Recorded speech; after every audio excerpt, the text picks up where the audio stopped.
Uh, Hello, all. Right. Um, right today. Anyway, whatever. Thanks for being here. We'll have a roundtable in just a moment, so stick around for that. Yeah, it'll be fun. It'll be great. It'll be exciting. It'll be new. All the things that you wanted. Though we're talking about the same thing we talked about yesterday. Hanging chat. Whatever. Um, so just getting set up now. Um, right. Okay.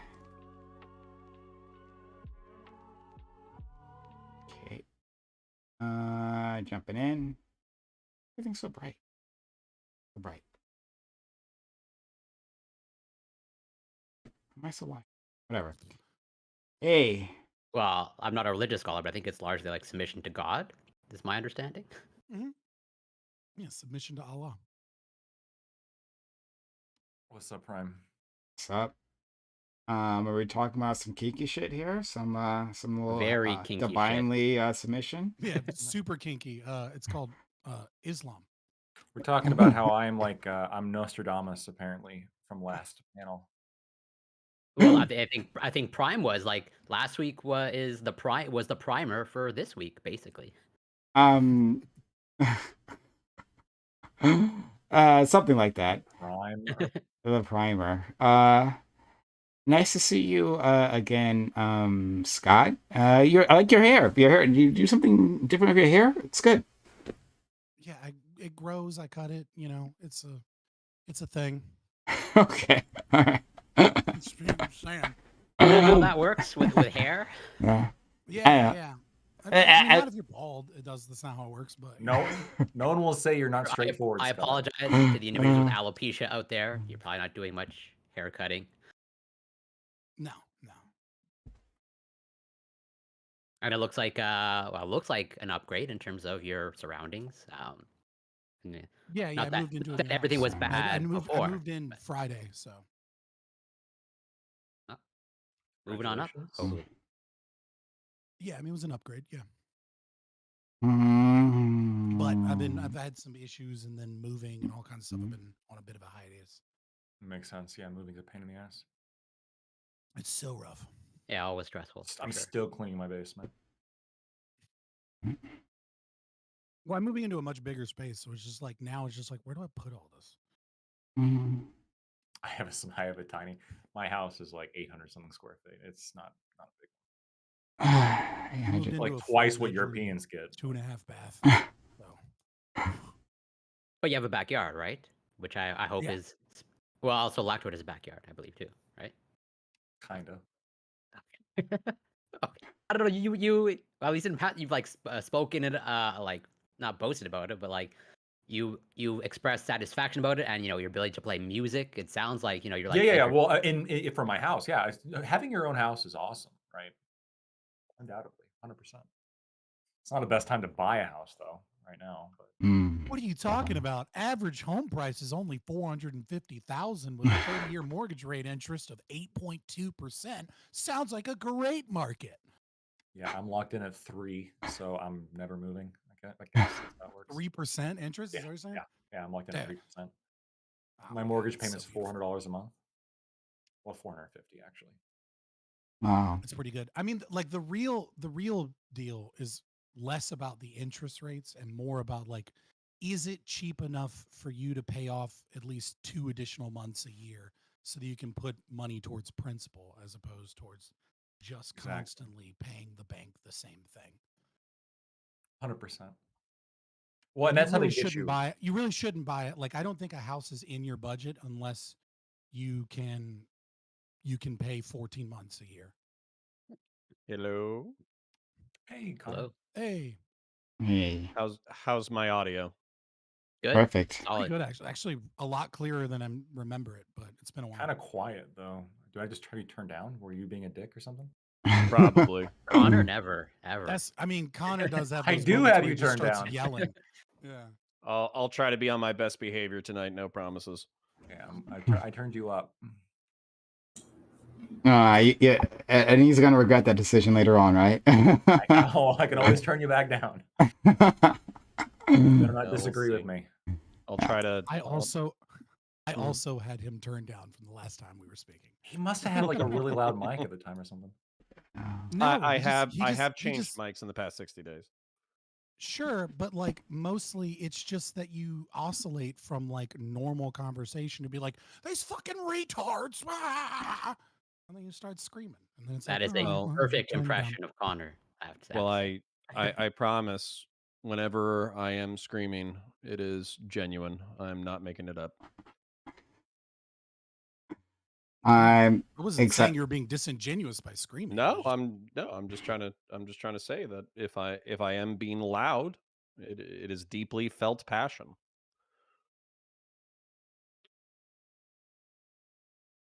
all Cool. right. I feel like when I'm most upset is when I start to shut up. It's like if I'm actually really pissed or like really like just like this like fuck all of you, I'm just like I start tuning out and being like, all right, I guess I'll might wait for an argument that probably won't occur in 45 minutes because I might it's gonna be that panel. I might invoke that tactic tonight just so I don't actually have a cardiovascular event on stream. Right? We're getting towards that age, Connor. Yeah, gotta start watching out for your cardio health. Yeah, you old people. Have you ever considered to be to you. young and beautiful? All right, just like keep doing that. I Pretty easy. used to. It's It's a a choice. Like everything else.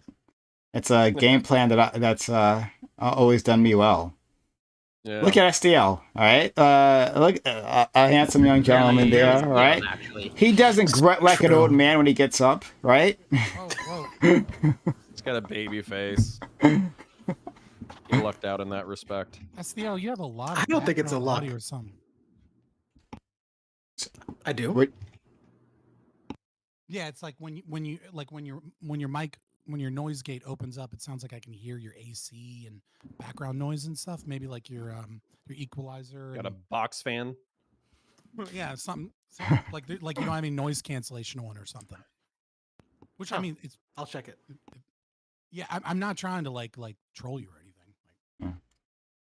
that Is it that just- doesn't happen That'd be till funny later. though. It'd be, I mean, like people do that. Like I'm not trying to do that. Like I'm just saying, like is it just me that's hearing that or I don't know? no, it's No. not just you. Okay, And Corey's a left winger, so he's not gonna lie about that. there we go. One of the honest Uh, ones. Okay. Oh, no, I'm kidding. Kind of. I'll try not to take out the schizophrenia I'm seeing on Twitter out on you fine folk tonight. mm, Oh, no, I'm going to. We should all. It's a special day for Lactoid. It's Canadian Thanksgiving. Should all wish Lactoid. You mean happy Columbus Day? It's Columbus Day today. Canadian That's what I Thanksgiving said. for you. Hey, hold on. no idea. No. Like, would you bristle lactoid at calling it Indigenous Day? I think Indigenous it's a Peoples little Day. bit ironic, and I hate saying this, but it's a little bit ironic that like Columbus Day versus Indigenous Peoples Day or whatever Yeah. is happening now during the conflict between Israel and Palestine. This isn't new. This isn't Nice. new. They've been pushing this for years, for many years. This is like, does this tend to happen on Columbus Day? Is that like? Yeah, I What- don't think he means the wait, name switch. I think he means that like it happened to kick off within days of Indigenous People Day, Columbus Day kind of situation. I mean, but it's like, Yeah. okay. I mean, like, I don't know. That's a weird thing. Like, yeah, it's a holiday that comes every year, and this one happens to coincide with a world event that you care about. I mean, like, Yeah. you know, like if I'm in my geeks and gamers mode where I'm like, gotta be mad about something in the culture war, right? Then like I think Indigenous People Day is fucking stupid, and the rhetoric against Columbus Day is usually made up of a lack of evidence of accusations from political opponents at the time, and nobody looks into the evidence of the fact that he also cut the hands off of rapists at the same time that they're saying he like celebrated the rape of the Indians. But yeah, he was a piece of shit. And they should never have made it Indigenous Peoples Day. They should have just also celebrated Bartholomew de las Casas for you know, putting Nice. in, like for putting in, you know, additional metrics and, you know, the furthering of indigenous people as humans when the rest of the Spanish and etc. didn't believe so. But like, I didn't even know it was Columbus Day until I went to the police station. Cause like I just moved in and I was like, I gotta know what like all the fucking laws are here. Cause like where I live, there's like It's no, not like where true. I live now, there's like grass length laws and like pool Okay. laws and all kinds of bullshit. And so I went in there and he was like, yeah, well, there's not a lot of people here, you know, federal holiday. And I was like, oh yeah, that is a thing. So that just goes to show how much I really don't give a fuck about. So Han, I Bartholomew didn't know it was a thing. de la Casa. Bartolome de las Casas. Yep. Sorry, yes. Is that are you suggesting that I know who this person is, but like are you suggesting that this be their day rather than indigenous That's what people's I day? would if you're say. gonna Yeah, swap them I out. think if they're gonna share a day, right? I think, you know, Bartholomew was a oh my god, why can I not think of the A C friar? word that means they Was he a live at the native same person? time? No, Contemporary. Contemporary, thank you.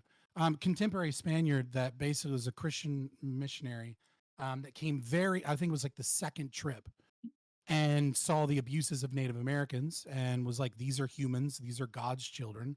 Of course, they're lesser because, you know, they're not the wonderful white Europeans, but, you know, but like they're not dogs. Come on, right? And then went and basically fought for Native rights most of his life. And some of the major things, such as like there's a system where the Spanish government basically forced the Spaniards to and the conquistadors to attempt to contact native tribes, speak to them, and like give them like a kind of like a declaration of like what it is they're doing. And like that was his work. I mean, like, was he able to achieve a whole lot? Not really.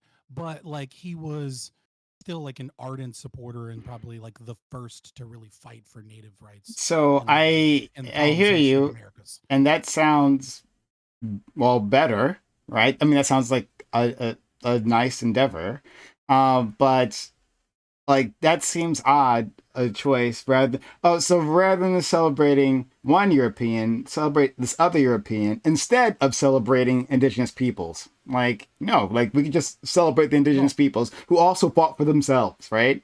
So true. I just don't feel the need to celebrate a collective group of people that were mostly savages. I don't get it. Based. Are you on Kick You know or what I mean? Twitch or Kick or what's the other one? He's on Kick. I think. Rumble. I'm not live right now. I'm just recording, and then I'll go through and edit anything that's too bad for me. So I don't give a fuck. What's wrong with God calling damn them? What's it. wrong with calling them savages? To Fucking be get fair, them out. real quick, Twitch moderators. By based, I meant inappropriate, racist. Yeah. Pussy. I just Because there were a plurality of peoples, Fabian Liberty. I'm sure you just said that actually. yeah, wow, They okay. weren't all Aztec. Yeah. Look at I all feel like these white you know, folks. it's in current year, right? In current year, I don't feel the need to state that when I make generalizations about a collective or a group of people, hashtag not all, right? Like obviously, you know, obviously there are great people that were Native Americans, and obviously, you know, Well, I mean, some of them are, but they're not setting their best, right? The Europeans certainly didn't subscribe to my libertarian ethos when they were fucking mowing down people and coughing on them to wipe out 97% of the native population with fucking diseases, right? Like it's like it's all brutal no matter how you look at it, but I'm not celebrating fucking the cowboy wash people eating their fellow Native Americans for breakfast. Like it's stupid. Wow. Okay. Great I see I start where say we this is celebrate going. a great man. for a white man, of course. He's Fuck what color he Mediterranean. is? Were Italians at the time considered white? I don't think so. I thought he said They it was think Italians Spaniard. Now they became are. white until like the 60s. I thought you were. Yeah. Technically, it was the Yeah, celebration of a person but- of color at the time. Hold on. But I thought you said Costas, whatever, was Bartolome de las Spaniard. Casas. Yeah. He was. Yes. So. Spaniards are swarthy. They're Mediterranean. Oh, okay. I love it when I encounter there was white that whole, like, colorism, right? It's so much fun. Reconquista after But 400 years of the it's- Moors invading. it's so much It fun when I tends to mix encounter up the white genetics a colorism, little. and they expect me to take that seriously. All right. Anyway, Troy, let's move on. Nobody This is wants to a talk about great that, huh? start. Great start. Nobody wants to this- talk about like why they're swarthy, huh? uh, Next uh, time, Fabian. Next time. Wick, no, I'll talk about it. Right, it's a great political project, right? The browning of Europe. Let's do more of that. So Wick, thank you for sending your people my way. Hope you guys are having a fantastic day. Follow the channel, haven't done so yet. Love to have you. Okay, so we're gonna get started. That wasn't our topic. This was just Quick us question. When you pre-gaming. say the browning of Europe, do you mean bringing in brown people, or do you mean bringing in people from third world countries where they don't know how to shit in bathrooms? One way or the other. It makes. Oh, okay. Yeah, sure. Curious. Yeah, no problem. And no, and I gotta actually get a no. kick But what I account. really mean is putting a brown man between every pair of white legs we can find. That's what I really mean. But so let's. Anyway, Consensually, hopefully. With consent. consensually. No, absolutely. Welcome here. 100% consensually. But like we would have like a campaign, right, to show like the beauty of interracial Right. couples, right? Yeah, like no, I change get the culture. Yeah. Yeah, no, I'm all Wait, for you it, mean man. like every commercial right now on US TV? Oh yeah, that's what it is. To this- Every to this commercial. day, No, I'm the very- one cheer they had that one Cheerios commercial, right? With the mother and the father and the kid. It's like, oh, integration all the time, every day. There's so much of it. I see a same race I couple want on to the get TV, into and I'm the. like, I what want. the fuck? I want to get into the topics, but I haven't seen a cis heterosexual nuclear couple in like a fucking half decade. Okay. Okay, No, all so right. please, I haven't even seen like a let's black move guy and a on. black woman. It just doesn't happen anymore. McDonald's Japan was doing a great job. with their- Thanks, with their McDonald's anime- Japan, for with their supporting white anime people in our cartoon. time of need. But can we move into the serious topic before we meme our ways into memeing about the serious topic? Yeah. I almost did. I thought of a pretty bad I joke. thought we were still waiting Yeah. on on the next person. We still have more people to come, but like they said, they're going to be late, so we'll Oh, okay. yeah, bad. yeah. That's why I was just fucking around. Yeah, no problem. But thanks all for being here. Really appreciate it. We are having the Reverie Roundtable. We should have Mondays 8 p.m. Eastern. We have a fantastic, amazing, stupendous group of guests. Right, we have some faces here that we don't get to see every week. I'm really excited. I imagine at the end of this I'll be super fucking upset. Here we go. We're gonna start introducing these fine feathered folks with our friend Lactoid. Lactoid, thank you for being here, friend. Lactoid, him and I have like great conversations all the time. We had an interesting conversation last week. I truly and deeply blame him for his level of rhetoric last week for what we're seeing now. So just putting it all on your doorstep.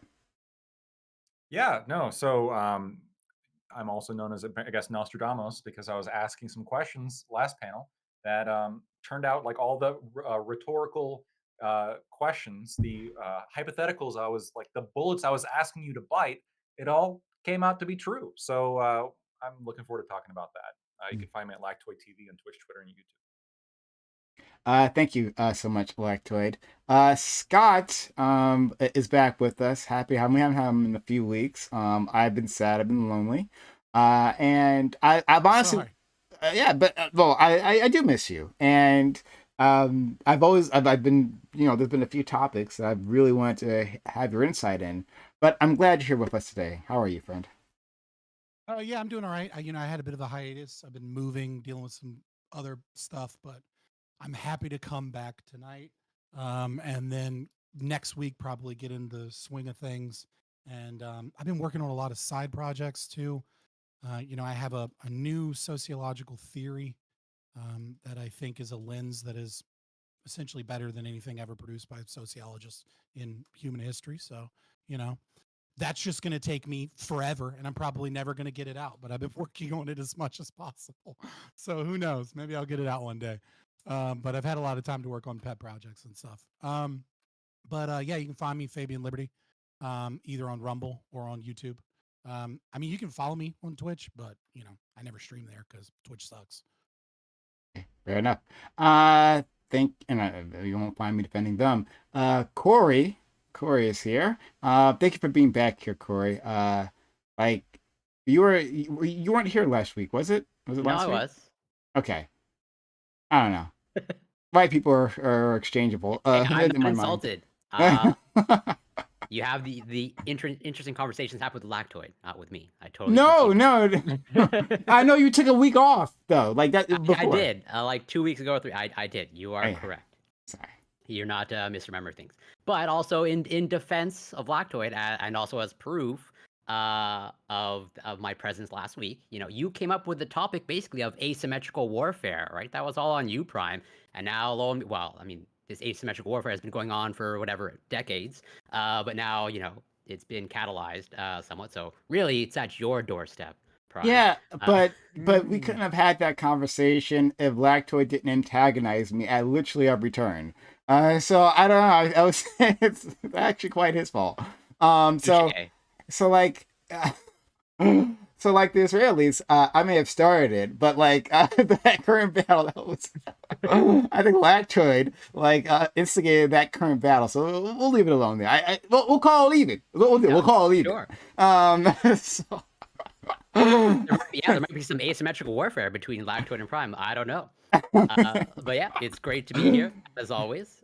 You can find me on Twitch, Corey Campbell 84, and on X and Instagram and YouTube. It's Corey Campbell, and looking forward to getting into it. Always a pleasure. Well, when Lacto is facing such a big-brained opponent like myself, then yeah, asymmetrical. I would agree. Let's go to.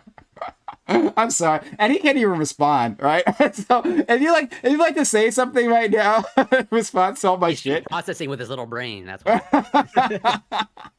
I don't want to respond because I don't want like you to like take something I say now and like, well, see, you're actually against Israel. I know.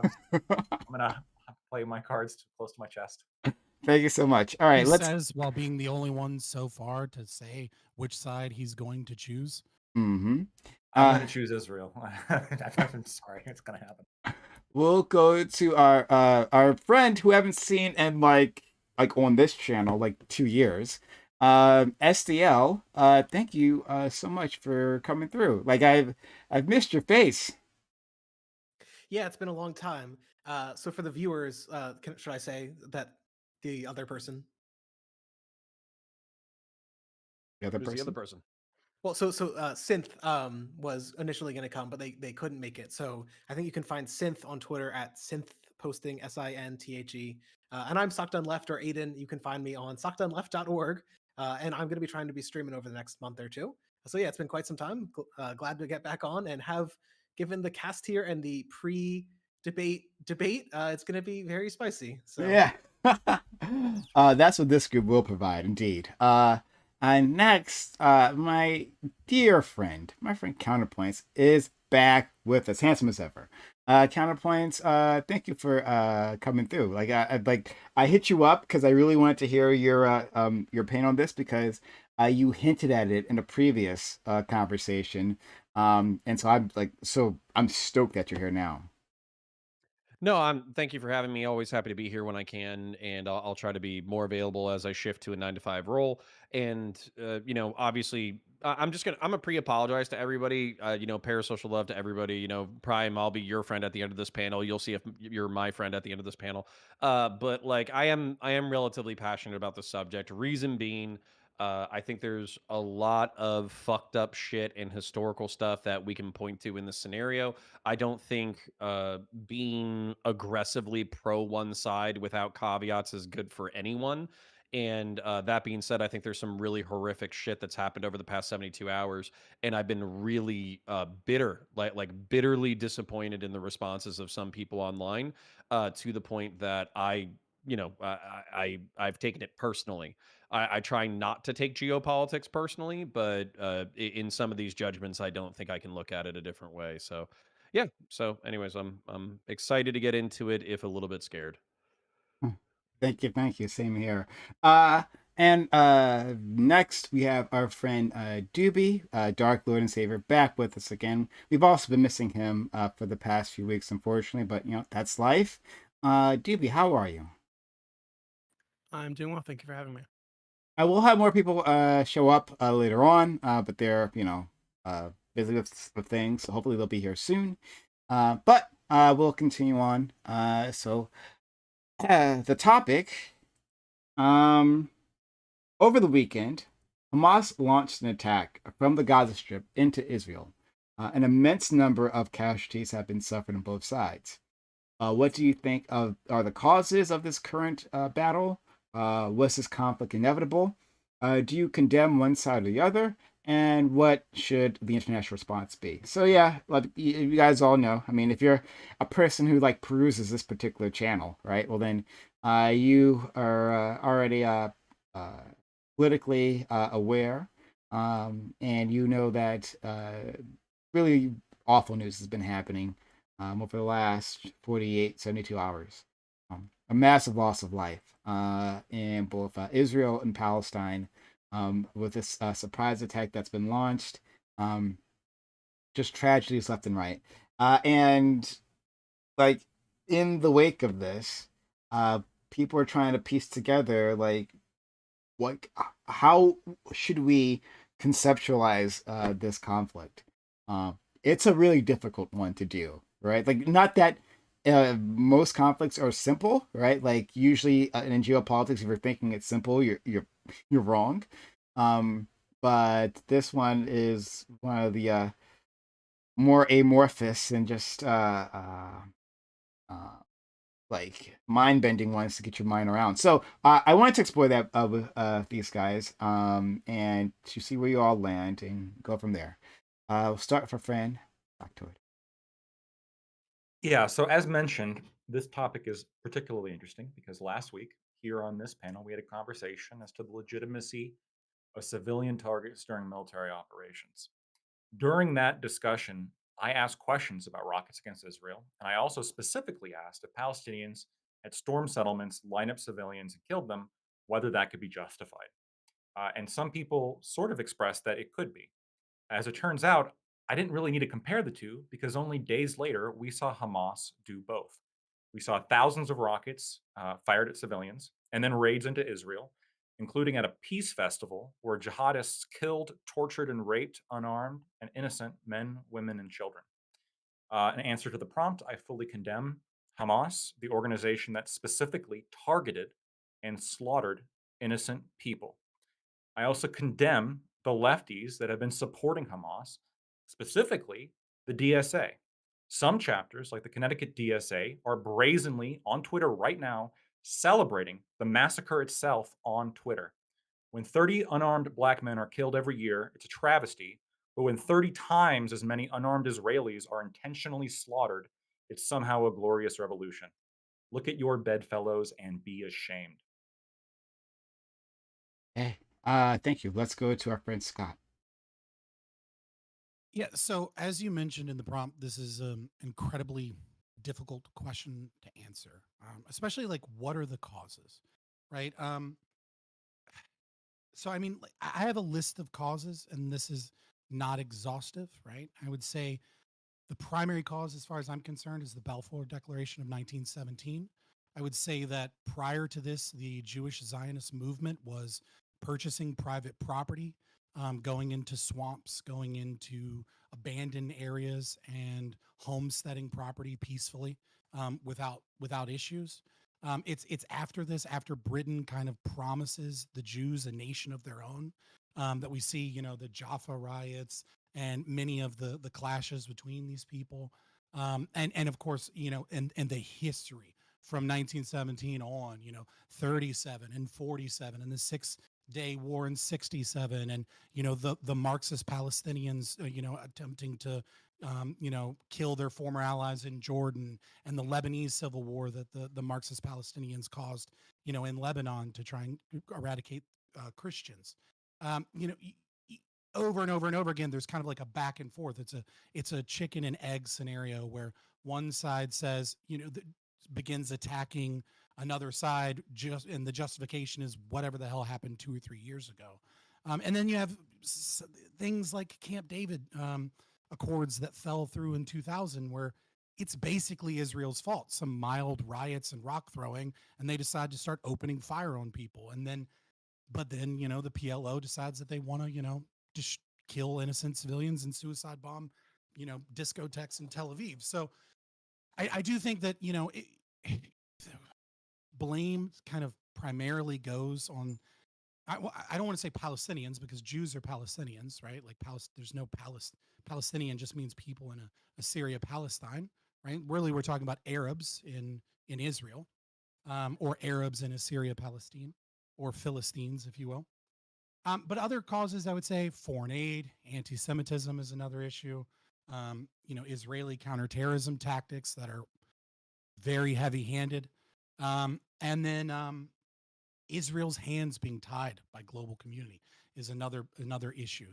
The inability of Israel to cut water, cut power, cut food and aid to the Gaza Strip basically creates a scenario where they're kind of damned if you do, damned if you don't, where they're forced to financially incentivize Hamas since 2007, without any ability to actually act. So yeah, I condemn Hamas, right? Because it's evil terrorist acts. Everyone in Hamas is a piece of shit. Everyone that supports Hamas is a piece of shit, and a horrible person through and through. But I condemn Israel, for not having the balls to tell the international community to go fuck themselves and cut water to the Gaza Strip and clean it out appropriately like they should have.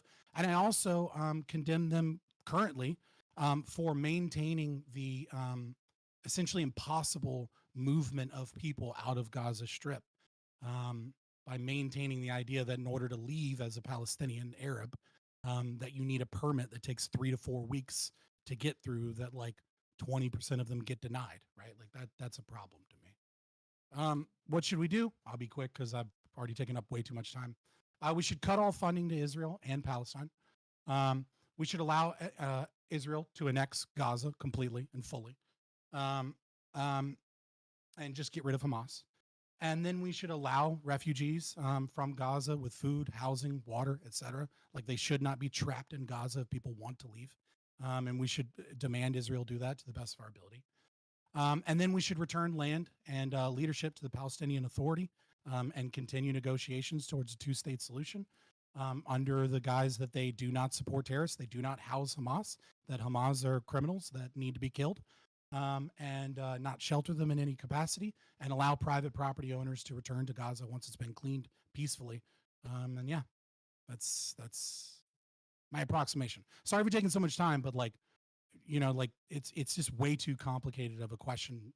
It's 3 complicated questions. Like I can't give an overview in 30 seconds. I just can't. And words or less, Scott. Come on. Thanks so much. Like at the start of it, I thought that, we're gonna agree completely on this topic. Oh no, of course not. But seriously, much appreciated, friend. Let's go to our friend Corey. Yeah, I'll attempt to be brief. Well, first, I should probably, or almost certainly caveat that I am absolutely not a scholar or expert on this topic, where I have sort of a zoomed out and I know sort of like the broad strokes. But at least for me, when it comes to like what's occurred, it's hard for me to determine like accurate information because there's a lot of information shared. I don't really have the time to like sift through and filter in or like what's accurate. Like people are like sharing video game footage and all that stuff, passing it off as legitimate. So it's like, yeah, even just like trying to get an accurate, attempting to get an accurate picture seems difficult. And like also at the end of the day, I'd rather be tasked with like solving nuclear fusion than this problem. But I'd still like to discuss it regardless. And so, yeah, there's a lot I don't know, and I'll probably be asking questions to probably just educate myself more. But to answer some of the questions in the prompt, was this conflict inevitable? It seems like, at least historically, and based off what I know of some of the roots or contributing factors to this conflict, seems inevitable. Based off what I know, I don't particularly condemn one side or the other. I don't think it's useful to compare like body counts and casualties. And yeah, what the international response should be, I'm just going to say like I don't know right now, and I'll leave it there for now, briefly. So much. SDL. So I want to quote from Haaretz, which is the #2 newspaper in Israel. Quote, "The disaster that befell Israel is the clear responsibility of one person, Benjamin Netanyahu. The prime minister failed to identify the dangers he was consciously leading Israel into when establishing a government of annexation and dispossession and embracing a foreign policy that ignored the existence and rights of Palestinians. Every group that has a sane response to this issue has condemned the violence of Hamas and has condemned the violence of the IDF. But they've noted that the root cause of this violence is that Israel maintains its occupation of 2 areas which should be controlled by Palestinians or should be granted full democratic rights. Without a solution of that kind, this violence will continue. Netanyahu is the cause, reactionary ideology is the cause, colonialism is the cause. Thank you. Let's go to our friend counterpoints. Yeah, so if we're looking for the root causes of this conflict, I literally think you need to stretch back almost 2,800 years of history to when this land was first conquered by the Jews. And I think setting that precedent that this is like, if we're going to do blood and soil, or if we're going to do indigenous people or whatever the fuck, then we're going to have like 10,000 different claims.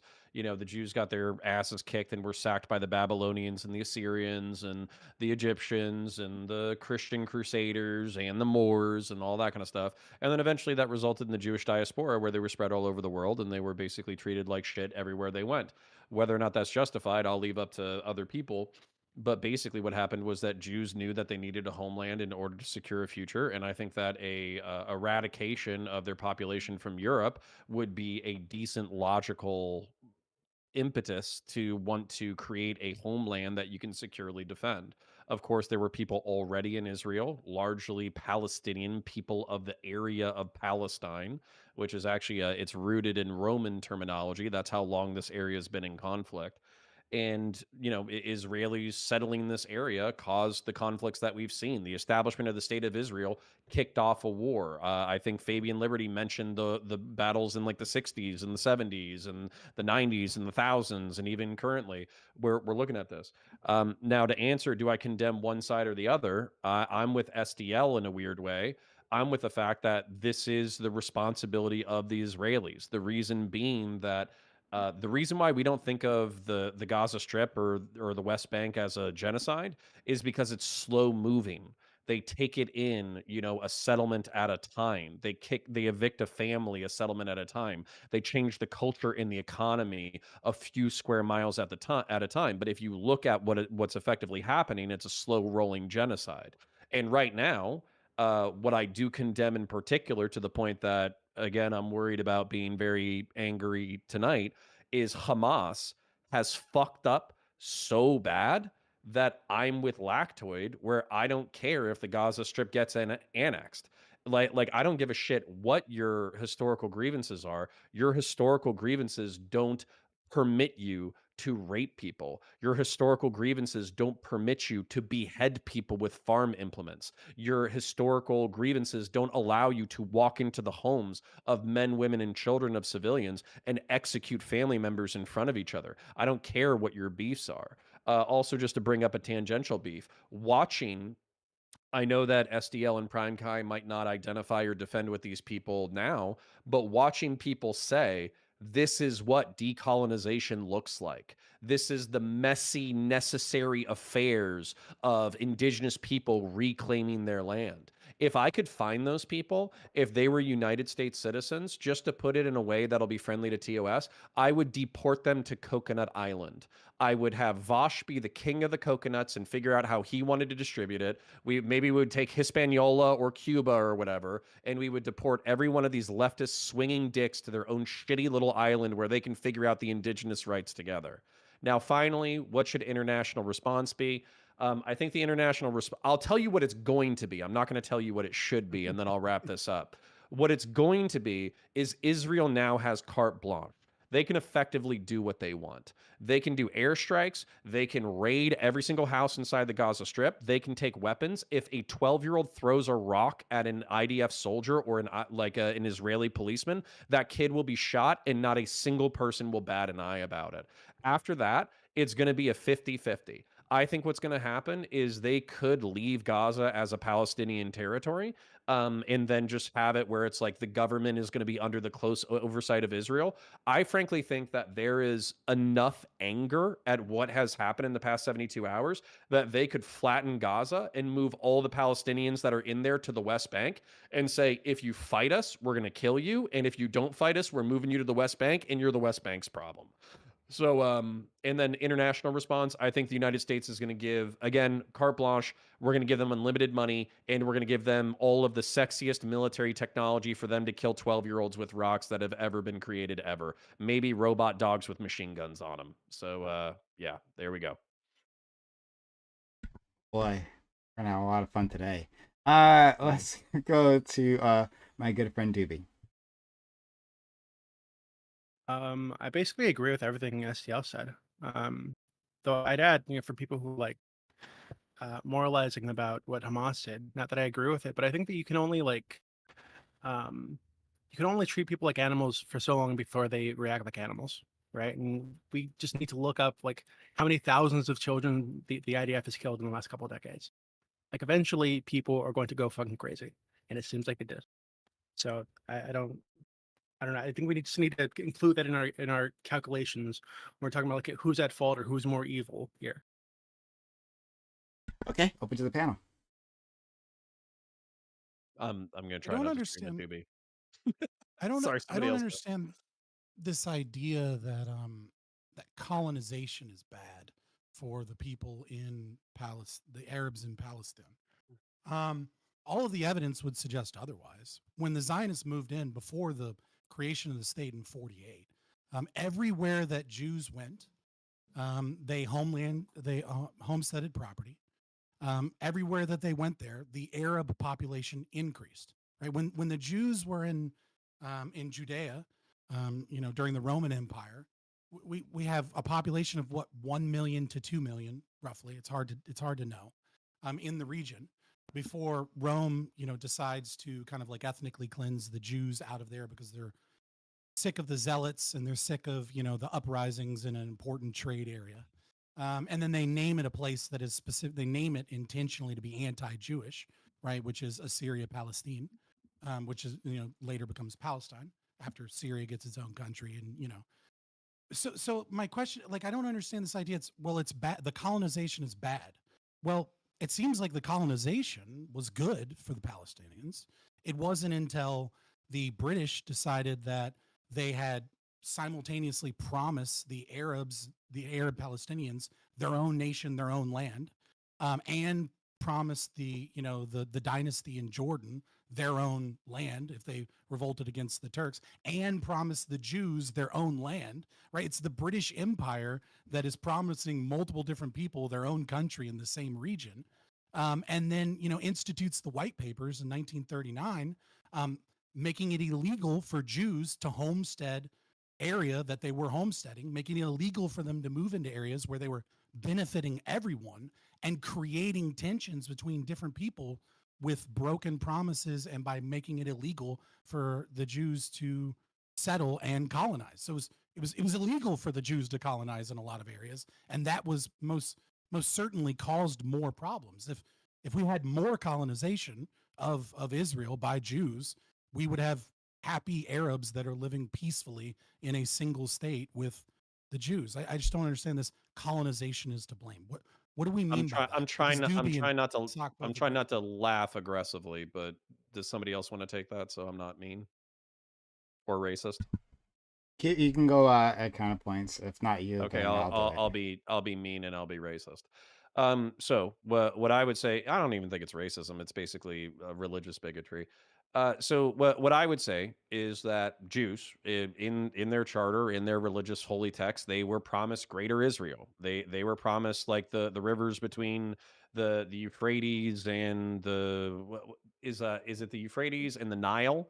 So basically they have this entire Mhm. territory that's been promised them by God by holy edict. Now I know not every single Jew is a religious zealot, but there's a healthy chunk of Jews that are. And even if you're not a religious zealot, it would still be like in your historical pretext to say that you belong in this territory. Well, simultaneous to that, Muslims have been told by, Prophet Muhammad, peace be upon him, that, they are like there's brothers of the book, Jews and Christians, but at the same time, the clear hierarchy of power is going to be with Muslims. Like, the freaking the Jews and the Christians, they have to pay the jizya and they have to bend the knee to Muslim rulers. So when you Mhm. have the when you have the Jews take over their own state, which by the way, I think this was going to happen as a matter of demography anyways, but when you have them take over their own state, that's a power structure that can't be tolerated. And so as a result, you have all of the Arabs attack Israel all at the same time, basically as soon as it's declared as viable, and then that gives Israel the right or the ability to defend themselves and then expel anybody who's sympathetic to the people that are attacking them. So as a result, like blaming it on the British, like I know we like shitting on white people and Europeans or whatever, but at the end of the day, like brown people are capable of hating each other for other reasons besides white people told them to.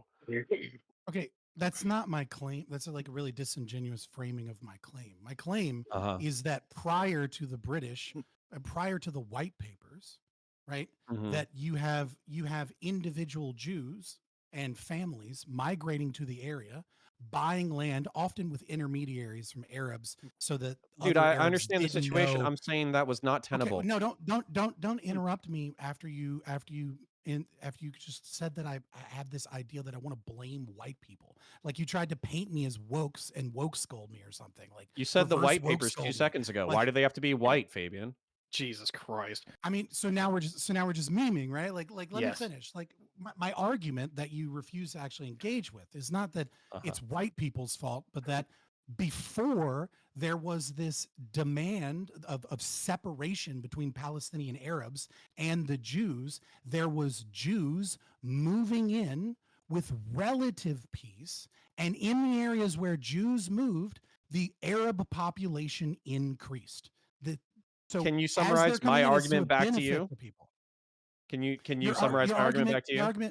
Your argument began with the idea that because of religious promises of the Jews as well as Arabs, that it was an untenable situation, and that by bringing in Jews in general, it was always going to cause violence because of the religious differences. As a matter of fact, hold on, let me expand the idea just a fraction. It's Mhm. not you could have a billion Muslims and you could probably have 999 million Jews as long as the Muslims are in control of the territory. But as soon as you have 1,000,000,001 Jews and they control the territory politically, that becomes a politically and religiously intolerable situation. That's not true. Lebanon is a perfect example of this. Christians were in charge in Lebanon for many, many, many decades until slowly but surely from 48 and 67 immigration, Muslims became a majority. And even still, there were tensions, but there was still peace in Lebanon until PLO Marxists moved in and allied themselves with the Muslim majority in Lebanon and kicked off the civil war. So the own history What do you think of the the Middle Muslim East proves majority that was wrong. what do you think the Muslim majority was telling each other before they kicked off the civil war? Can I get an intro in a I minute? don't know how to answer that question. What do you think what do you think they trying to told get me to say? what I'm trying to get you to say is they're saying I don't know. you're They said being good ruled morning in the morning. Like, what are you talking about? Like, you think they didn't say like, hey, it's fucked up that you're being ruled by a bunch of Christian secularist fucking dickheads right now that are importing degenerate fucking Western culture into your like modern society, and they're using all the that's pretexts of irrelevant to your bullshit technology and claim that I commercial. just proved No, it's wrong. not. No, it's I not. literally Because if I proved you go check, wrong. if I History go proves check you wrong. You're wrong. Hezbollah's, no, okay, hold on, Fabian, You said it is can't just say impossible that, for them to live in Fabian. peace unless the Muslims are in control. And then I said, here's 20, And 30 how long years were of the peace in how Lebanon. 30 years? 30 years. Technically, the Christians. Okay, technically the Christians were in control. I want to say it was 1920. The French mandate. Yeah, the French mandate is 1920, I believe. So from 1920 until 1975. So I'm sorry, 55 years. 45 years of peace. I'm amazed. Dude, like the reason why I'm talking to you in such a fucking condescending tone is because 45 years I proved for you wrong? anybody. No, it's because for anybody who's historically literate, which you are, by the way, so this is super fucking annoying. I have to make this point to you. 55 45, years, yeah. 55 years is the blink of a fucking eye. So to use that as a citation that Jews and Christians can get along for eternity without any kind of religious claims or religious bigotry is fucking you're crazy. Getting mad. You're getting mad because you made a bullshit claim and then I proved your bullshit claim wrong. Your I'm bullshit So claim barely, was that I'm we'll barely mad at all. we'll You're push just that. saying We'll wrong push. things. We're gonna push past because this. All right. So we'll allow no, some other people just a in. quick summary, Uh, right? You said yeah. Hold on. it is Yeah, we got it. impossible We unless got it. Muslims We are got it. in We got it. control. I want to Christians move were left past over this. 55 We got years. it. We got it. We got it. Go ahead. Ty is with us. Go ahead. Yeah, sorry for the late join. 3 quick points I want to make. Number one, if I'm coughing a little bit and raspy, I do apologize. I've got a bit of corn dust in my throat, as this is my 4th week that I've just finished working 70 hours a week. So I'm a little tired. So thank you for letting me join a little late. Appreciate it. Number two is that when I said last week on this panel that, I understand with Israel and Palestine if they hate each other's guts and they want to wipe each other off the face of the earth, that was not a fucking endorsement. But apparently that's where we are today. Number three, I made a lot of points regarding this last panel, so I'm not trying to repeat myself too terribly much, but I will just succinctly say this. I don't take anyone's side here. I get why the left supports one side, I get why the right supports another side, but this is an ethnic, religious blood feud that has been going on for quite a while now. It has a lot of reasons and a lot of history, and I don't really give a shit what the reasons are at this point. There's enough blood on everybody's hands to sink us all. Really, just straight up. So the real conversation is either one of two things. One, who do we blame and who's the worst guy, I guess. And number two is what do we do about it? So I will happily engage those two conversations, but whatever the fuck Connor and Fabian were just doing, nah, I'm not about that shit. I will go somewhere else. So anyway, thank you for having me. Okay. Anyone else can jump in, so I'm doing something. I got a couple points that I've written down. So I'm just gonna like rapid fire these. So if you can stop me, that's totally fair. Doobie, you brought up the point. When you treat people as an animal, eventually they're gonna lash out as an animal. It's interesting that you would use this analogy when the same thing could be said about Israel, right? Constantly under attack. Multiple wars, multiple attacks. It seems as though the response is always a response to some other Arab nation rolling in tanks or some rocket fire, flying over the border of Gaza. This is like by far seems to be the most common historical scenario that's happened with Israel. Yeah, that's nonsense. You think that's nonsense? Yeah, I think that's nonsense. So yeah, Okay. being met with violence is something that typically happens when you like colonize a place, when you come in with a bunch of militias and force people out of their homes. Yeah, of course you're going to get violence in response to that. But if you then justify further violence by with the response that you got to your like initial invasion, like, that's pretty ridiculous, don't you think? So, Like you have and this is 700,000 Palestinians forced off their land in the Nakba. no. So Like we can get into like the history about this. That all happened after the attack on Israel, right? okay, no, actually, because prior to the attack on Israel, in the period where I think Scott mentioned that, like, yeah, Jews moving into the area, even then, you had Jewish militias forming and pushing Arabs off the land. This is why when Israel was being formed, so many of these people prior to the war even starting left the area because they knew that the Jews were going to come in and force them off the land, and they did. And they poisoned water supply so they couldn't come home. And when the war was over, they didn't let them come home. Like even though like there's like a multiple UN declarations saying that they should be let back home, and they're just not letting it happen. So like you're basically like you're trying to position the aggressor here as the victim, and it doesn't work. Whoa, hold on. To label like How did the Muslims get Hamas the land and the originally? Palestinian Authority and PLO, right? I'm not sure who you're kind of alluding to as like just purely a victim is kind of a silly thing too, right? Like we can absolutely talk I'm not about talking about the atrocities. PLO or the Muslim Authority. I'm talking Uh, about like initially like the hold on, Arabs who were living Doobie. on the land, and Jews, by the way, who were living on the Uh-huh. land, were Uh-huh. forced off the land by Jewish Uh-huh. militias, right? Uh-huh. During the Nakba and prior to the Nakba, I would say that they're the victim. Okay, so Doobie, Okay, I have a question for so you. it was Hold on, starting in I got a question. 1948. It's Yeah, like yeah, yeah. victims- So victimization. It's weird to me. yeah, no, you're kind of making my point, but I want to make it more clear. So Doobie, last I checked, when it came to like Muslim history or whatever, this was a religion that was like formed in the cities of Mecca and Medina.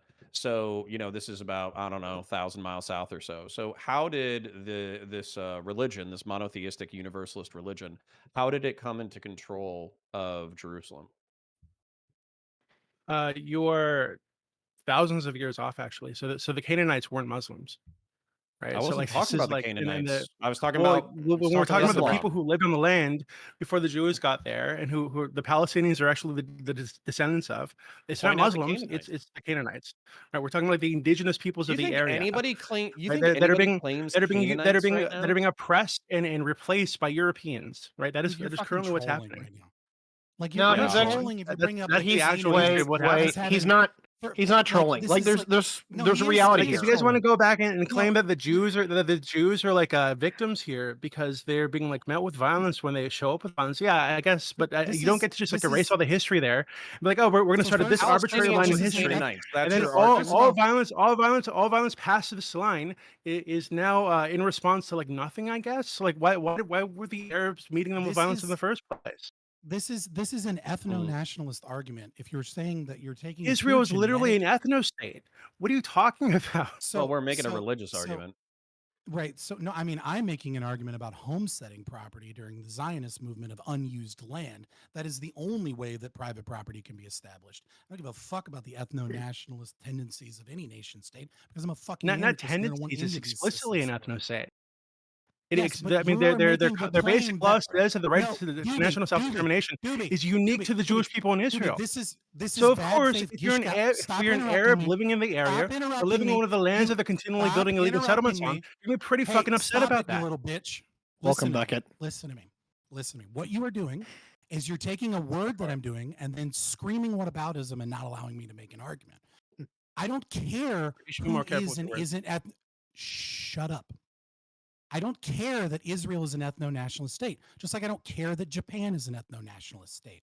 What I care about is the homesteading principle in regards to creation of private property. What I'm saying is that you are making an ethno-nationalist claim by saying that the Palestinians have the original right to this land. The Palestinian Arabs have the original right to this land based upon the genetic similarities of the fucking Canaanites. I'm calling you an ethno-nationalist and saying that ethno-nationalism is stupid. Stop it.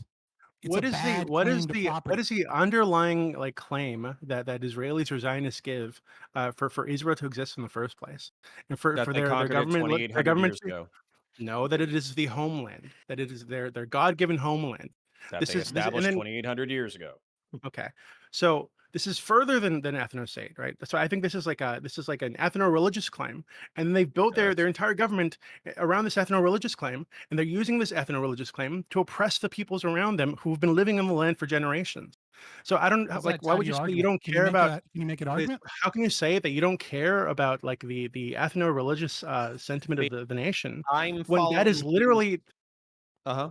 Okay, Fabian, I'm this- following his logic. Oh, I no, no. understand that you're Oh, not no, following the thought same it's- logic. No, I'm following So it. I would No, like no, to no, make I'm following Okay, you it. don't like What it. is You don't like his illogical logic. argument. Okay, that's fine. That's No, fine. no, no.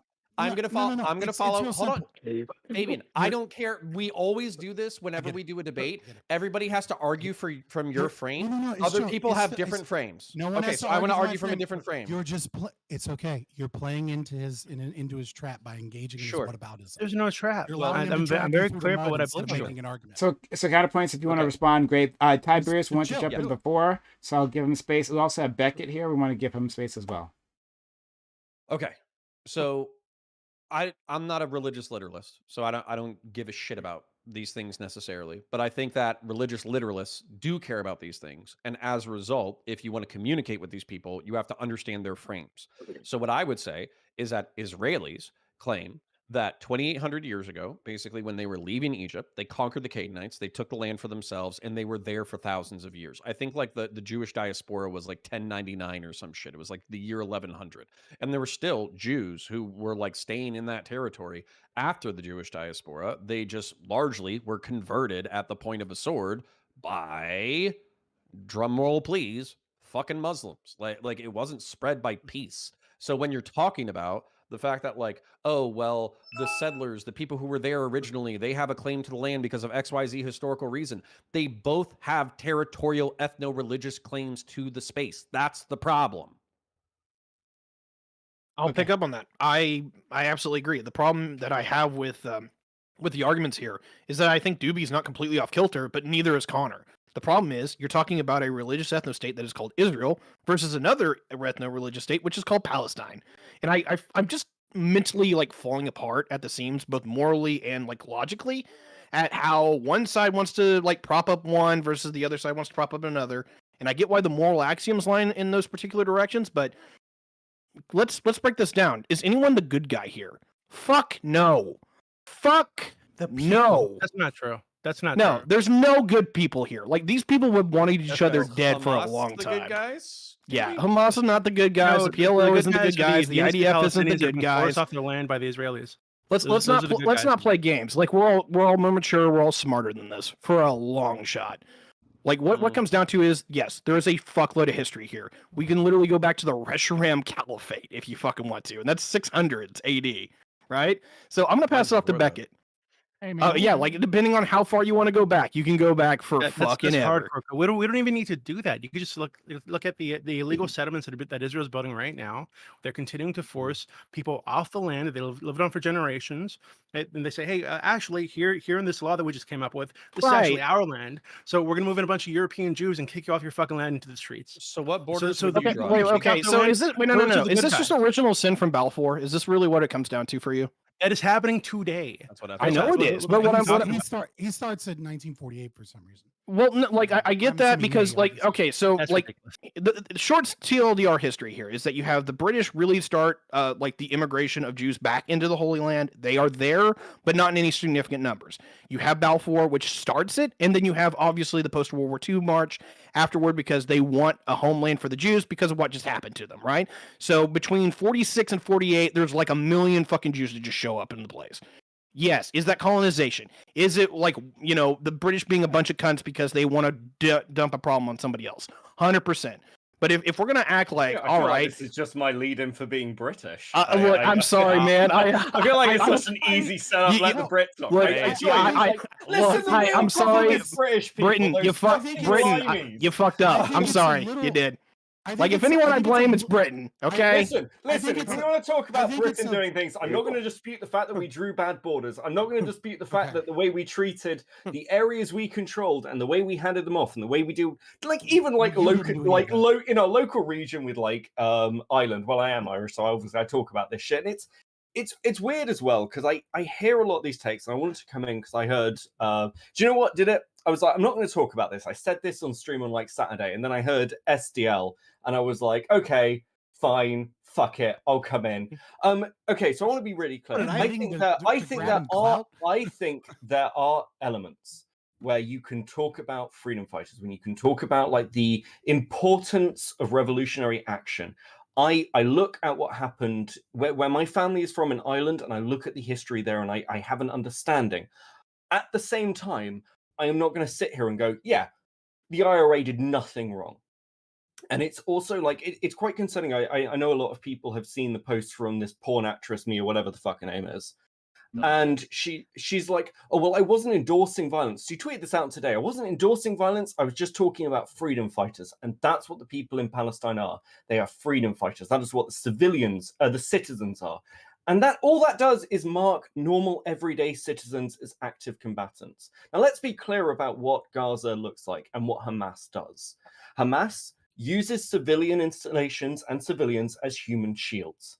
The language around liberation puts a target on everybody. We are talking about one of the most densely populated areas on the planet. And when we're talking about like the differences between the way Israel acts of creating bomb shelters for its people versus Hamas digging tunnels so that they can better attack Israel, there are differences here. I'm not going to claim that there are good guys and bad guys because it is a hugely messy situation. But let's get one thing clear. Israel is in a precarious situation. This is not the West. The Middle East and its politics are radically fucking different. And if the roles were reversed, we wouldn't even be able to have the conversation because there wouldn't be any Jews left to have the conversation about it. Israel could wipe out the Gaza Strip. It could wipe out pretty much anywhere within its borders tomorrow. It hasn't. It's been really careful. And people can say, well, they're doing it by step. And that's still not great. But again, like the situation is so precarious that unless you want to, move everyone out of Israel to somewhere else, or everyone out of the Gaza Strip to somewhere else. I can't see any other Let's real move 'em to positive Miami. solutions. Look, Well, I got to respond to the idea that this is Sure. that Israel is being super careful. Between 2008 and 2020, 250 Israeli people were killed by war. It was 5,500 Palestinians. Injured is even worse. It's something like 100,000 Palestinians in the past dozen years. Like, So- this is not some equal balance between two equally proportioned militaries duking it out with precise strikes. Those are No, two different Israel Yeah, bombed war is not a apartments. fair fight. Those are- Like, it's- why but it's are not- we and, like, simping if for if this people who are was- getting their if ass this was a kicked? Those are two Western different arguments. country, if this was a Stupid Western argument. country going to war with another country, like for this long period of time, we'd see far higher civilian casualties. Look at what happened when like we had the wars in Iraq and Afghanistan and everything else. Like, war is not clean. Like, combat zones aren't clear open battlefields. This isn't like the 1800s. We're talking about urban warfare. And like, I'm not sure what the STL, expectation- would it And be then- Go ahead. Would it be well? No, I actually want to hear you talk because I've seen you just like shake your head the entire time. But I just, before I let you talk, I just want to meme at you real quick.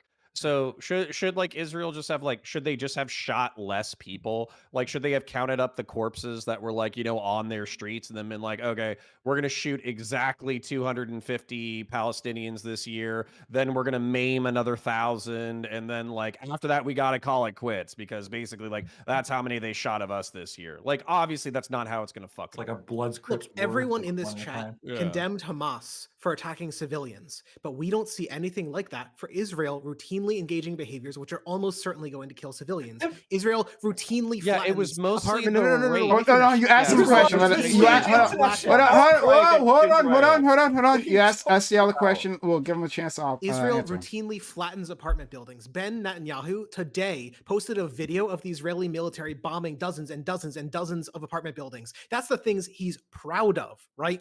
Israel, that's why there's so many more injuries, is because of all this building flattening. For decades, Why Israel they, has been okay, just tell me just quickly, because I really want you to finish. But why do they target those apartment buildings? Why do they end up targeting hospitals? Why do they end up targeting mosques? Is it because that they are targeting civilian populations, or is that because that's where fucking Hamas is? If What it's are they where meant to Hamas do? is, they're sure not doing a damn good job of getting rid of them, right? If the argument it's here is, just- oh, it's this is really- necessary Okay, so to the target solution Hamas, is isn't fucking occupation. working. Thank No. you.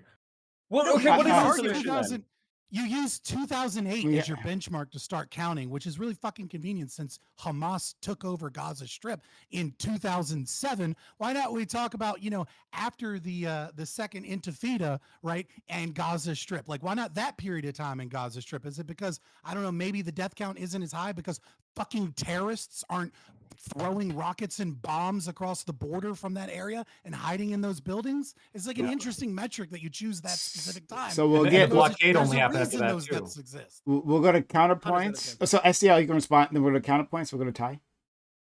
Sure, I'm picking 2008 because that's a common starting point. It's because that's when Hamas took over, and that's when, as Beckett says, they are supposed to be. So it argues targeting. Yeah, the it's a apartment common buildings. starting But point. the He talks about problem war is when they- that Let it's him not finish. Let him working. finish, Scott, If the argument please. here is, oh, we have to do this targeting, it's the only way to destroy Hamas. Is Hamas destroyed? Do you think the events of the last few days showed this was an effective Israeli military strategy? Maybe. Well, no one's attacking made that Hamas, argument. maybe You're about to attacking find dozens out. and dozens and dozens of civilians is not the right way to end violence. Maybe you can't kill terrorist groups with aerial bombings like All right, this. counterpoints, and then Ty. Yeah. So what I would say is I've unhealthily watched a healthy chunk of films over the past 72 hours.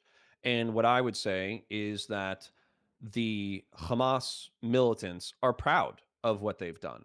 They filmed themselves walking into air raid shelters and gunning down families. They filmed themselves dragging rave party people in the back of trucks with their heads blown out, displaying their bodies like they're deer. They're proud of the fact that they decapitated like a Thai worker with a backhoe and they posted it to the internet. They love it. They think it's awesome. They think that they're killing Kafir and they're retaking the Holy Land.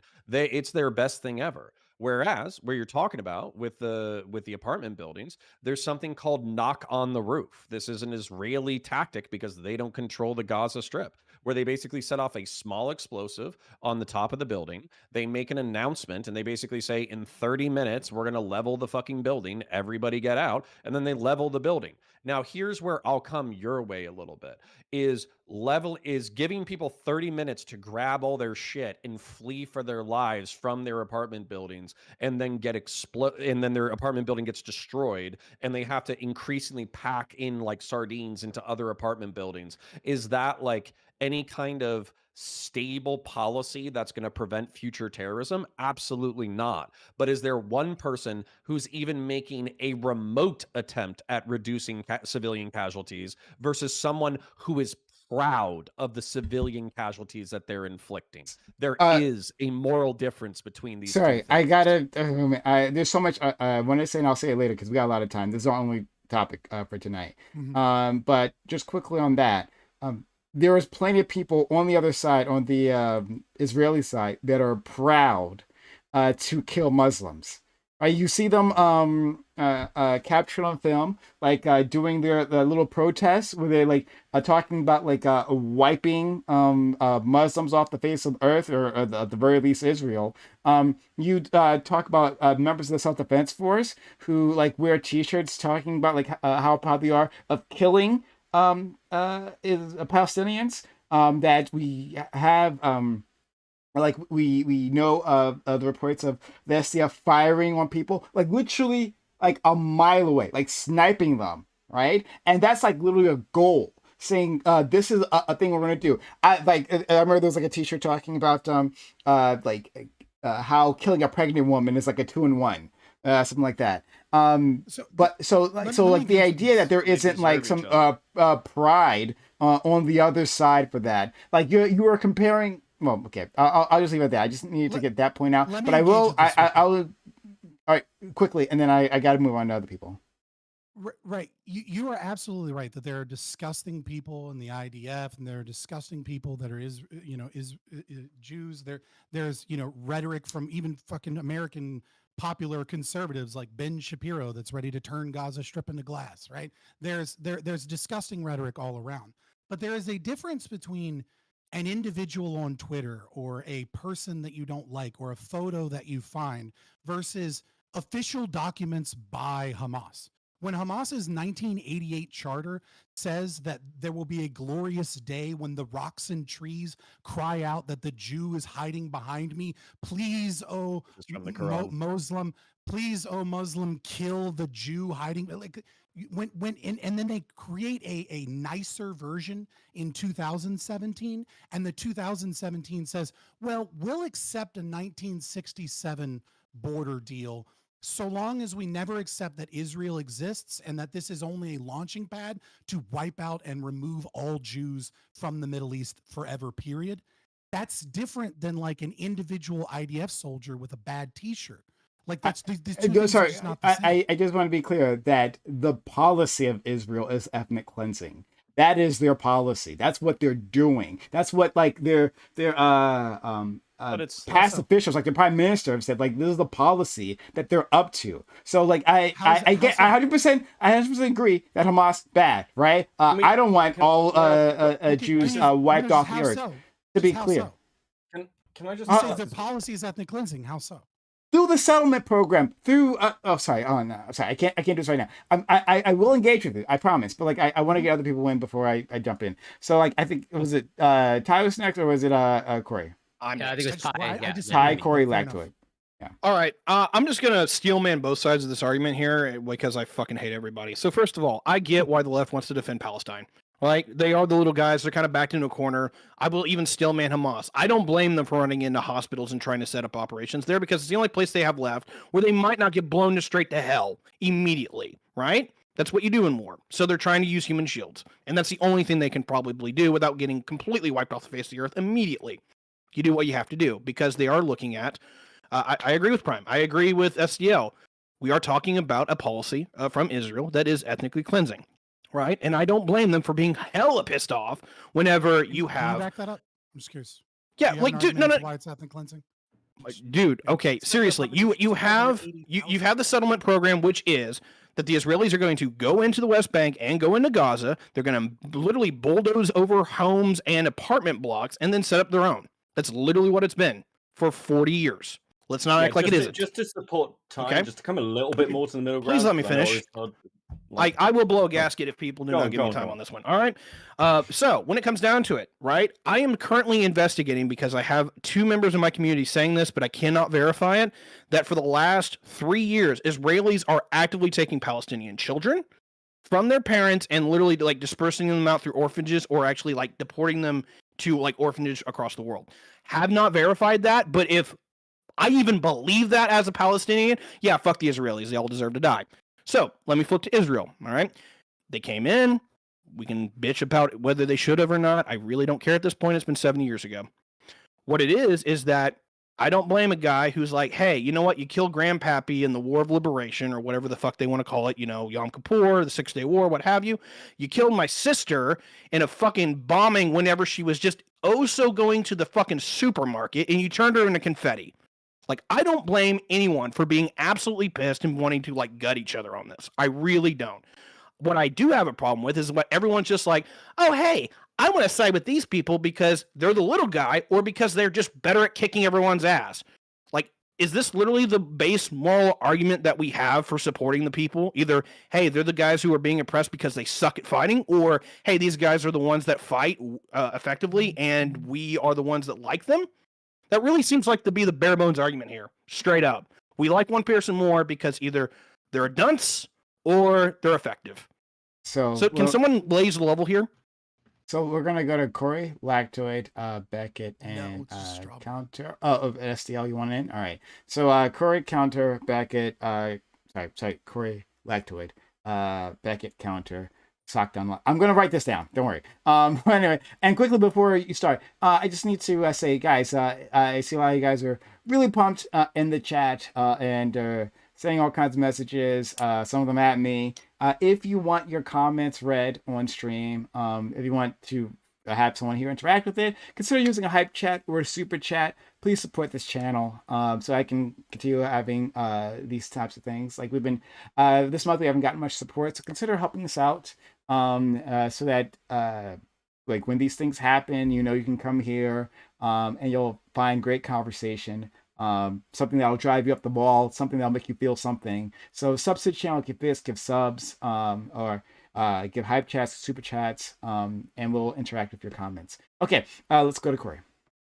Yeah, I just have a question for like SDL because like yeah, I mentioned my opening statement and like I'm whatever, pretty conflicted about everything. But yeah, I mentioned my opening statement. Like I don't know how useful it is to like compare like body counts. So like if the body count was like equal, like fully equal, that would put you on the fence? No, the reason I'm pointing to it is to show that there's a lot of violence that occurs from the Israeli side towards the Palestinian side. That there's a lot of disrespect of, like, the UN routinely receives reports of war crimes from Israelis. There's decades of reports of allegations of assassination of journalists, which is never investigated in depth by Israel. So like that, the reason I'm bringing this up is not just to be like, wow, big number. It's trying to point out that, yeah, there's terrorism. And unfortunately, it's terrorism by both sides. There are no clean hands here. Okay, yeah. So then ultimately, it seems like you are on the fence, but you just maybe lean, whatever. Like what? Well, to answer the question asked earlier, why stand with one side? I believe in democratic self-rule. People should be able to control the polities that they govern them. They should be able to select the leaders that rule them. And Palestinians are much less able to do so because of Israeli military occupation. That's like, well, they're unable to do so because they refuse to do so. They have refused every fucking deal for a 2-state solution for ever. In 1937, they refuse it. 67, they refuse it. Every deal where they say, we will give you your own country, we will give you your own land, we will give you your own government, they refused it until the Oslo Accords in 1995 is the first time Palestinians, Arab Palestinians, have ever had any government in that country ever in world history, right? It's always been Babylonians, the Ottomans, the Jordanians, Syrians, the Egyptians, right? It has always been another group. They finally get control, and it has been rejection, rejection, rejection, terrorism, terrorism, terrorism. And then, of course, Israelis have not made the situation better by doing, as you have mentioned, what many consider to be human rights violations. But the idea that like, oh, well, I believe in democratic self-rule, and if only they were given the opportunity, it's like they've been given every fucking opportunity, every fucking 10 years to have self-rule, and they reject it because it requires them to recognize Israel existing, or it requires them to recognize that Israel is allowed to exist. Until the Jews are pushed to the sea, they refuse to govern themselves.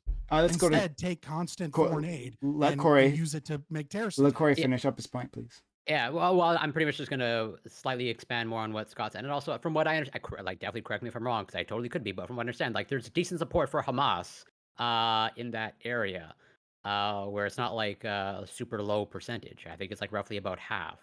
And so it's like how I think that I factors don't know into if I account. trust Yeah, polls. so There's Yeah, in the that's Gaza why, Strip, like, you know? that is totally. That's why Hard it's for like me to know. I Yeah, totally so- agree with you. That's why I don't know. Within the Gaza Strip, about 40% to 60% of people say they would probably vote for Hamas. To give you a comparison of Jewish people in Israel, 48% say that they want to deport all Arab people from Israel. We're talking about two polities with extremely strong reactionary wings. Like, I'm not trying to say, am not trying to say that that Hamas is a good actor or the IDF is a good actor. My argument is always for the people. Now, Scott's argument is, hey, but what about all these deals that were refused? In general, all the deals were refused because Israelis refused to cede land, as was in, you went through like the long history of the area, and whenever the deal is proposed, the deal is not proposed on equal terms or based on giving compensation to people for land loss in any reasonable proportional way. So the whole point here is that they're rejecting deals which they see as deeply unacceptable to them.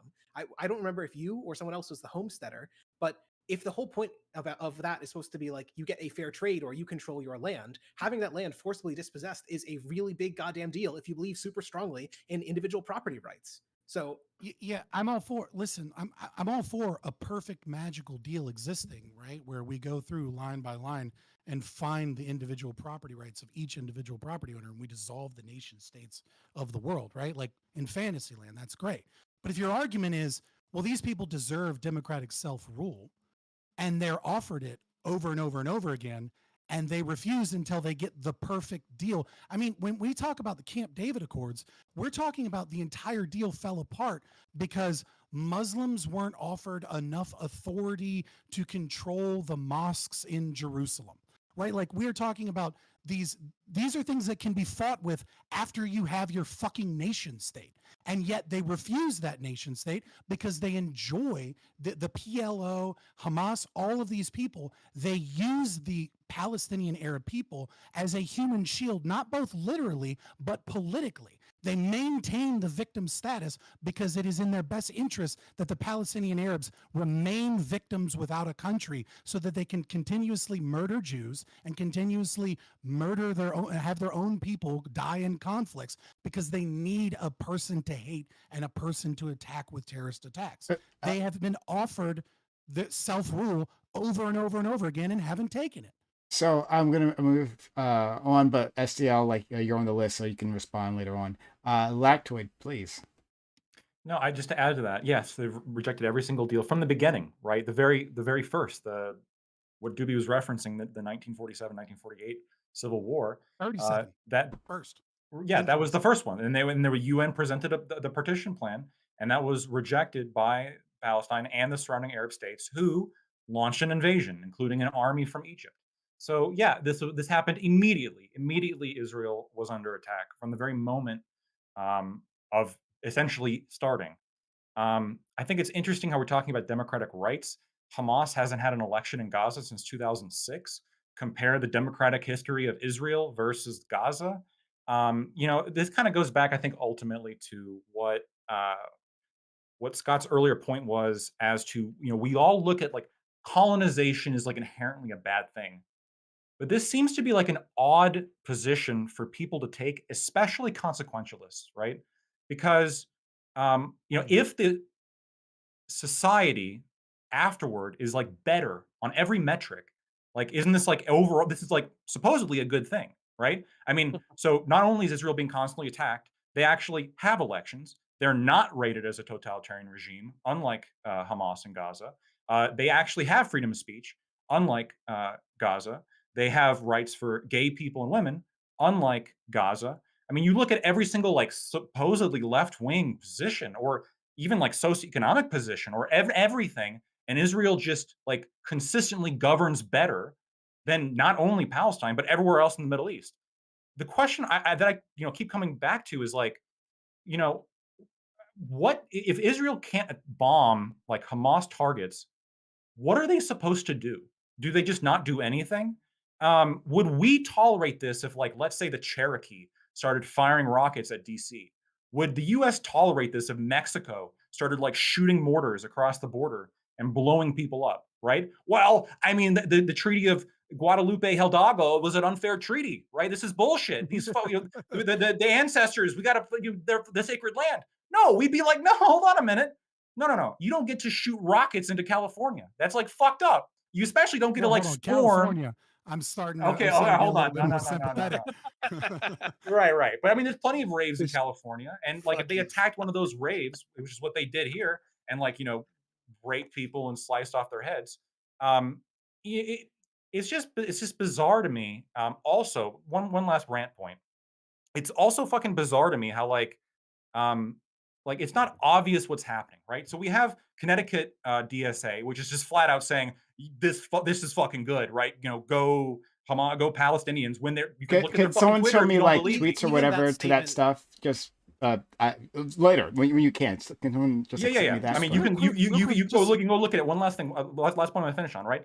But when the DSA, when their main account, or when any of these fucking people say like we stand in support of Palestine, look at the messaging of that when that immediately follows a massacre, right? It would be like somebody posting following 9/11, like I stand with Al Qaeda. I don't support the attack, guys. I don't support the attack, but I stand with Al Qaeda.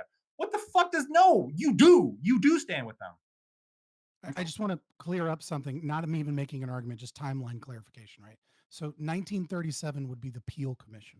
Okay, this is when when muftis from representing kind of our legal arbiters in Islamic law are present speaking for Palestinian Arabs. That leadership is rejecting any existence of Israel ever, and stating unequivocally that if any Jews exist there, once the nation state is Muslim majority, they will remove all Jews from Israel or Palestine, whatever. Right, and then you have the White Papers in 1939, which is the British making it illegal for Jews to settle in certain areas, and then the first partition plan is 47. Let's go to our friend Counter, then Beckett, STL, and Ty. Yeah, And- so I want to make a historical and chronological argument for the state of Israel, just how I think it can be I'm justified. listening. Let me Basically, get some water. yeah. So historically, you can trace the roots of Israel all the way back to 800 to 1200 AD. So we're talking about 800 to 1200 years before Christ is when this area was settled by Jews.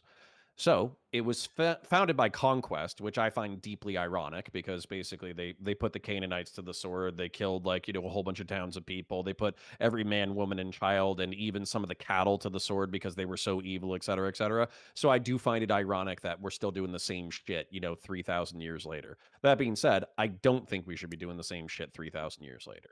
They lasted through the Persian, Babylonian, Hellenic, Roman, and Crusade slaughters, and that is what caused the Jewish diaspora. So people came in, they killed a shitload of Jews, and as a result, the Jews said, "We can't stay here. We're not safe. We're going to go be, strangers in a strange land," basically. So they did that. They suffered through, Christian anti-Semitism in the medieval period. They were second-class citizens under the caliphates, but in the 19th and 20th century, they started the colonization and homesteading that Fabian Liberty supports. And I think that any leftist within their right mind, if they're not blood and soil, they would respect at least the 19th century homesteading because they're not really taking over the area as a political polity. Now, that being said, in World War II, we have the mass slaughter of European Jewry, and the survivors say, we need a place. So what happens is that accelerates Zionism to the point that they establish the state of Israel in 1948 chronologically. So at this point, For me, I don't give a shit about the Holy Land itself. I don't care about the dirt, okay? If you wanted to take all however million Jews and move them all to New York, I wouldn't give a flying fuck, and honestly, I don't think it would change New York that much. That being said, I do think that there needs to be like a territory where Jews can exist without fear of getting stabbed, raped, or murdered. So, I'll try to move through my remaining points. Now, this is bad for everyone because it's geographically a difficult area. It's at the crossroads of humanity. But since that time, Israel has become a pseudo democratic, high tech society, and they're effectively the United States weapons research and development. I'm not saying this is a good thing. I'm just trying to be descriptive here. We give them $3.8 billion every year. I'm pretty sure all of it comes back to us in defense spending. We give them our most high-tech gear, and then they field test it on Palestinians. I'm not saying that's good. I'm just saying that's how close our relationship is. Then we already made this choice. The United States is not going back on supporting Israel. Israel is committing what I view as a slow rolling genocide in the West Bank and in Gaza. And then Vosh was right in a certain respect that if Israel never existed, the region would be a more peaceful place. This is just true, even if you support Israel. But Ben Shapiro is right that if the Palestinians give up, they would probably be integrated politically into Israel as Arab citizens. And if the Israelis give up, it means the end of the Israeli state. Well, we can talk about that in a second. Final point. Actually, I have a final point and then I have a meme point. Mosques in Jerusalem. Part of the reason why Muslims claim Jerusalem and claim all the mosques and all that kind of stuff is because they're holy to the Muslim people. But the reason why they're holy is because they were holy to Muhammad, peace be upon him, because Jerusalem was of significant consequence to people of the Abrahamic faith. So the reason why they're holy to the Muslims is the same reason why they're holy to the Jews. Finally, I do find this ironic. I just want to point this out before I shut up. Diversity is our strength. Replacement migration is good, and we can always figure out how to exist side by side, except for in the case of Israel. Then fucking lefties become blood and soil fucking fascists, which I find amazing. Okay. End of rant. I'm going to respond to that. I have a list, guys. It's like I really do want to jump in, but okay. I have a whole list of points. Can I just And ask a like question, I got them too. if and that's and okay. and next to all of these is like who I'm going to respond to. It's like Scott counterpoint, Scott counterpoint, Scott. Okay, so don't worry. Like I want a piece. Doobie I want had a this. question. I want this smoke. Me Go next. ahead. If you have that question, you can ask that. So this idea that like if the Palestinians stop fighting, they would just be like assimilated into Israel. Mhm.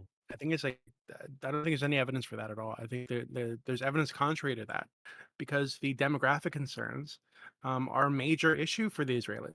They want Israel to be a Jewish majority state, right? So, which is Mhm. one of the core reasons they won't let the Palestinian refugees back, which is another reason that they're so opposed to they have like one state solution. So it's one of the reasons they gave up the West Bank. It's because they want a Jewish majority state, and if it gets to the point where that's being challenged, they're anything that challenges that they're not going to support, because they want this to be an ethno state. So I don't think it makes sense to say that if the Palestinians stop fighting, they would just like be assimilated. Like Israel's demonstrated that they're not going to do that. They're not willing to do that. Same with So Probably Doobie. I'm Probably, you're probably googling. right. No, so Um, I'm googling. Did somebody say the population of Gaza was 3 million?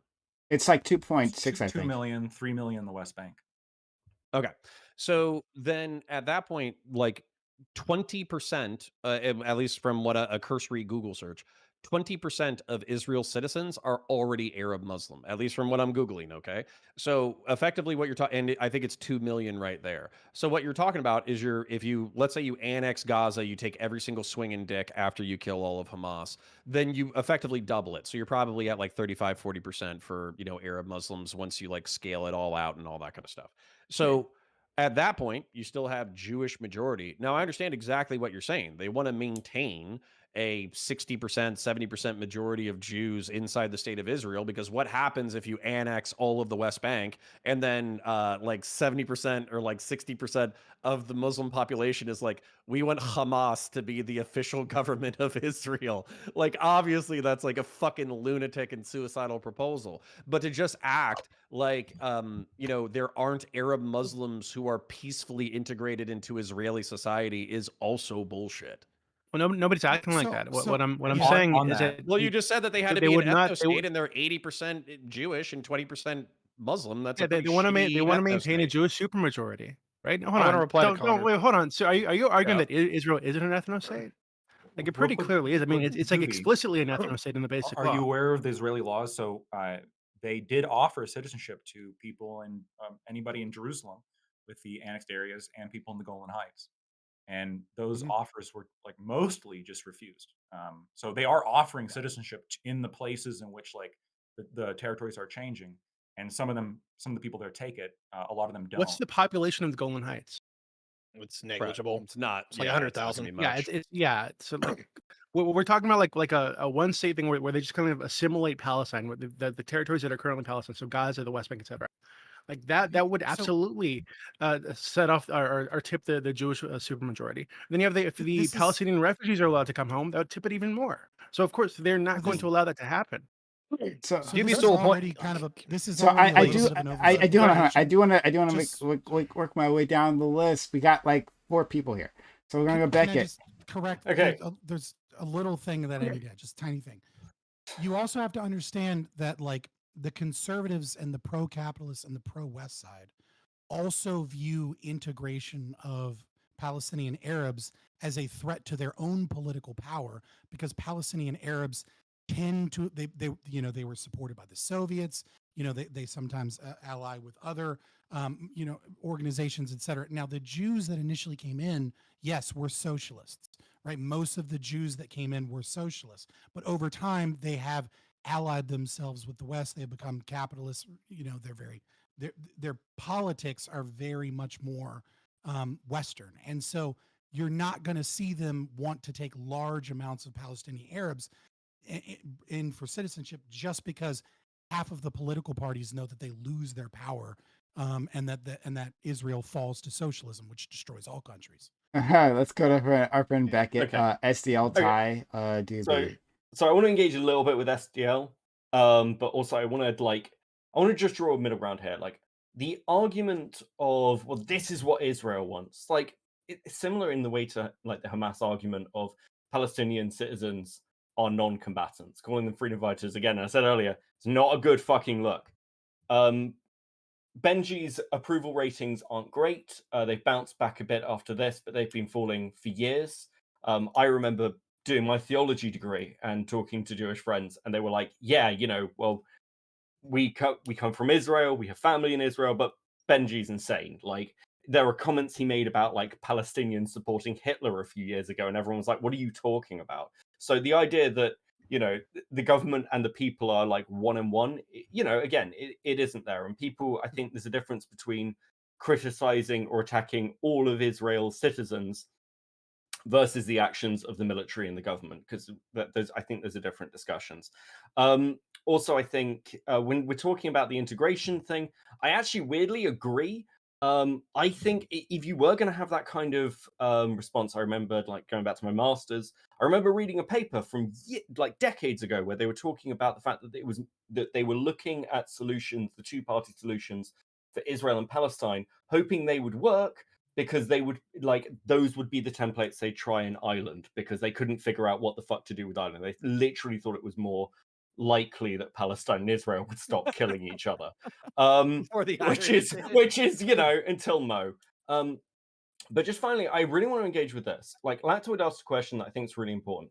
What do you actually want to see Israel do? Like, realistically, at this point, because we've got so much propaganda on both sides, the rhetoric has heated up so much over the last 2 decades that both sides have basically dehumanized each other, and Israel has that from multiple outside sources like Iran. Israel, they do want to wipe Israel out, A, because it's Jewish, and B, because they see it as like an American installation state. So what's I'm your interested in that solution? too. I'm the only one to actually propose a solution so far.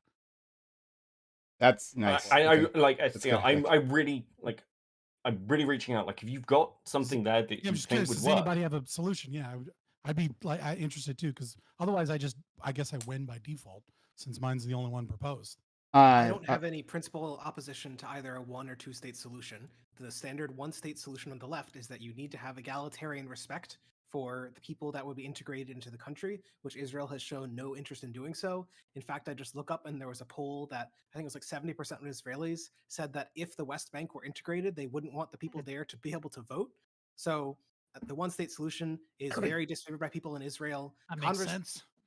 Makes a lot of sense. The 2 state solution is Get a few very hard to achieve discotheques because it blown up, you requires might feel that them- way, you know? It Oh my requires the God. 2 parties to come to an agreement, which has failed 50 times over the years. So I don't have any principal opposition to either, but I don't know that either is very likely. To be Okay. clear, my question was, what should Israel do in response to the attack, right? Because there appears to be criticism on the fact they're blowing up Hamas buildings and there's civilians that are inside or around. So in response to this massacre, like, what should there be any military response? Are they allowed to shoot anything back, or how does that work? I think there can be some level of military response. The argument that I've been giving is that the type that you see from Israel is enormously disproportionate. So, for example, today, the Secretary of Defense said they were fighting, quote, human animals, and as a result decided to cut off fuel, food, energy, and water to Gaza Strip. So the idea that, like, oh, they're just doing a little military incursion, it's going to be totally proportional, is nonsense. Like, they're targeting the civilians. Is that a too. human rights violation? Is taking To cut off off water? is cutting off the water to Yeah. Probably. I don't know the yeah. law, but it probably to some degree should Yeah, be. yeah, it's international law. Wait, This is so why I'm you just- don't I'm just- strike at yes, power right. stations and So- things. This is why the accusations of Russia doing it to Right. Ukraine was so So- serious. Yes. Yeah, I was just curious, right? So, like when Russia does it to Ukraine, or when Ukraine in 2014 does it to Crimea, right? Is that human rights violations? Are you willing Yes. to say that the Ukrainian government Yeah. is human Probably. rights violation No, I that mean, might have led to Yeah. escalating tensions with This Russia is and provoked them? super tangential, but like, yeah, the UN I think has now I'm just investigated. curious like, if a you're dozen- consistent with that idea. The UN has investigated like I think a dozen Ukrainian human rights violations and like over 100 Russian war crimes. So yeah, I totally believe it.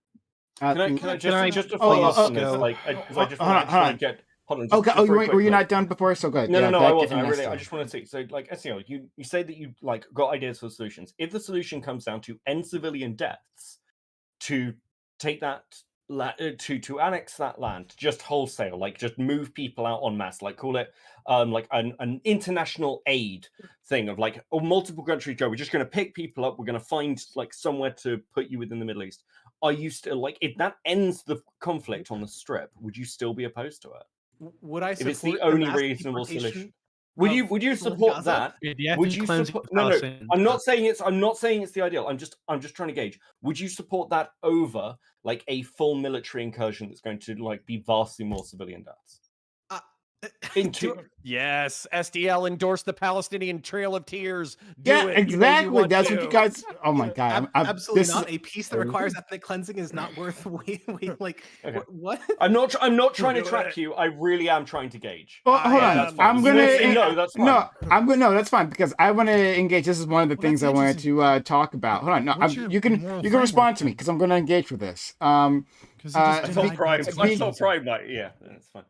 Well, You're- yeah, are you because like this is deontologist what or a virtue ethicist. this is what to like I was gonna respond to counterpoints about, right? He says like I don't care what your historical grievance are, right? You can't do X, right? Like the things that Hamas have done. Or fair enough, right? But then this seems to but then you're like, well, in response, what I'm gonna do is do a Trail of Tears. Is to ethnically remove you all. And let's not pretend that this is like a bloodless thing. Oh, we're just going to transplant this population of millions from one place to another. And that'll be the peaceful solution, just like the Trail of Tears was. No, I think it's really disgusting that you said that. Disgusting that you're endorsing literally just like the ethnic cleansing.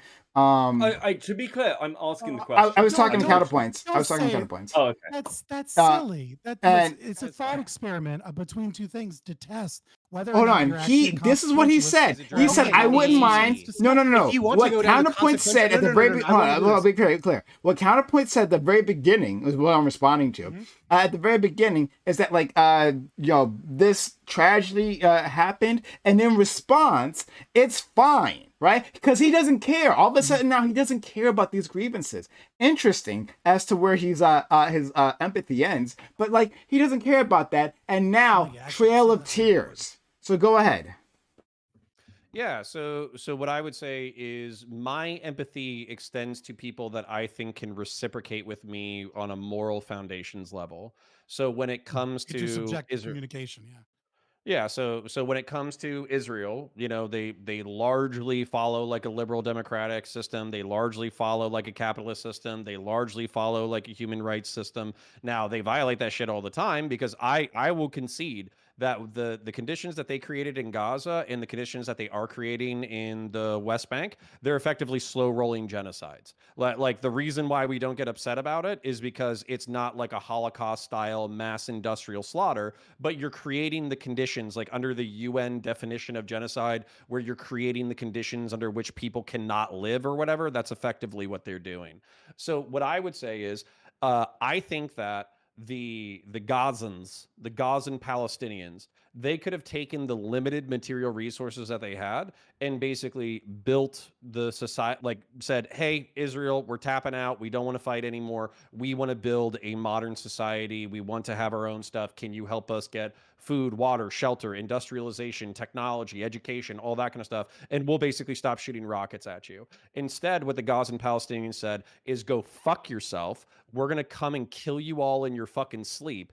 And they also proved that they're going to do it, and they rejoiced while they were doing it. When they beheaded that fucking Thai like migrant worker, they were laughing about it. When they were shooting the families in the fucking bunkers, they were proud of the fact that they did that. When they found some degenerate fucking Western drug addicted fucking prostitute at a rave and they blew her brains out with an AK-47 and they were holding her fucking head up like she was a trophy deer, they were screaming God is great while they were doing it. So when I see that, I don't see somebody that I can reciprocate with morally. So as a result, yeah, I might not want to do it myself. I might think it's bad that it's happening to you, but I actually don't give a fuck. Yeah. So Okay. if Israel So goes so and here's levels here's the entire fucking place, problem don't with give a this. shit. And here's the problem with this, right? Because maybe it's not a problem for you because you could have said literally the exact same thing about the Dutch South Africans.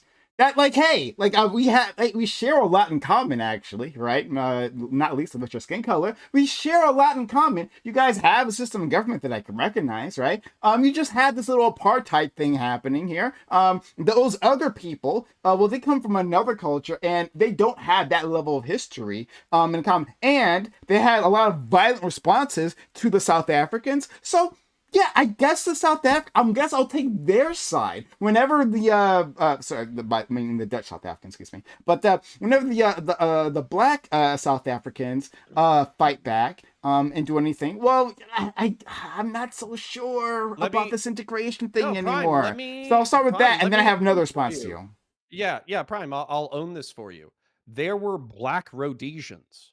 There were people who were integrating into black South African and Rhodesian society who wanted school, who wanted higher education, who wanted materialism, who wanted capitalism, who wanted commercial trade, and who were integrating into society. Then there were members of the ANC who fucking kidnapped people, put them in tires, and then set them on fire while they were still alive. If I saw any political organization, if I saw any political organization actively promoting putting human beings inside tires and setting them on fire while they were alive, then I would pay. Hold on, I'm not done yet.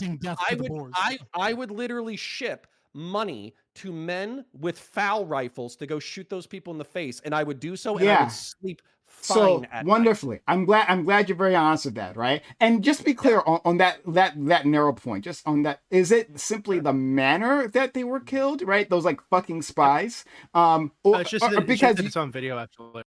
No, yeah, it's the prob- manner in which they're killed. There are good deaths Okay, and there are just the bad manner deaths. for the kill. So if they had done it more kindly, they killed the exact same people, right? With just a bullet to the. I'm like you were just saying that you don't like bullets to the head of individuals. And I don't like when we're talking about civilians. I don't like it If either. they spared, if they spared men, women, and children, if they engaged military forces, and if they used bullets instead of torture, then yeah, I would But support hold on, their but it's political not struggles just a lot military more. forces they're engaging with, right? Like Sure. with the South Africans and with the Palestinians.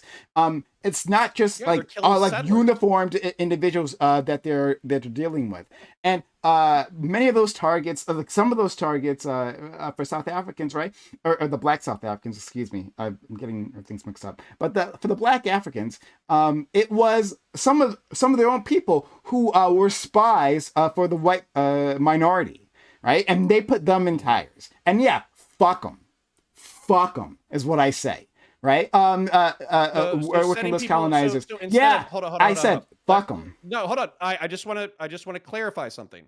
So you're saying that let's just say they're spies and they're for a political organization that you hate, that you think is evil. Okay, you now have two options in front of you. One of them is execute them for being a traitor to the political movement that you care about. And just shoot them in the back of the head or whatever. The other one is put them in a tire and set them on fire so they feel rubber melting on their skin as they're inhaling burning fumes, and then eventually they die from systemic shock. So you're saying to you there is no moral difference, and you don't care that your political actors are taking the more egregious moral action. Yeah, no, hang on. I'll be very clear. There is no moral difference when the South Africans are torturing, right, doing bowel torture on the same level as the Black Africans were doing as well. The Dutch Africans and the Black Africans. I keep messing that up. I do apologize. Tiring but like, Just oh, speaking they as weren't. a Yeah, they British weren't the South exact same. African-born person, They I feel very seen tonight. They weren't. Oh yeah. But yeah, they.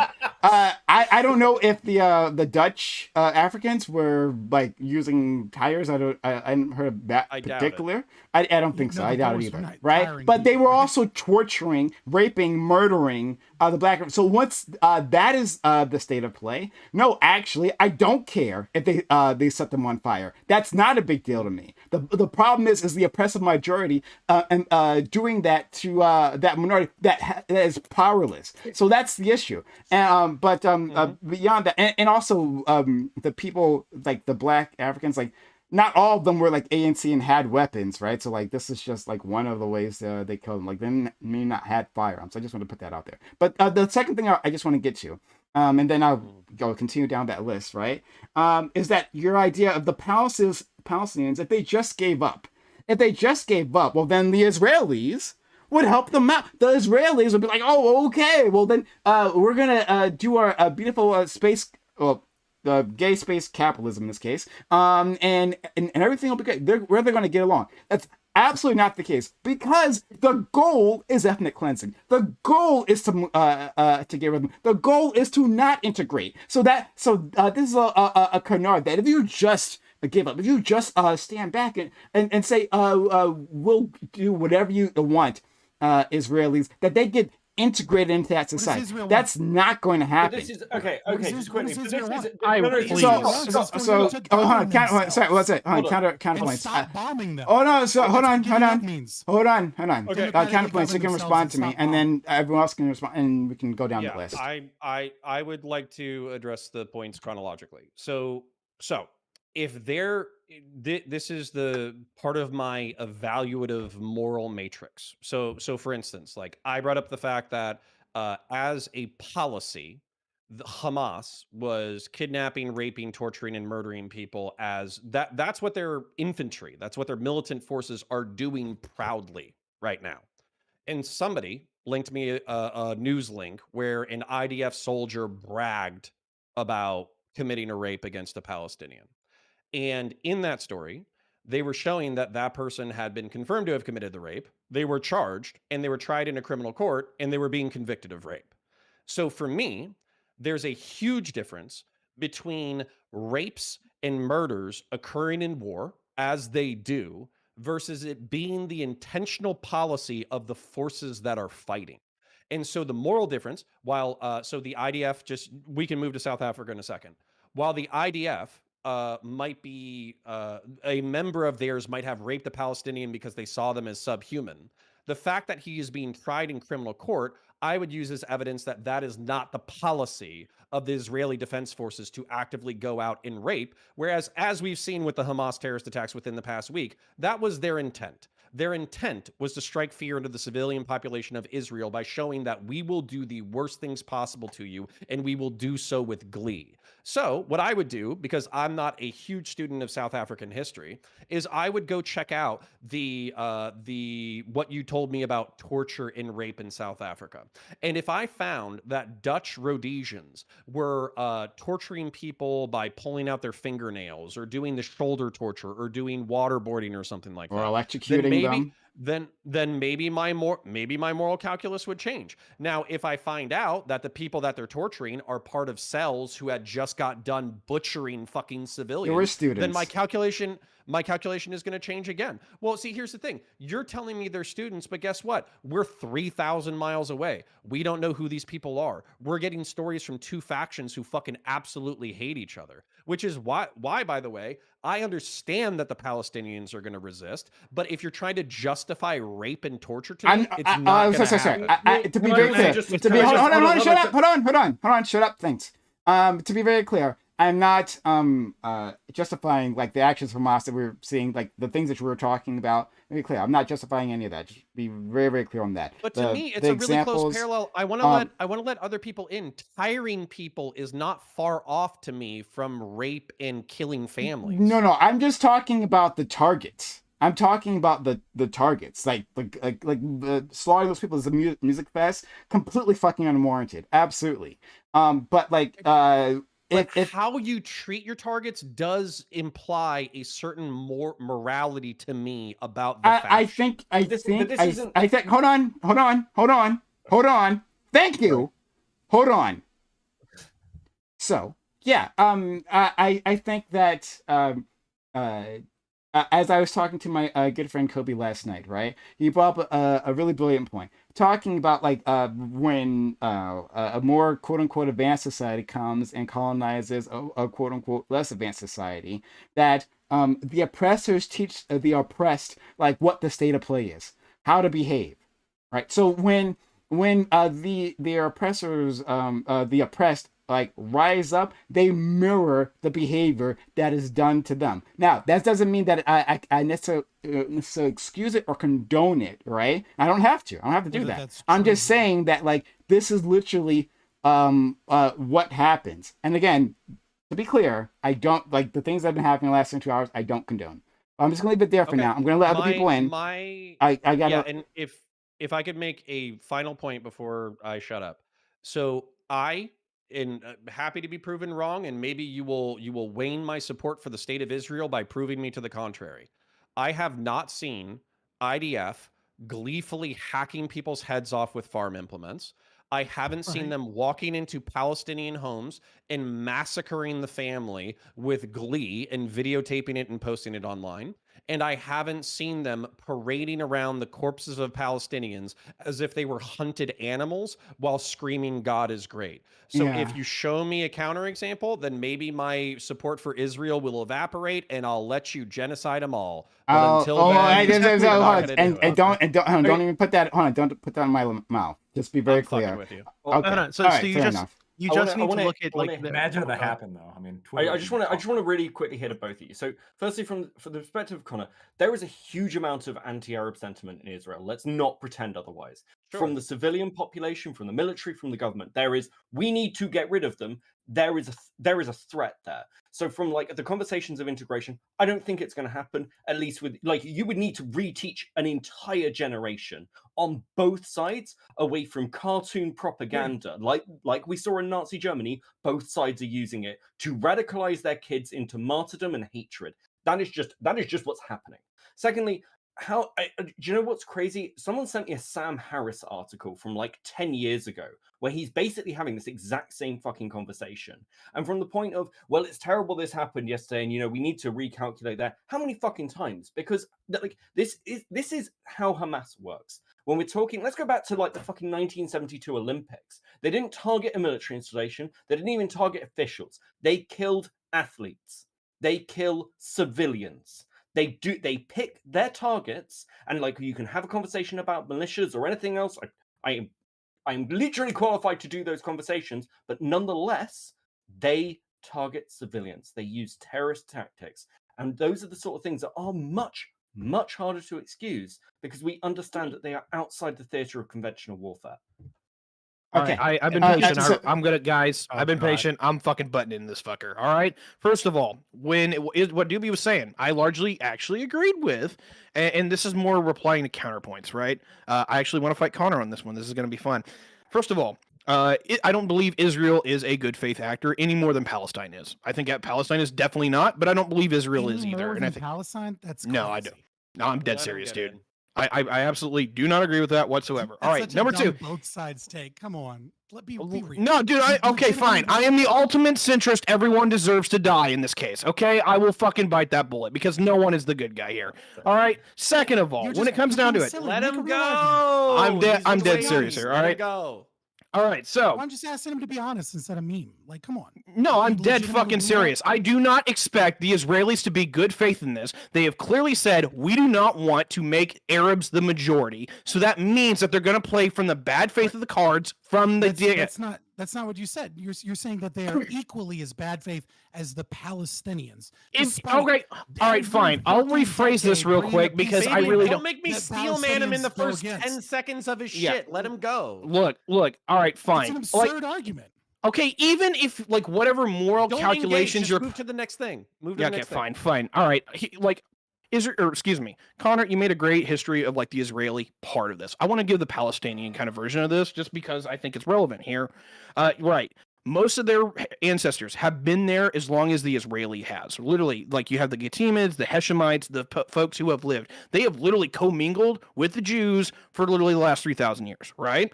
And you have the points where they become in charge a couple of times throughout history under the Rashram Caliphate and a few other instances in history. But they've also been fighting off invaders constantly. They've had the Turks, they had the Mamluks, they've had the Brits, now they've had the Israelis. Like, I don't blame these people for being the position that they're in. They've been constantly taking it up the ass over and over and over again, and they still fucking dig in and try. Straight up. So there's a point where I'm like, yeah, you say you can sleep well at night. I can't. I don't want to support either of these people because of the baggage that all comes down to this. And you know what? I totally get where you're like, hey, you know what? Israel can play by a higher standard of ethics because they have the power. It doesn't fucking suit for me because war is the abandonment of morality in my fucking opinion. Whenever you've taken up the arms against your fellow human beings to this degree, I don't give a shit if you're pumping them full of lead straight in the head or if you're like quietly bringing them outside to, pop them in the back of the head or whatever the fuck that is you're doing. You're killing people. You're fucking taking away their livelihoods. You're destroying their homes. You're killing them. Whatever the hell is, you're turning them into fucking confetti. So when it comes down, self-defense is always murder. The problem is like this is a circular cycle of self-defense. I don't blame anyone for doing what they're doing in this case. I really fucking don't. If I was a Palestinian, yeah, I would want the fucking Israelis dead for what they did to my family or my home or whatever else. Yes, and I would feel the same way if I was Israeli. If you don't blame anybody for anything and you refuse to support anybody for anything, then like, do you have an opinion other than just nuance? Okay, do you have an opinion? Okay, yeah. If you want my opinion, hey, what are you talking about? Yeah, if you want my opinion, hey, Brits, I'm sending you in because you made a fucking mess. Go clean it the fuck up right now. Like, if you want 7 people DMing me asking me to take a monarchist stance in this fucking debate.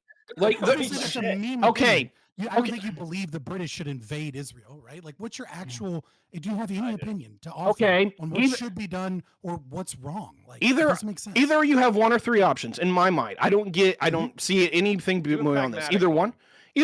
We support Israel because we say, all right, fuck it. We have a higher cultural affinity to them. We like that they have, Connor made these arguments very well. They have a more liberal democracy. They have a more economic system that we like, politics, yada, yada, yada.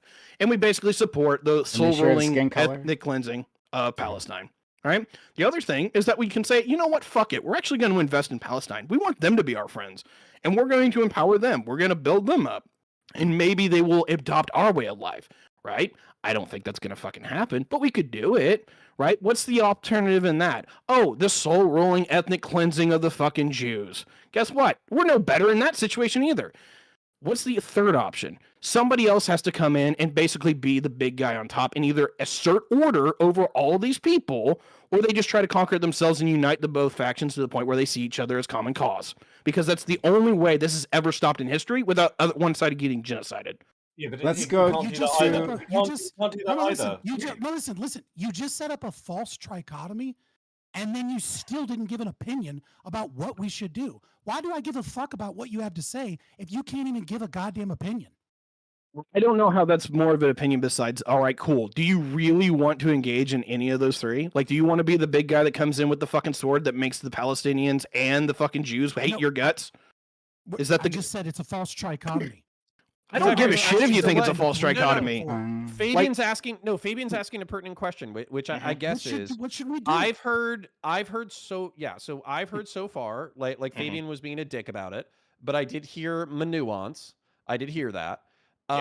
But I've heard you earlier say that you're not comfortable putting any weight on either side because you don't want the blood on your hands. So out of the trichotomy that Fabian said, do you have any of those courses of action that you prefer? I've really thought about that. Israel, Palestine, third power. Yeah, I'm either going to go with you, and this is like 10% tops, is that I would go with you because you're right. Like, we just simply have more of a friendship with the Israelis, even though I fucking can't stomach it. Or I'm going to say the real world answer is, hey, Turkey, you want to conquer the whole place anyway? Have fun. Okay, can I All right, can we move past? I want to let Jibby respond. I'm gonna let Jibby respond because I was talking about them. We'll go straight to Beckett. Okay, so Connor, like I feel like you are so obviously raping, murdering civilians is bad. Okay, I'll give you that, of course. Hot take And for I this don't panel, support apparently. that. Yeah, but I don't see it like I don't understand you. You're speaking as if it's more humane to like blow someone's apartment building up and then have them slowly suffocate to death under rubble for hours. Like this isn't more humane what the Israelis are doing. You have plenty of examples of them celebrating doing exactly that. For dozens of apartment buildings. There's like 100,000 people who are currently like displaced right now, or more than 100,000. Right? You'll find videos if you were to look it up of Israelis dragging Palestinians through the streets and beating the fuck out of them, right? Spitting on them, kicking them. God knows what happened to them after the video turned off, right? So if the idea is just that, oh well, it's on video, we see it on video, so fuck them. Well, God knows how much of the shit is on the Israeli side that we just don't see on video. And what we are seeing on video is homes, apartment buildings, residential areas bombed and destroyed with people inside them living in them. Entire families wiped out. So this isn't any better. And you'll find tons of Israeli politicians celebrating this, right? And leading up to this, you have tons of Israeli politicians regularly comparing the Palestinians to animals, calling Palestinian children little snakes, saying that their options are either to leave or be exterminated. Like there's a long history of this on the Israeli side. Yeah, so I have a binary response to you, and I'll try to go with the defensive one, and then I'll try to go with the part where I agree with you.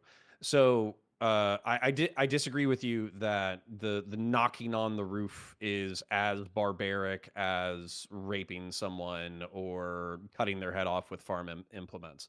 So for those of you who don't know what knocking on the roof is, basically like through some intercom system, I have no idea, it's drones, some shit.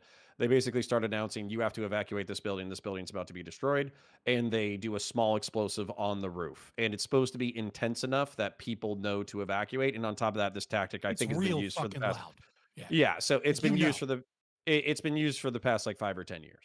Then they give the people, I don't know, 30 minutes or whatever to evacuate. They give people like just enough time to grab your shit and get out of the building. Then they destroy the building. Now, of course, what happens is I'm sure there's grandmas who get left behind. I'm sure there's chihuahuas who get left behind. I'm sure there's precious heirlooms and memories that get left behind. And also, babies. I'm sure, well, don't leave your fucking babies and baby families. behind. Don't leave your fucking Because baby. a lot of the cases, it's not just the one building; it's the entire fucking neighborhood that gets bombed. Right? Well, So, like, okay, so that's where I was going to say next. You're like when you downplaying bring down how much hold on, they're bombing. when you bring down okay, this is compared. Okay, hold on. This is compared to the alternative, which was in World War II, where the civilian population was just part of the target, That's and not you the just alternative. carpet bomb the entire area. So is that more? That's not the Can you- alternative, actually. What's the alternative? The alternative would be Yeah. boots on the ground going door to door to find Hamas. Sure, That's, I agree that's with the you. actual alternative. That's a I agree more with you. reasonable thing to do, actually, even though it's riskier for the Israelis. I agree so with they're not you. going to do Hold that. on, hold on. Instead, So hold they'll on. sit in That they'll sit in that their was country. They'll in sit my on the side of the intro, fence for the record. and ban Okay, and hold fucking on. bomb everybody there. They're We talking agree. about turning Gaza into a fucking what do you call it? Like a city, like an island of ruin. Like Sure. like they're not exactly being like careful, right? Is this rhetoric that's emerging in the past 48 hours? Yeah, that was from, I think it was Bibi that said that. They're gonna turn this place If into I an island of see ruin. if I see my countrymen being raped and beheaded, then I might be a little bit hyperbolic. Wait, prior to that, Yeah. okay, but all the shit about the comparing The Palestinians to animals, dehumanization, yes, calling dehumanization is calling bad. them You little caught me. snakes, telling them that they either leave or Yep. they get exterminated. All that's prior Dehumanization to is that. bad. Yep, you got me. Yeah, Dehumanization is okay. bad. Okay, so I don't know why are you so Israel firmly bad. on Israel's side But, here? but their Why are you war so firmly on tactics So hold Israel's on, side? hold on. their war No, I tactics wanna- don't seem to be dehumanizing, right? Why would they hold Israel on. knock? does bad things. Wait, Yes, why would they Therefore, knock? we must be on side of insane Islamic terrorists. Right. Why Like, would this they is do a the dumb argument. Why would they do the That knocking isn't the argument that strategy? anybody's Why making. would they do the knocking It's the strategy argument you're if making. they didn't acknowledge No, it's not. people of Gaza as humans? I've never seen them in favor of Hamas. Because of international pressure. There you go. Yeah, I mean, You like it is. accuse others of saying that because they lean on the side of Israel, or because they believe that Israel should do some action, that means that they're on that side, right? And that they should be on the Palestinian side. So unless you mean you're on the Palestinian citizen side, but that you're completely against the Palestinian Authority, PLO, and Hamas, then, like, I don't know, maybe make that clear. If that's what you're really saying, is that Has anything I said that's right indicated that I'm like pro Hamas? Doobie, Is there anything I said indicate that I'm pro Hamas? And to be clear, Connor's statement earlier, I think, was basically giving Israel carte blanche to do whatever the fuck they wanted because he saw videos of people getting murdered. Like, Yeah. like that's what I got from Connor. It's more descriptive than making like a positive moral claim. I don't think slow rolling genocide is good either, by the way. So this is more of like a descriptive thing of what's going to happen. Egyptians. So Gaza is in the south, right? If you just imagine the map of Israel, there's the West Bank, which is still majority Muslim and Arab. There's Gaza, which is majority Muslim and Arab, but they have like the population density of Manhattan, but it's a shithole open air prison. The Egyptians aren't going to take Gaza. Not an open air prison. They're not okay. Absolutely, The Egyptians are not going to take the Gazans. That's the next country over. Israel doesn't want the fucking Gazans. The Gazans hate Israel with a fiery fucking passion, and they've just proven that in the past 72 hours. Descriptively, if I was Israel, if I just saw my countrymen raped and beheaded and gleefully posted online about that, then what I would do as a matter of policy is go in there door to door, like you said, differentiate between civilians and combatants as much as possible, kill every swinging dick combatant from north to south, and then I would literally do, I'm not kidding, I would actually do the Palestinian Trail of Tears and fucking march them over to the fucking West Bank and say, tough titties, you live here now. Well, you don't need to do that though, right? So like you can just What, you leave them there and you give them a new government? No, you can do what civilized countries do. Maybe there are things that Israel did leading up to this that caused the situation, right? I agree with you. I didn't hear lactoid at all. Yeah, I just wanted to say, like, you can do what other civilized countries do, which is like what we did in Japan, which is like you occupy it, right? You occupy it and you begin to like get rid of, like, you know, they had some very troubling things in their government and very troubling things in their culture involving imperialism and involving like mass casualty events against other people. And that's just what you do with Gaza, right? Israel Japan's not a good example for this. You actually, ironically, you want an example for this. It's Ireland, and occupation didn't fucking work. It made things so much worse. Like hold on. Let me finish. Because you're talking about after-war military action. That is not the situation here. When we're talking about something like the IRA, you are talking about normal people being radicalized, small arms and guerrilla tactics. And the minute you occupy, the minute you have a military target, all you are going to do is, well, the prison has fucking gave them the target. Well, no, the difference here with that. Then though, what about is that Europe and Japan? The goals of the UK with Ireland was not the same goals as the US had with Japan. The US did not intend to make Japan part of America. The US intended to make Japan part of the civilized world, right? It was going to bring Japan out of the sort of feudalistic imperialist kind of area it was in. And by the way, just another like kind of interesting comparison. How's Afghanistan Japan looking? took 10 times more casualties than How's the US did Afghanistan looking fighting the with US. with that? And it was disproportionate killing, but yet it was still overall just. And the overall outcome there was a Japan that's far better than pre-World War II Japan, right? It is a Japan that actually understands things like human rights and understands things like democracy, relatively speaking, et cetera, et cetera. Like, why can't this happen in Gaza? Well, You don't have to deport them all. You don't. You can they're people. They can like learn to not shoot rockets. There are potential other solutions. I mean, I think the open-air prison comment's actually pretty pertinent. Like, you could take areas and basically just create corridors that are demilitarized or third party, and then like right now, like you wouldn't have term. No, but it is a propaganda term, of course. But that doesn't change the fact that that's how people fucking feel when they can't get in and out of their own region without having to go to the border checks of another country. When did that start? 2006, when Hamas was elected. Right when Hamas was gaining political ground, which makes literally no difference. But it has made things worse, has it not? When you look at the population growth of Gaza, like it's like Beckett, the most unsuccessful genocide ever. Sorry, Prom.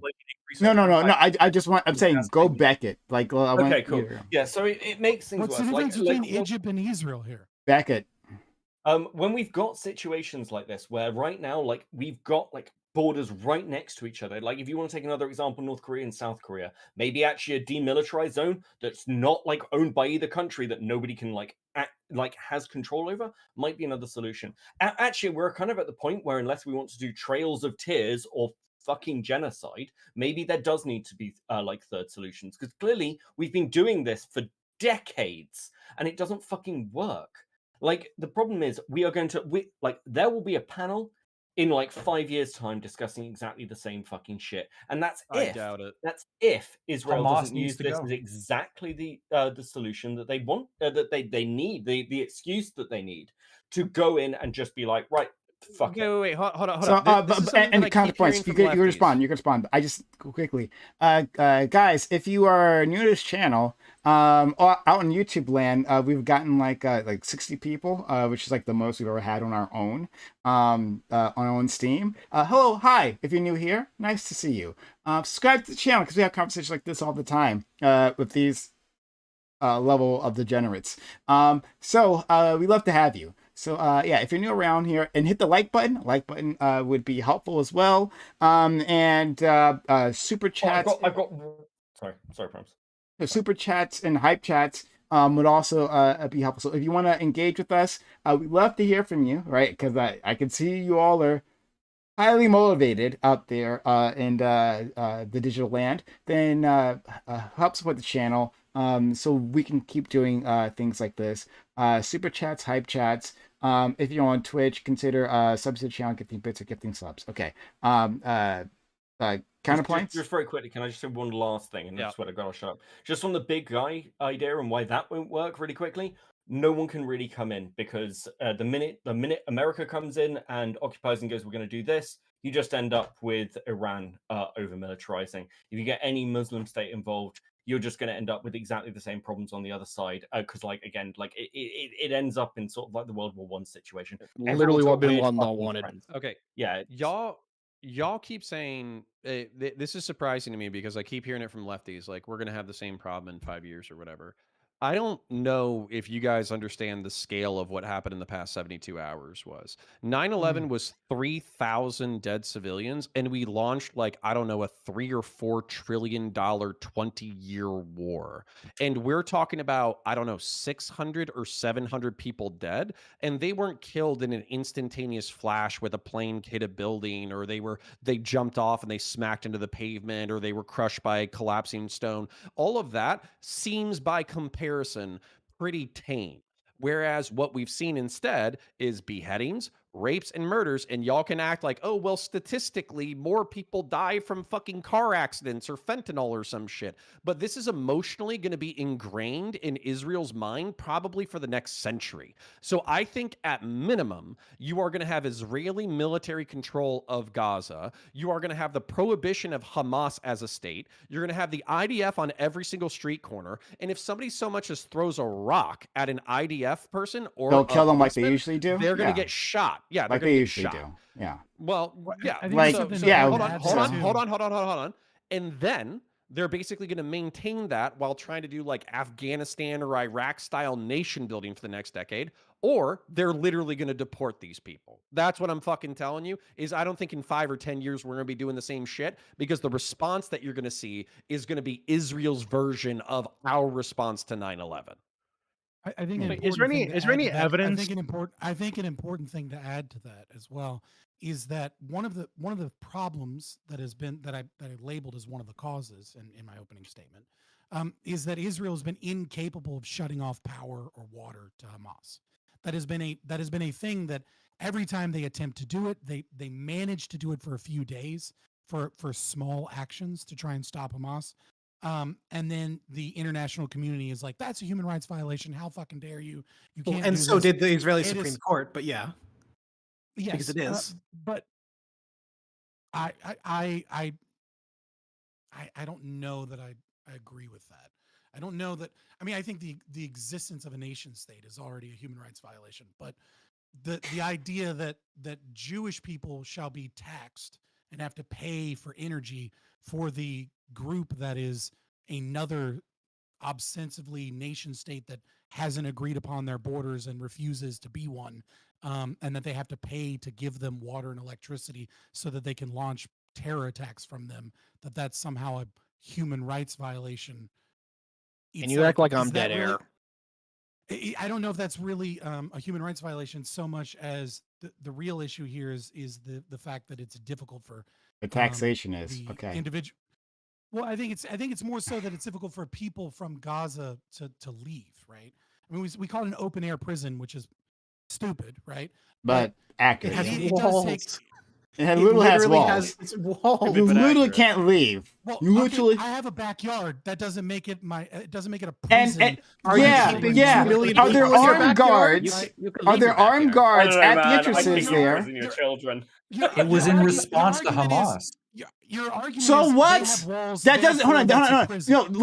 Lagford, when I say so Mexico's what, now a it's not prison that because like we have a southern it's not border. that Hamas Like, is it's a in some retarded argument. sort of threat. I hear you, right? Like, but I'm saying that doesn't change the fact that Gaza is. It could be a response to the fucking tooth fairy. It doesn't matter. But Gaza, as it stands now, is an open air prison.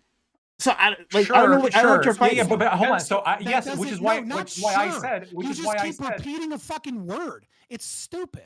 You have no defense of it other than it has I- walls and Hold and on, you need a permit to leave. That takes Yeah, 3 yeah. weeks. When you can, hold on. That's When a you prison? cannot leave, right? When they control the borders, Yes, you and when they can. deny and they control the resources the entire time. And let's not just talk about the food and water that they're denying right. now, They right? supply Hold on. Let's resources. not talk They about that. Let's feed talk about the and fact they that since the give water last and hold on, electricity since the to people that are last fighting them. bombing, they've been denying them building resources. So it's not like since it's just been since the last time the Palestinians have been building themselves back up, right? And now they're in fighting shape. No, they leveled neighborhoods before, and then they stayed level.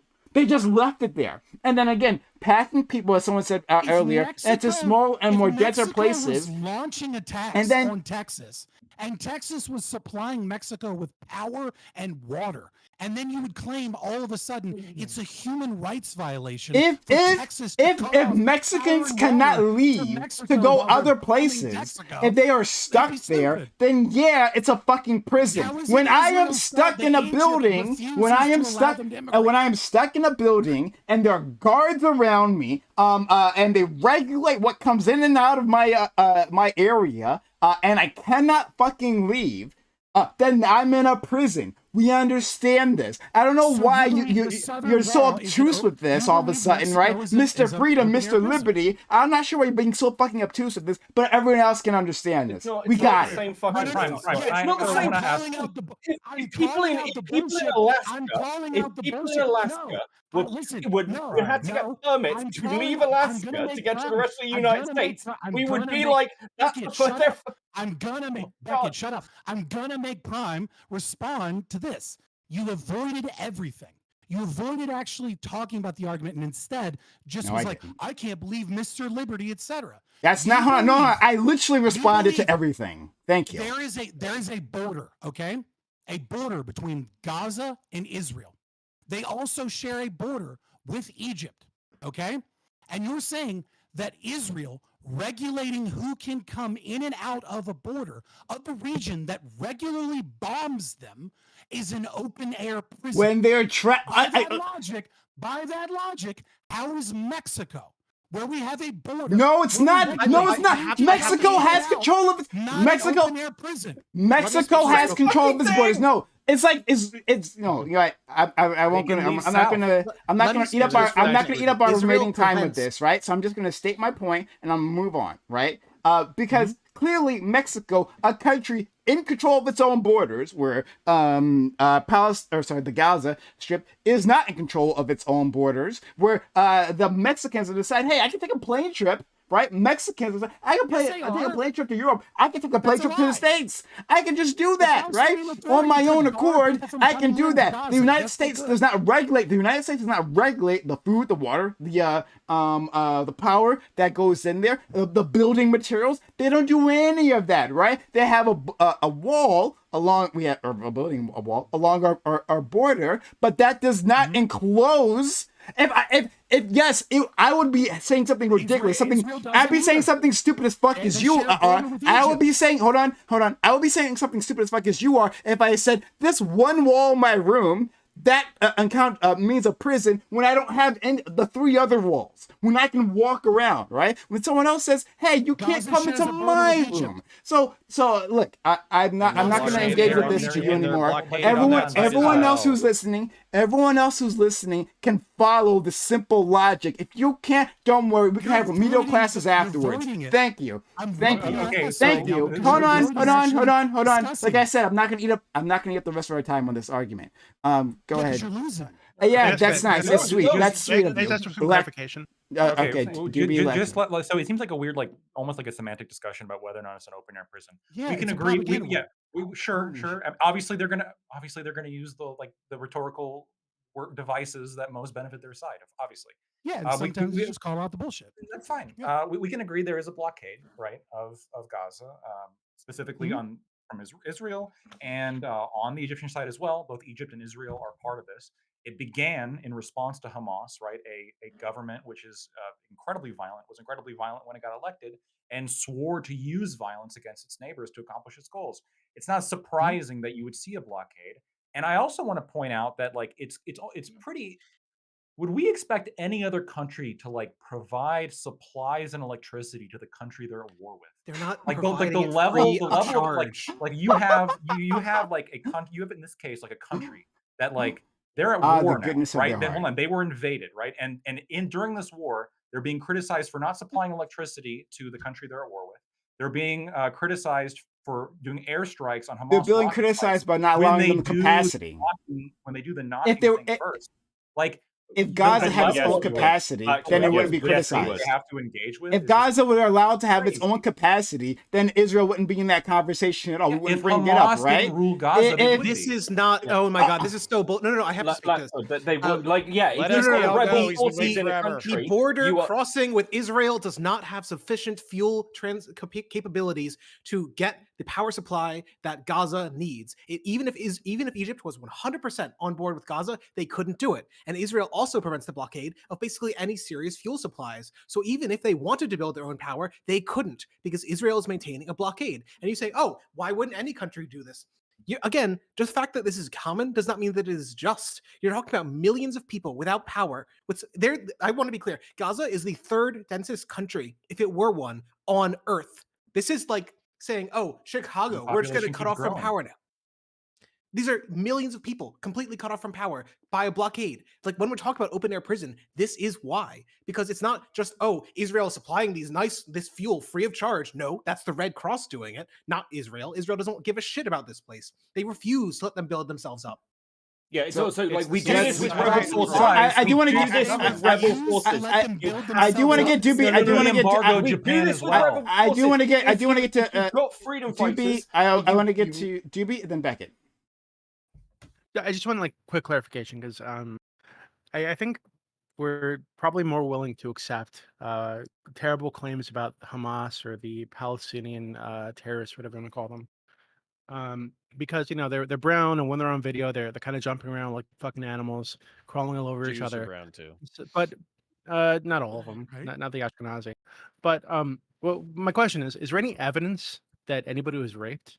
'Cause I'm finding like one report from somebody who was allegedly at the rave, right? Who says that these people were raped next to their friends' bodies. Yeah, I saw. That's But where there's I no saw that evidence that report, too. yeah, but there's no evidence aside from this one guy saying it, right? And I think we need to be careful because there are going to be propaganda on both sides of this, right? You have Palestine right now or Hamas right now claiming that that Israel is using white phosphorus. Not a lot of strong evidence for that right now either, right? So like, just I think we need to be careful about saying that the people are being raped and tortured, etc. Doobie. Because please, Not- really, not we. because I I've never brought also it up. I've also Mm. I've also seen videos, right, of these Hamas fighters, you know, gathering out families, and the officers or whoever's in charge is telling them, hey, treat them with dignity, treat them with respect, don't hurt the women, don't hurt the children. We have like human consideration or some shit like this, right? So like, I think we need to be careful about what we're saying happen. Okay, I am not going to be careful. The reason why I'm not going to be careful is because there is a video of a IDF soldier, female allegedly, and basically we're debating, on the internet right now. She's in gray sweatpants. We're debating whether or not the brown stains on her sweatpants are dried blood from her rape, whether or not it's shit from her rape or her shitting herself in fear, or if it's dried blood from another murdered person. So for me, no, I don't give a fuck. And on top of that, there's long history of jihadist militants using sexual humiliation as a part of their tactics. So no, fuck these people. And by the way, here's the other thing. What woman Here's are you the other talking thing. about? There's literally There- she's there- getting the out of one the they blowed out of backside the of a back of the- fucking Jeep. Yeah. Yeah. That blood Yeah, blood thanks. and brown shit is on her ass. That's not between her legs. Yeah, like, So, like, I saw that. It looked like to me Yeah, like this she is- sat th- in it, but like I don't Yeah, know. So so she only He's making No. point. No. So No, counterpoints. she I'm only not. sat in I'm the not. blood of Counterpoints. another Counterpoints. murdered Counterpoints. person. Yeah, Counterpoints. possibly. Yes, but easily. but you're okay with I'm murder. not making a You're claim, okay with though. murder though, right? So I'm not it okay seems with murder. I'm you okay are- with you are- killing. You are okay with if you want to call it killing, you're okay with the killing of Palestinian civilians, right? To achieve whatever ends you think Israel's trying to achieve, right? So what No. you seem to have some kind of moral compunction against is torture and rape. So if the rape isn't happening, Yes, I do think torture and rape is worse than killing. Okay. Yeah. okay. So but if that's not happening, and what you're doing is gobbling up propaganda put forward by one person allegedly, and we don't know if any of this is actually true. Doobie, Right? Doobie, The claims that they were scantily hold clad, on. they're at a fucking raid where everybody was scantily Hold on. clad. Scantily clad. So I don't think there's any Uh-huh. strong evidence this actually happened. Doobie, I am so happy that I've known you for the past 2 or 3 years, so I don't absolutely lose my shit on you right now. Do Because it. you know Because he's just if you were- trolling. He's Dude, full of because shit. if you were a random person who I thought was being and by the way, you could be totally serious because sometimes you have psychotic takes. But like, if you were like a totally normal person that I knew and you were coming at with me with these takes, I'd be screaming in your fucking face right now. And the Scream. reason why, yeah, I'd be screaming at you because I think it's so fucking retarded. Like, there is footage right now of Hamas militants going into the air raid shelters of civilians and gunning down children under the age of 10. There's them murdering a migrant worker with a backhoe in which he's obviously already been stabbed and is bleeding to death on the ground, and they use a farm implement while he's still partially conscious in order to sever his head from the rest of his body. There's the paramotor militants airdropping down into the fucking rave and gunning people down. And then there's a bunch of European teenagers running around. There's a woman, a European woman, who's being loaded onto the back of a motorcycle screaming, "Please don't kill me," while they're dragging her boyfriend off to be executed. There's reports of up to 700 to 800 Israeli, largely civilians, dead in Israeli territory right now, many of them unarmed and many of them through execution. So for you to autistically focus on whether or not they've been penally penetrated by their attackers, for me, is absolutely missing the forest for the trees.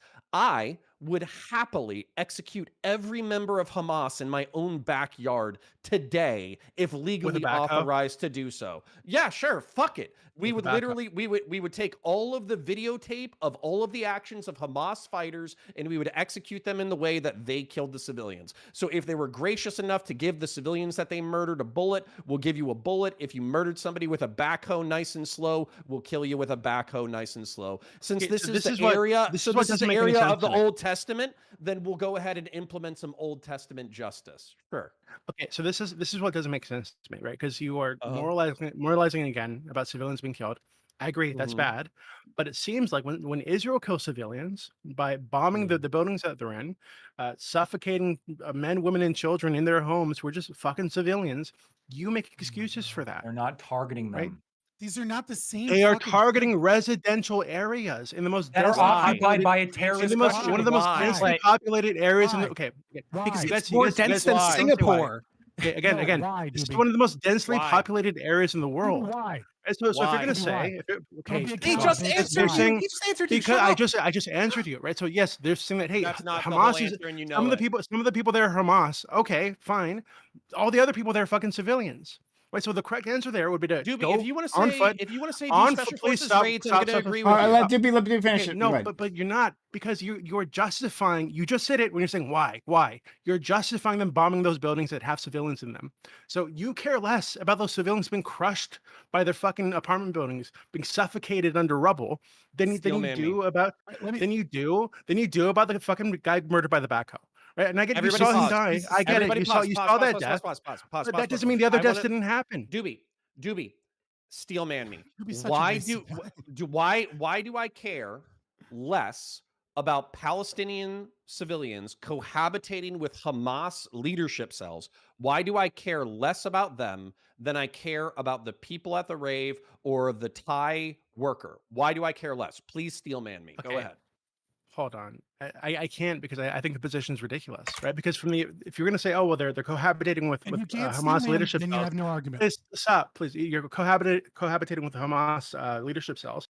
Well, shit, they have nowhere else to fucking live. It's an extremely densely populated area, right? So it's Then a let me little bit tell you ridiculous why. to say that. Doobie, But, let me but fucking from steelman their it. perspective, So you have to please, stop. from their Oh, no, perspective, fuck it. I I'll think this fucking gives steelman. justification. I will too. This gives justification to the Palestinian or Hamas perspective that these people that they killed are not just civilians, right? These are settlers. you're These are just colonials on their land. No, I'm not just trolling. Shut the fuck up. These Yes, are you settlers are. on their land. Why would I On shut their the fuck land, up? they're You're not just racist. Hey, civilians. knock it off. Right? These are Knock it people off. who are in illegal settlements Well, I Knock just it want off. territory people that belongs to real them, talk. that are part People that are of willing the to make an state argument. that is actively oppressing them and has been doing so for decades, right? So these aren't just civilians that they're killing. Doobie, shut up. So, You okay. can't steal, man. and Yeah, you refuse to- Beckett. Scott, Then stop Beckett not adding will anything. still I man. will can't steal steal, Then man. man. Beckett will do the Let- steel conversation. manning. Hold on, Then hold Beckett on. will do Man, the. you Then need to Beckett. Let me Beckett, fucking Okay. steal, man. Shut up, Fuck Beckett. me. Beckett Right, and okay, time. firstly, very quickly to Lactoid's point earlier. Yes, we give international aid and make sure that gets through. That was a big fucking conversation in Syria. You make sure that people have the resources they need and that people like the Red Cross have, like,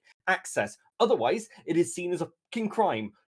What the fuck are you talking about? Secondly, from the perspective of just looking at tactics, not just here by Hamas, which actually, do you know what? If you want to give any credit to Hamas, even by the standard in the scholarship, it's considered more moderate than than groups like ISIS, or at least it was before this.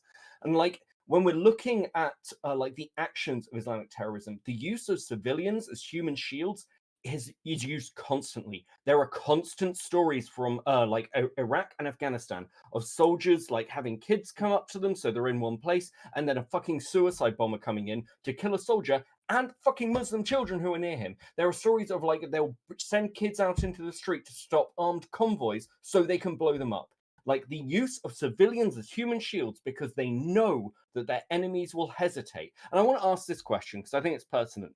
If this was reversed, if Israelis were holding up civilians, if they use them as human shields like the way ISIS has done, let's just like differentiate out for a second. Do you think Hamas for a second would fucking hesitate? Of course they wouldn't, because they're prepared to kill everyone, not just active combatants. And that is Also, that is a legitimate ethical difference No, between let me these speak to groups. this. And to be clear, they do use human shields. The IDF does use like children as Palestinian children as human shield. We've seen the video. Yeah, they use of exactly Palestinian that. children. They don't use their fucking own, though. Yeah, they're not real people. Like again, of course. and also, there's a difference. No. There is also Thanks, a Doobie. difference with this. There is a difference with this. The IDF has used like people like they've used civilians to surround them while they've moved through regions, hoping that will stop them getting shot. They haven't held their own children up. Or in, like, I think 2 cases where Islamic insurgents have literally held their guns on the shoulders of their own children. These are clear fucking differences. Oh no, there isn't a clear difference. I like the fact that they didn't use That's their bullshit. own. That's code. That's crazy. That's don't give a crazy. Right? Like, yeah, they didn't What drag is? Jewish You kids are here. No, they prepared to just used march your own Palestinian children kids for here, and I your guess cause? somehow this Yeah, is there's better. a difference. They didn't use their own children. They used other people's children, and not just when they were just going to areas that that insurgents might be in. No, when they're clearing houses for demolition, like they'll go in there, they'll have kids in front of them, like, oh, there's a guy I need to get. They'll take their kid and have the gun to the back of them and then move in. We've seen those videos. So don't bullshit me. There's some fucking difference here. There isn't.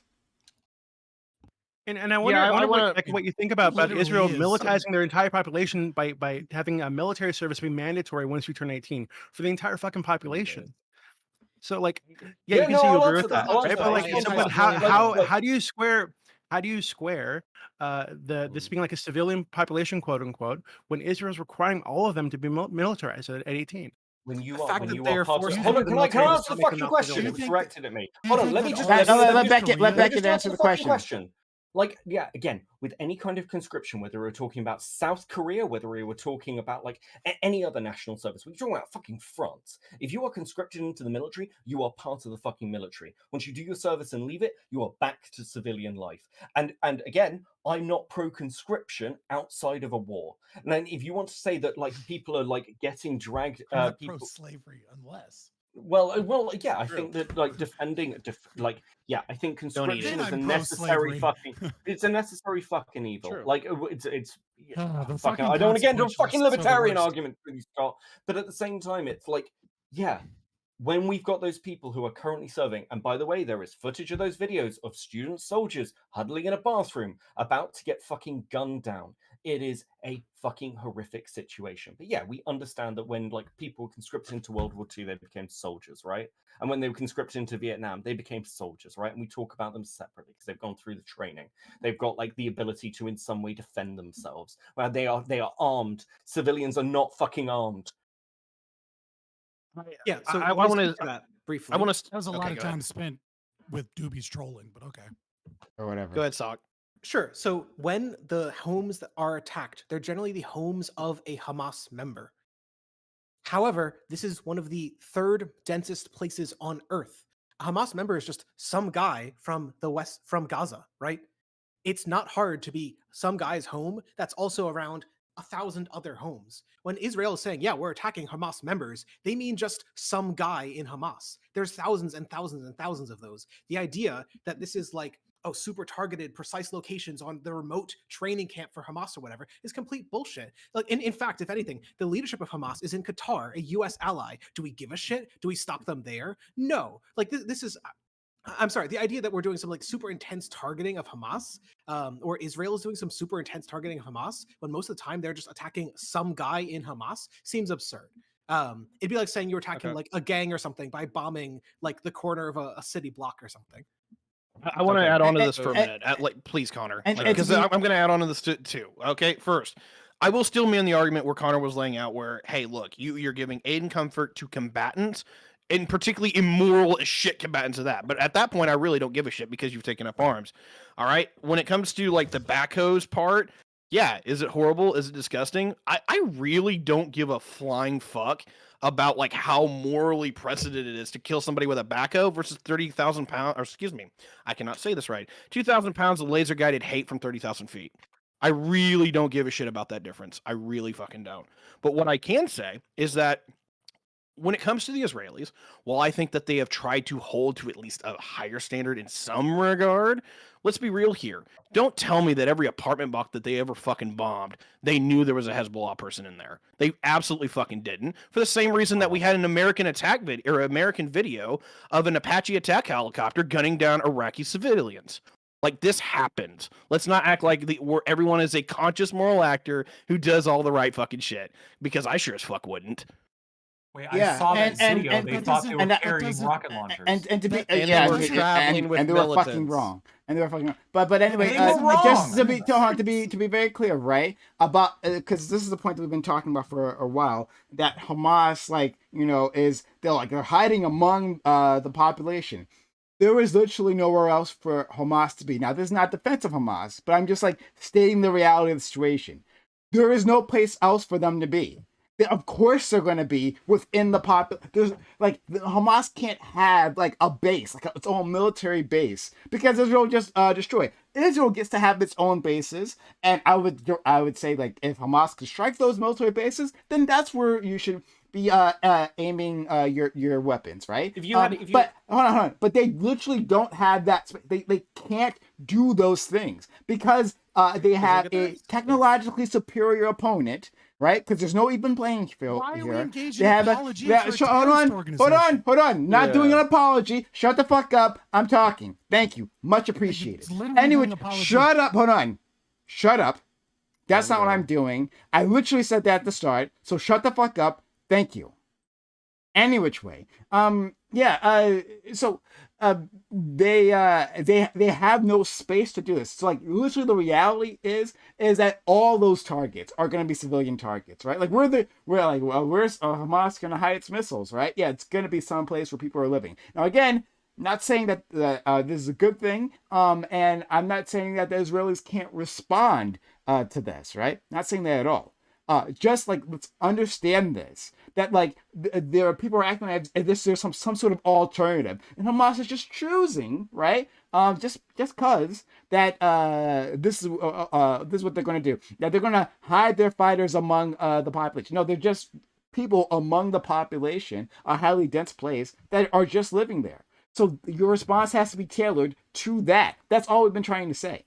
All right. Make this argument for neo-Nazis in like an American city. Oh my God! Please let me. I would not bomb an American city to get rid of some neo-Nazis. No. Yeah, the better response is Israel does have bases separately, but yet Hamas is still targeting the civilian centers. No, I agree. I agree. Hold on. I just said though, but I just said they. Hold on. You heard what I said previously, right? Right. That like they should be directing their targets. Right, I hear you, but what you said was like, you know, they're not like Israel where they can keep their bases separately, right? Yeah. But like, Hamas isn't even targeting the bases. They're shooting at civilian centers.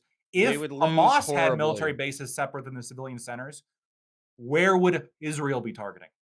Hopefully they will be targeting the bases. I don't know. We know.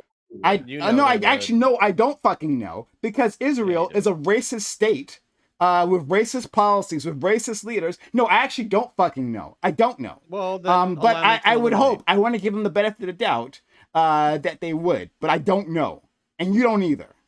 Well, yes, I can infer by the fact they're only targeting Hamas like command centers and rocket launch sites. And yes, that's what they tell civilians you, there. That's what they tell you. At least. Give them their own how do we check this? And they just what IDF has been saying. Oh my God! Please, everybody, shut up so I can go. For them and yeah, nice try. I don't give a fuck. I would like to go now. So I'm against number one, anyways, nice. Yeah, shut up. Fuck up. Same team. Friendly fire is on, asshole. Holy shit. I'm not on your side. Anyways, I'm an anarchist. Trust. I know. Jesus Christ. All right. So, anyways, Fucking all right. Number one, gotta Give me a address the second. helicopter issue because Lactoid addressed it same time as I fucking did. It's called Collateral Murder. You can watch it, and what it actually is it's a bunch of fucking reporters walking around with Iraqi militants a block away from where a fucking Humvee got IED'd earlier in the day, and they had been taking fire from that same location earlier in the day. So it's journalists walking with militants towards an army checkpoint where army soldiers had been killed only a few hours earlier. A helicopter misidentifies their camera equipment as rocket-propelled grenades, and by the way, in the fucking camera footage, it looks like rocket-propelled grenades, and then they light up the fucking group, and they kill militants, and they kill the fucking camera crew. So by the way, skill issue. Now, there is a fucked up part of that. There is a fucked up part of that video, which is some people come in order to evacuate the wounded and the dead, and as a result, they light up the fucking van, which I did think was fucked up. Now, there were kids in the car,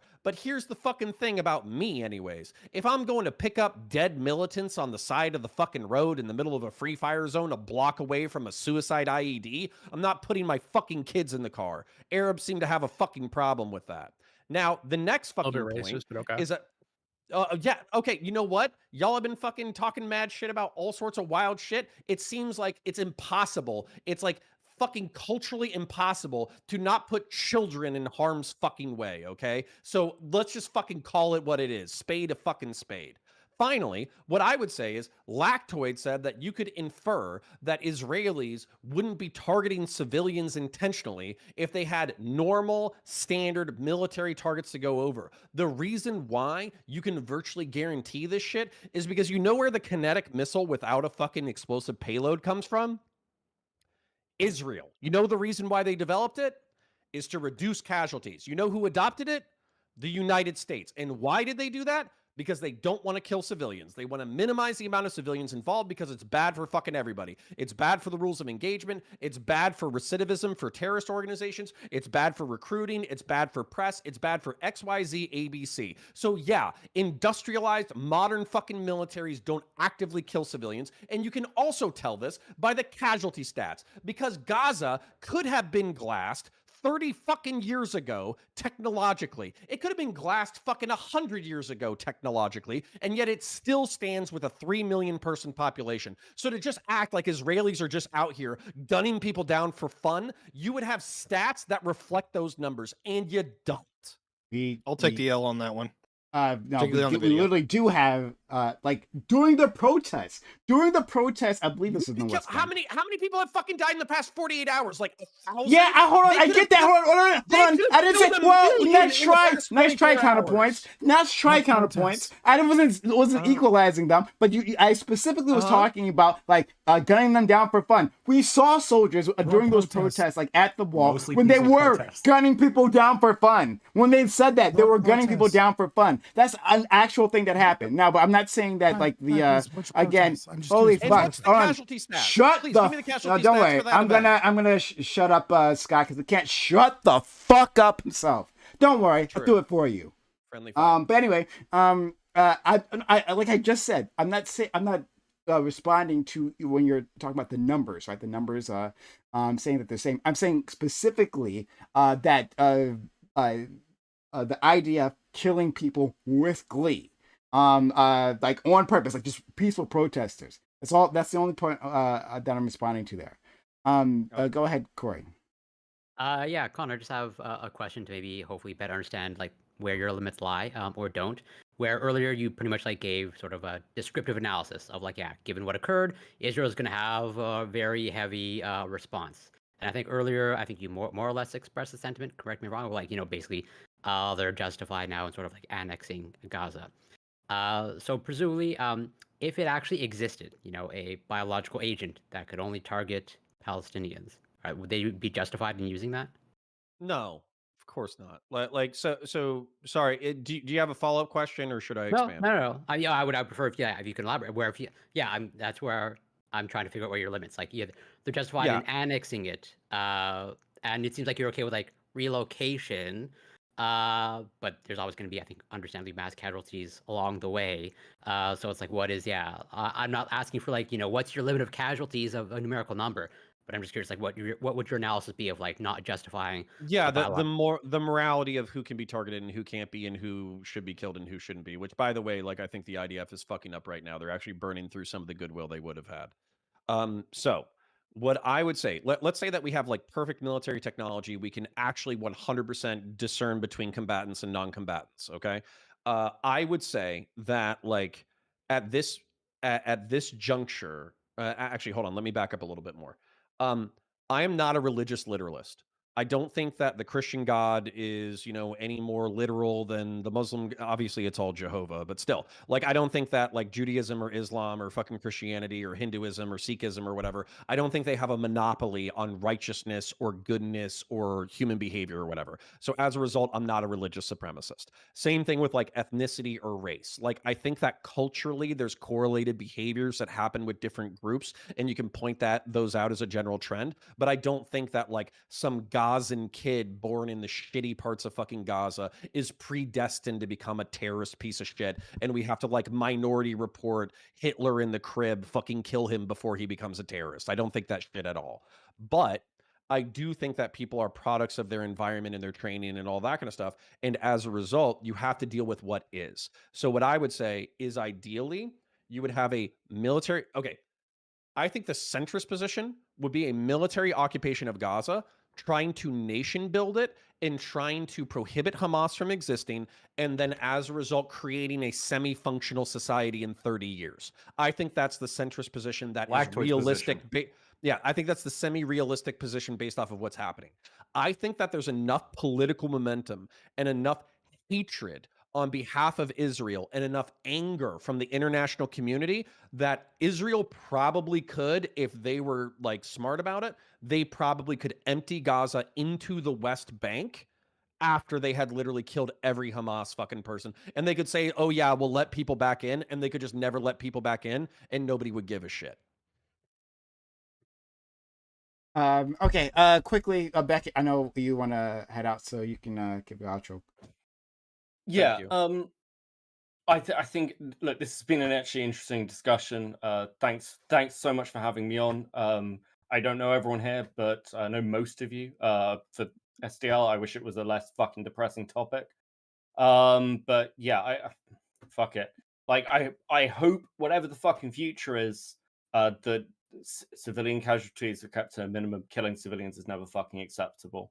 And yeah, I hope all of you have a good night, and people out there and like both Ukraine, Israel, and Gaza, I hope people stay as safe as possible. Thanks for having me. Take care. Yeah, Take care. have a good one. Thanks so much. All right. Let's continue on. I'll unmute our friend. Our friend Scott. And does anyone else want to jump in right now? Is there anything? Oh, Corey, did you get a chance to speak before? You had your hand up. I thought. Yeah, no, I totally got to ask my question. Okay. Okay. I was just asking, what protests? You muted me because I kept asking you which protests were you talking about? So where Israel opened fire. 2018 and 2019 border protests. Yeah, the border protests. Yeah, Okay, that was Gaza. Because I was curious if you were talking about the 2000 protests. Okay, and then my counterpoints would be on stats. So Prime, I'm gonna be a smug asshole about this, but I'll try to keep it chill about it. So opening fire on fucking unarmed protests, fucked up. Not really like big fan of it. Let's just put it that way. But what I would say is that like when you have if you were looking at a genocidal regime, which by the way, I've already said multiple times, I think that what Israel is doing is a slow rolling genocide according to the UN definition.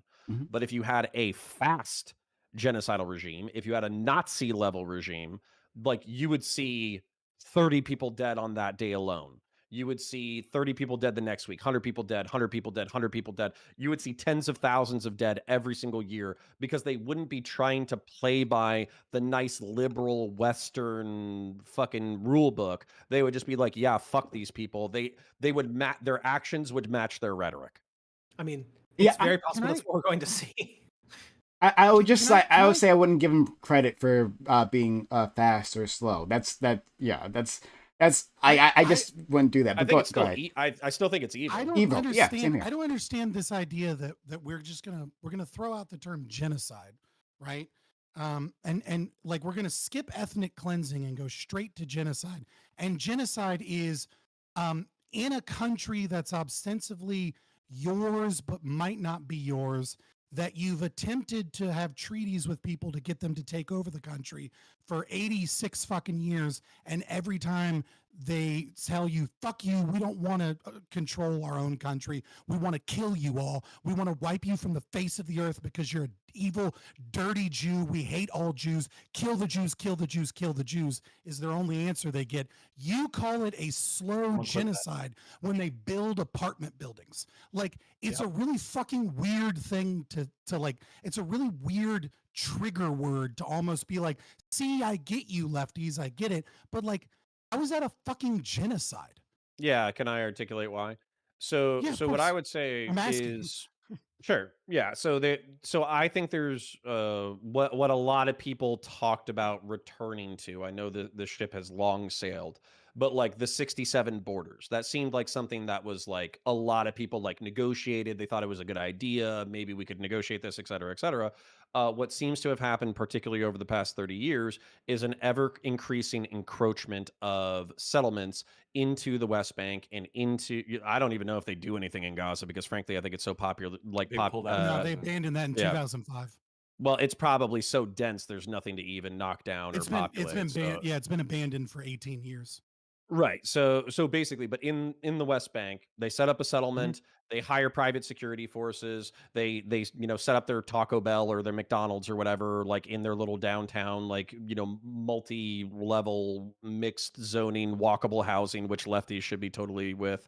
But then they provide electricity and cable and power and water and all that kind of stuff. But that routes back to like another Israeli settlement, or it routes back to Israel itself. And then eventually what happens is there's like some kind of dispute, some kind of fight, whatever. IDF moves in and then eventually they annex the territory. And this is repeated like over and over and over again to the point that if you look at the map, like it's expanded, like I want to say since like 1970, they've effectively evaporated 70% of the territory that was claimed by Palestinians. So for me, if I was a betting person and I was just noticing the trend, I would think that the Israeli goal would be to maybe keep 20% of their population as Arab Muslim, but then literally expel everybody else up to the River Jordan.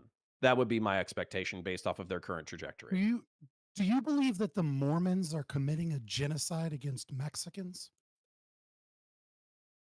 If Because they what were you just described is expelling them, exactly what the Mormon church, well, they go into an area, they set up a settlement, they try and proselytize the community to their religion, they defend themselves, and sometimes there are even skirmishes between the Mormons and Mexican cartels. So what is the substantive difference between them? Do you believe Mormons are genocidal maniacs trying to destroy the Mexican people? well, number one, I would say the 19th century Mormons were fucking psychotic genocidal freaks, but the Like the the modern cowboys ones, in Utah. I get it. Yeah, fair enough. yeah, no, there was actually like I'm joking, but just to share a little bit of autistic history, there was a subsect of the Mormons called the Danites, and they were basically like an apocalyptic Mormon death cult, and they did like murder people who were traveling to the West Coast, kidnap their women so they could have essentially sex slaves and wives. And if you wanted to, the way I found out about this was by reading the second Sherlock Holmes book. So in the 19th century, this was all the rage. But for real, what's the substantive Yeah. difference here? So what's the substantive difference is I would, in order to like properly analogize it, it would be if the Mormons were doing this with the support of the United States government, and then as the Mormons moved more and more into Mexican territory, the United States was claiming those territories as part of the United States. And if it seemed like the goal was to, I don't know, like eventually absorb Mexico City itself. So what you're saying is, because to me, what it seems like is everything described is fine at an individual level, but it's wrong because a nation state is using it as a means to expand their territory against what isn't a nation state, but is a presumed promised nation state sometime in the future that they refuse to take over and that they refuse to self-govern. just to cut at the moral core It's of weird. well, hold on. Yeah, let me cut at the moral core of what I think you're arguing, or at least let me try to come your way a little bit. I think that if Jews, kind of like what you were talking about in the 19th and early 20th century, if Jews were moving into unoccupied lands, they were homesteading them, they were developing them, they were peaceful with their neighbors, they didn't shoot anybody, and then as a result, they had relatively peaceful relations with their neighbors or whatever, no harm, no foul, basically. And if that brings up the values of the lands and they trade with the Arabs as peers and everybody's happy and all that kind of shit, I don't even think the lefties would be bitching about that. I think what people are bitching about is the fact that then they assume the authority of the nation state. Then they get into what seems like instigated fights on behalf of the settlers, and then they use those as pretext to expel the people from the land that they've been on, which some people were arguing earlier, generations. Now, whether or not you're talking about 100 years or 1,000 years, for me, my family's only been in the United States for 100 years. I've only been in Florida for 30, but if somebody tried to evict me from my current home, I might shoot them. So Yeah, that no, part's I understandable. definitely agree that like the state of Israel often, I don't know, often is a subjective term, right? But we'll say it does, at least in some cases, evict people, and when doing so, will often enough, right, use trumped up charges or some form of violence in the area that works in their own benefit to expand their own territory. The problem that I have with that is that we have a group of people that their only means of survival is foreign aid, and they refuse to self-govern. Maybe not all of the people, obviously, right? There are plenty of Palestinians or Palestinian Arabs that I'm sure would love to govern themselves. And they've attempted to go to Jordan before, and the Jordan, monarchy treats them like utter dog shit, and treats them worse than Jews ever treated them. They've attempted to go to Egypt, and the Egyptians genocide them way more than the Jews ever will. And they've tried to do the same thing in Lebanon. And after that civil war and those issues, they treat them way worse than the Jews are absolutely the nicest people to them out of everybody else in the region, right? And yet they're it's not fun. It's not great for them. And I understand that there are people that want to self-govern. But if we're working under this concept of nation states existing in the area, and you have this giant mystery fucking zone, and you have these terrorist organizations that are essentially in control, right? Like you have, the PLO and Palestinian Authority, it's very common that they were basically one and the same thing. And the Oslo Accords even recognizes the PLO as an authority, when establishing their own self-governing. And then so like the question becomes then, well, why is it that Israel can't do anything with this land? Is this land forever in limbo, and we just constantly call them the oppressed minority, and we just constantly support terrorism from this area that is the most vile anti-Semitism and violent behavior against Jews, and the Jews are just forever supposed to give them food, give them water, give them trade, give them power, and every time they get a little naughty, it's wrong? Like, what the fuck do we do here? I'm gonna Does let anybody Prime and have a SD. solution? I'm gonna Yeah, let Prime I and have SDL one. take that. sure. But Prime, it is past 11. Can I shout out? Yeah, go ahead. Okay. So I parasocially love you all. I didn't have a cardiovascular event. I live for another day. So maybe next We'll week you get them guys next will time, get me. boys. Yeah, maybe next time I'll die on stream. We'll see. But no, I appreciate it as much as it got heated and all that kind of stuff. I actually did feel like we covered some ground that needed to be covered. Anyways, so if you want to check me out, 90% of what I do these days is Warhammer. So if you check out Counterpoints 40K on YouTube, it's going to be Warhammer Science Fantasy breakdowns. It's relatively popular. It's doing quite well. We're about to break 55,000 subs, which I think I was here only a few months ago celebrating 40,000 subs. So it seems like the growth is doing well. So go check that out. And then if you want to check out debates, we rebranded our VOD channel as Counter Fire. I will be launching a weekly debate show with Brianna Wu probably within the next month. So we'll be reviewing news stories and all that kind of stuff. And then also we'll be posting VODs and debates like this. So if you want to see me be racist against Arab people and Muslims while explaining history and then also making some anti-Semitic jokes, then check out that channel. And then also, finally, there's a very neglected essay channel called Counterpoints listed down in the description, but I'm going to try to get some content on there as well. So I appreciate you guys. Parasocial love to you and yours, Prime. I'm looking forward to us continuing and enriching our professional relationship, even if we yell at each other. Absolutely. And it's only true love coming from me. Fuck this parasocial shit. But Love you yeah, too, bud. you're a fantastic friend, and I'm really glad you came here. You added so much to this conversation, and hope to see you again soon. Have a good one, friend. Good to see you, Pleasure. Connor. Love you All guys. great. Love you, Ty. Bye. Yeah. See ya. So I'd like to deal with what Scott has asked us, but first, SDL or Doobie, if or anyone else. I mean, if you guys want I mean, all I want to say is the framing here of give, as in, like, yeah, Hamas relies on foreign aid. Well, why is that? Because it's a deeply poor area under blockade. So they face extremely unfavorable terms of trade. It's really expensive to get shit in. Of course, they rely on foreign aid. You talked about giving fuel. You know who pays for that fuel? The Red Cross. Why can't anyone else pay for it? Well, the Gazans are poor, one. And two, Israel blocks imports on, like, the free world market to get it to set up another power plant on their own terms, and that's why they have to get given power. When you talk about giving water, I actually have no idea what the water geography of Palestine and Gaza is, so maybe you're right on that one. But Terrible. Gaza, yeah. So the problem is that obviously the population. So there's not a lot of fresh water there, right? You have to desalinate it, and they don't have the industry to desalinate their water.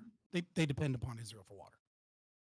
sure, You're and that the- might just be due to the geography. Like from my understanding is that Crimea, for example, relied on Ukraine for water for a very long time period, and then Ukraine cut it off, which, in my opinion, is a violation of human rights. Like, even if you're at war with people, that doesn't justify the killing or like starving or forcing people to use bottled water. And like, there's a lot of things that happen when you lose access to water, and when you lose access to power. Every time Israel has tried to do this, people have died in hospitals. Like literally every time, dozens of people. I think it, and which is like this a weird ethical question, but I think it matters whether or not you're cutting off natural water versus whether or not you're cutting off water from water facilities that you're supplying them. Like I think blockading a river to an area is cutting off water that they previously had and homesteaded the area, and no longer there's water going through, versus like if I'm a water treatment facility and I'm spending money and power and energy to give you something, I have no duty to continue giving you resources, right? But there's a difference between blockading resources and giving resources. I mean, I guess you could say something like maybe Gaza has an obligation to pay for the pipelines or something. But like, if someone came out your house and was like, "You see this pipeline? It's an unnatural way of getting water into this guy's house." If they simply dug a canal of water to their house, I would oppose the filling of dirt into that canal, but because it's a pipe, it's an artificial thing I must maintain. And when I cut it with my wire cutters, that's totally fine. Like, I don't know. That seems like a silly distinction. That's not. That's only because you made it a silly distinction, right? If I own a water treatment facility and then you don't pay your bill, for example, right? Then I can cut off your water because I'm treating the water, I'm pulling the water from one place to another. I'm using labor and capital and resources to turn the water into a product that I can sell you, right? And that's different than you having a river flowing to your house and then me intentionally building a dam so you don't get water. Like those are two different things. I agree and disagree. So in a free, like imagine a world where there was a one state solution. It would be very easy to imagine a utility company it would be easy to imagine a utility company pumping water from the areas where there is more water to the areas where there is less water. The only reason that it's in this special situation is because of the apartheid, because of the open air like prison. So yeah, I understand there is that difference, but the causes for it are not so simple as like the whole country is just skipping on its utility bills or something. I mean, sure, you could say that the tensions between the two countries that have led to these escalations are, a cause for the economic factors of the Palestinian Arabs, right? I recognize that the economic situation is caused by the past, right? Like obviously, if the past was different, their industry might be different. But I don't know that places a particular moral duty or obligation on Israel to feed resources to a group of people that refuse to govern themselves and instead harbor terrorists that attack them. Well, so the question is, if you cut off people's peaceful means of protest by shooting them, so the UN's review of that 2018, 2019 peaceful march was that 2 of the deaths were justified, the UN thought, out of like 300. So if you cut off a lot of people's meaningful, peaceful routes to protest, if you cut off their economic routes to self-advancement, if you cut off their ability to leave the region economically or personally, then it's understandable why that shunts people towards more and more violent solutions. And so this isn't to say that it's justified, it's that it's if Israel wants the opposite of violence, they have to make the conditions for peace possible, and cutting off resources does the opposite of that. That's the argument. I would say that what is first of all, I agree with some of the issues of, again, I won't call it an open air prison, right? But I do think some of the blockade on the ports. I think that there could have been investment in ports in Gaza as a means of being able to have a transfer of trade between the two places, whilst not having to worry as much about the kind of the border issues of attacks, etc. Right, and allow people to immigrate more easily in and out of Gaza Strip towards other nations without having to worry about Israel, because this is a coastal region that we're talking about when we talk about Gaza, as opposed to the West Bank, which is on the Jordanian River, on one side. The only water access they have is the Dead Sea. Cool, a bunch of fucking salt water, right? So Gaza is in a situation in it from a natural resource perspective where I do think Israel would be much. Actually, I'm going to just hold off on all that, because I just want to see a show of hands from people, because there's a lot of arguing and bickering. Can we all agree on these two things? And I'm just curious. Can we agree that Hamas is a terrorist organization that is doing horrible things and has done horrible things in the past and needs to be dealt with in some capacity? A. And B, can we agree that at least during this situation, where there seems to be increasing violence from Israel into Gaza and vice versa, obviously, that there is some form of refugee status be allotted to the people in Gaza that want to flee, and that if Israel wants to bomb a place, they have to give those people a place to run to if they are civilians? By a show of hands, can we all agree to those two things? This is and if funny. not, tell me why not. Oh, this is funny because I feel like Lactoid, you made a very similar case last week. That you said something I'm having deja vu with this, but anyway, whatever. No, look, we're very consistent. We're very consistent, right? I said that if you have alternatives, raising your hand or no? Just depending on what I think you said, by some means deal with Hamas, and that could probably include. When I say some means, I mean some means that would be acceptable to you, that would require getting rid of Hamas's leadership and people. If it's stopping them in some regard. I just, so long as it doesn't include mass death, I'm probably on board.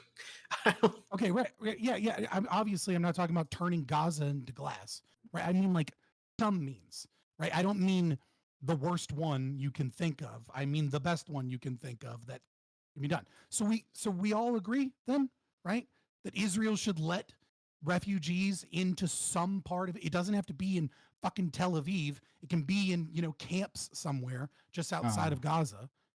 And that we need to get rid of Hamas. So maybe we should focus on those two things above all else right now. And that we should be calling for the most peaceful means of getting rid of Hamas. I agree we should be getting rid of Hamas, but I think basically the problem would just replicate if things don't change otherwise, right? There's this organization Hamas that does bad things and does some good things for the people, give them aid and stuff, for the Palestinians living there. But still, horrible things. No. Well, I mean, the Nazis. Hamas maintains popular support by giving out food and stuff. Adolf Hitler, he did some bad things. He did do some factory. Yeah, trains ran out of time. No, but yeah, of course. Just to be clear, I'm not. And I'll throw it straight to you, Lactoid. Yeah, so I'm just saying that I don't want this to be repeated. So like we can get rid of this organization Hamas, and there's the other one, Islamic Jihad is or a jihad that's there as well. There's like two organizations I know of. But like we can get rid of them, but I feel like it's just going to be replicated. So it like I'd like to solve the problem rather than just focusing on Hamas. So I agree. I think that's the problem. So I would agree that with both of your assertions, Scott. The only thing with the second one is I don't know if you would necessarily need to set up refugee camps inside of Israel. They just need to be somewhere. They need to be somewhere, right? Because what I'm assuming is going to happen, based on everything we've seen, is that we're about to see a ground invasion of Gaza, and there could be like blue areas like or areas under the control of the IDF that they could be basically allow civilians to escape to, and they can go through checkpoints, they can set up security checkpoints, et cetera, and then like as they move down the Gaza Strip, like basically sort out like we've been talking about, like Connor said, right? Sort out the combatants from innocent civilians. I think that would be like a moral necessity, right? If there is like a ground invasion. Obviously nobody, and the IDF wouldn't do this, but nobody would accept like the IDF just like marching in, just randomly like opening fire against like I am obviously fairly pro-Israel in this situation. If you've been paying attention at all in this debate, because I think the establishment of Israel is probably one of the closest establishments of a nation state based upon homesteading of private property. It's one of the most peaceful nations to ever exist in human history in terms of its establishment. Almost every other nation was established through violent conquest of the other people, and the majority of Israel was established through nationalists coming to an area and homesteading property and making it more valuable. That being said, there's a lot of horrible things that are being done, and I think one of my biggest problem right now is that we are maintaining, and of course the left has this propaganda term open air prison, but regardless of whatever you think of that, we are maintaining currently this idea that people cannot leave unless they go through a permit process that takes 3 to 4 weeks, in which only 85% of people get approved. Right now, of that 15%, some of those are probably just terrorists or something, but there's not a lot of transparency in that approval process. And roughly the same thing, but worse, occurs on the Egyptian side, right? Like a lot less people get through on the Egyptian side. And so, I mean, if we're going to talk about anything, left, right, whether we're, dumb commie fucks that are all like free Palestine or, hardcore right wing ethno-nat fucking, I don't know, Jews or, Orthodox or Christian, I think we all can agree that like I think we should come together at the very least and say, Israel, if you're going to fucking invade this place, you need to set up places for refugees. You cannot create refugees in a war zone that you're creating and then have nowhere for these refugees to go to. This is actually the biggest thing I separate with you on. Like, I'm totally cool if, like, hey, we're going to agree. We're going to smash Hamas. I'm totally cool with that. I'm totally okay with, like, the underground invasion of Palestine because they got to go in the tunnels. Like, memes aside here, the one thing I don't actually agree with you on is that Israel has to be responsible for the refugees. Like, no, we're at war. I have absolutely no fucking moral obligation to treat people I'm at war with fucking dignity and respect. Like, I will side with Connor on this part. They're refugee. You're not at war with them. No. Fuck this. Like, no. No, this is absolutely. You just said that Israel is now at war with all Palestinian Arab people. Not that they're at war with Hamas. Yeah. Then the biological weapon. Then. So then the biological weapon. I'll go with the latter. Yeah, I'm going to go with that latter. But what was the question, Corey? I didn't hear that. And the biological weapon is on the table then for you? As a person who said I would have glassed Japan with the atom bombs, of course it is. Okay, sure. Okay, I mean, why? If you don't have to, I don't understand. I don't understand. I didn't realize that Sherman from the Civil War was showing up for the fucking debate panel. Like, what is this total war philosophy where we can just kill as many innocents as we can to put down the terrorists? Like, wait. You've talked to hold on a minute here. Hold up. Sherman though, Scott. So yes, I do. Unironically, especially Florida. I mean, obviously, if you're a total war advocate, like yes, like you've talked to me before. Why is this surprising to you? Why? I mean, it's surprising to hear an individual that presumes to be a kind of like centrist in in the foreign policy place that sees both sides basically say that once you declare war, you're justified in the murder of all innocents. What part And of that you have ultimate no centrist duty I to- believe everyone deserves to die did you not understand? Like, literally, if I'm on Well, either side of this argument, like, the other people have to die. Like, if I'm putting my shoes in either the Palestinian or the Israeli shoes, like, for real, I'm going to hate the other people. I am going to be advocating for the, like... justification for this? The justification is that, you are talking about two, not groups of people. You are talking about two ethno-religious groups of people. The entire groups of people. I'm not going to fucking act like, oh, Hamas is separate from the Palestinians. And I'm not going to act like the Israeli government is separate from their own citizenry. I don't believe in that fucking shit. At all. It's fucking ridiculous. You are members of a society and an institution, whether you have democratic rights or not, because you still fucking enable it. So you're going to be responsible for the actions that that society commits. And right now, you just have the Israelis looking at the Palestinians going, hey, you just launched 5,000 fucking rockets at me. Yes, don't be surprised if I come in to clap your fucking cheeks. On the other hand... I'm not even joking when I say this is unironically just fascist rhetoric. I'm sure it is. Like, the individual ethnic group is the blood and soil of the nation, and like there is no separation from society and its government. And like if another it is nation of people, literally collective punishment. It is literally it is political. In all violence and murder against it is what the fuck are you talking about, dude? It is political corporatism. It's actually something that I actually do believe, and I don't give a shit if the fascists believe it or not. Like the reality is, whether it was the syndicalists, whether it was the fascists, I think they were dead on about this shit.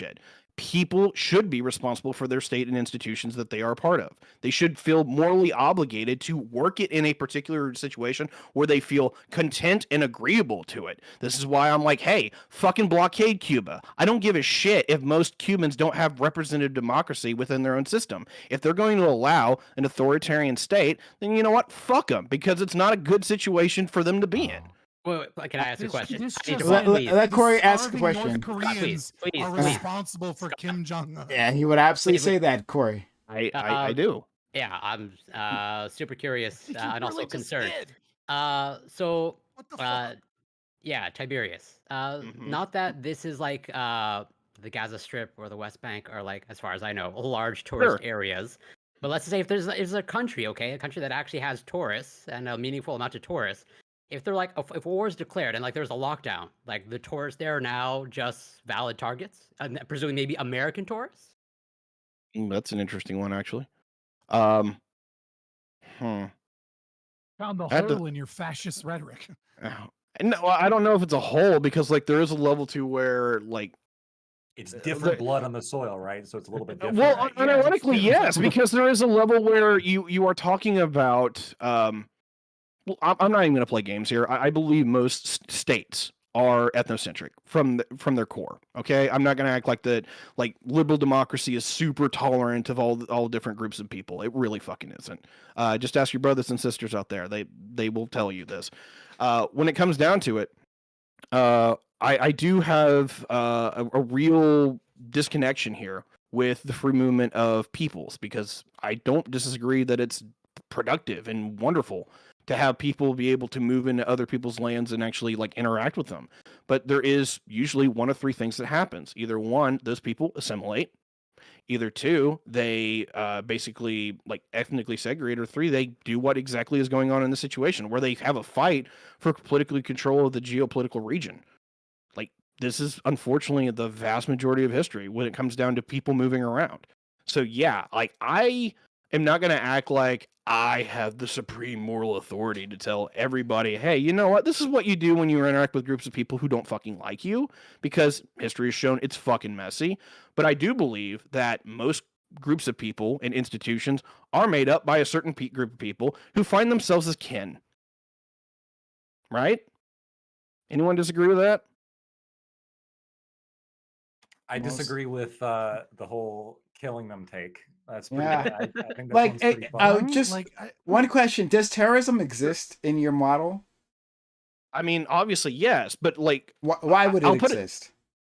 Like terrorism exists because it is warfare through the means of what we find underhanded, I guess. Like for me, there isn't really a difference between like between terrorism and just war. That's why I'm like, hey, I don't find it very morally different to murder people with backhoes versus laser guided munitions from 30,000 feet. Like I don't make that distinction. I want to ask one question, and if this is like I'm missing something, please Sure. feel free to explain yourself. The Holocaust. Okay. Yes. This is horrible, evil. Right. Well, let's go there. All right. So we had Germany that invaded like Poland and set up camps in Poland and killed Jews in Poland. Don't be a pussy. Should Get your ass back here. Should the Germans have to care about how the captives were treated in Poland? It's a different country. It's a different state. Problem is the Germans were the original aggressors. So Like if they war. weren't, it'd be different. It kind of is, I guess. Yeah. Give me a second here. Make me Poland not didn't fucking eat my shoot. The Polish Yeah, didn't yeah, create yeah. a Yeah, like, government the that Poles didn't acquiesced start- immediately to German rule, and so they're responsible for their nation not acquiescing immediately to German rule, and so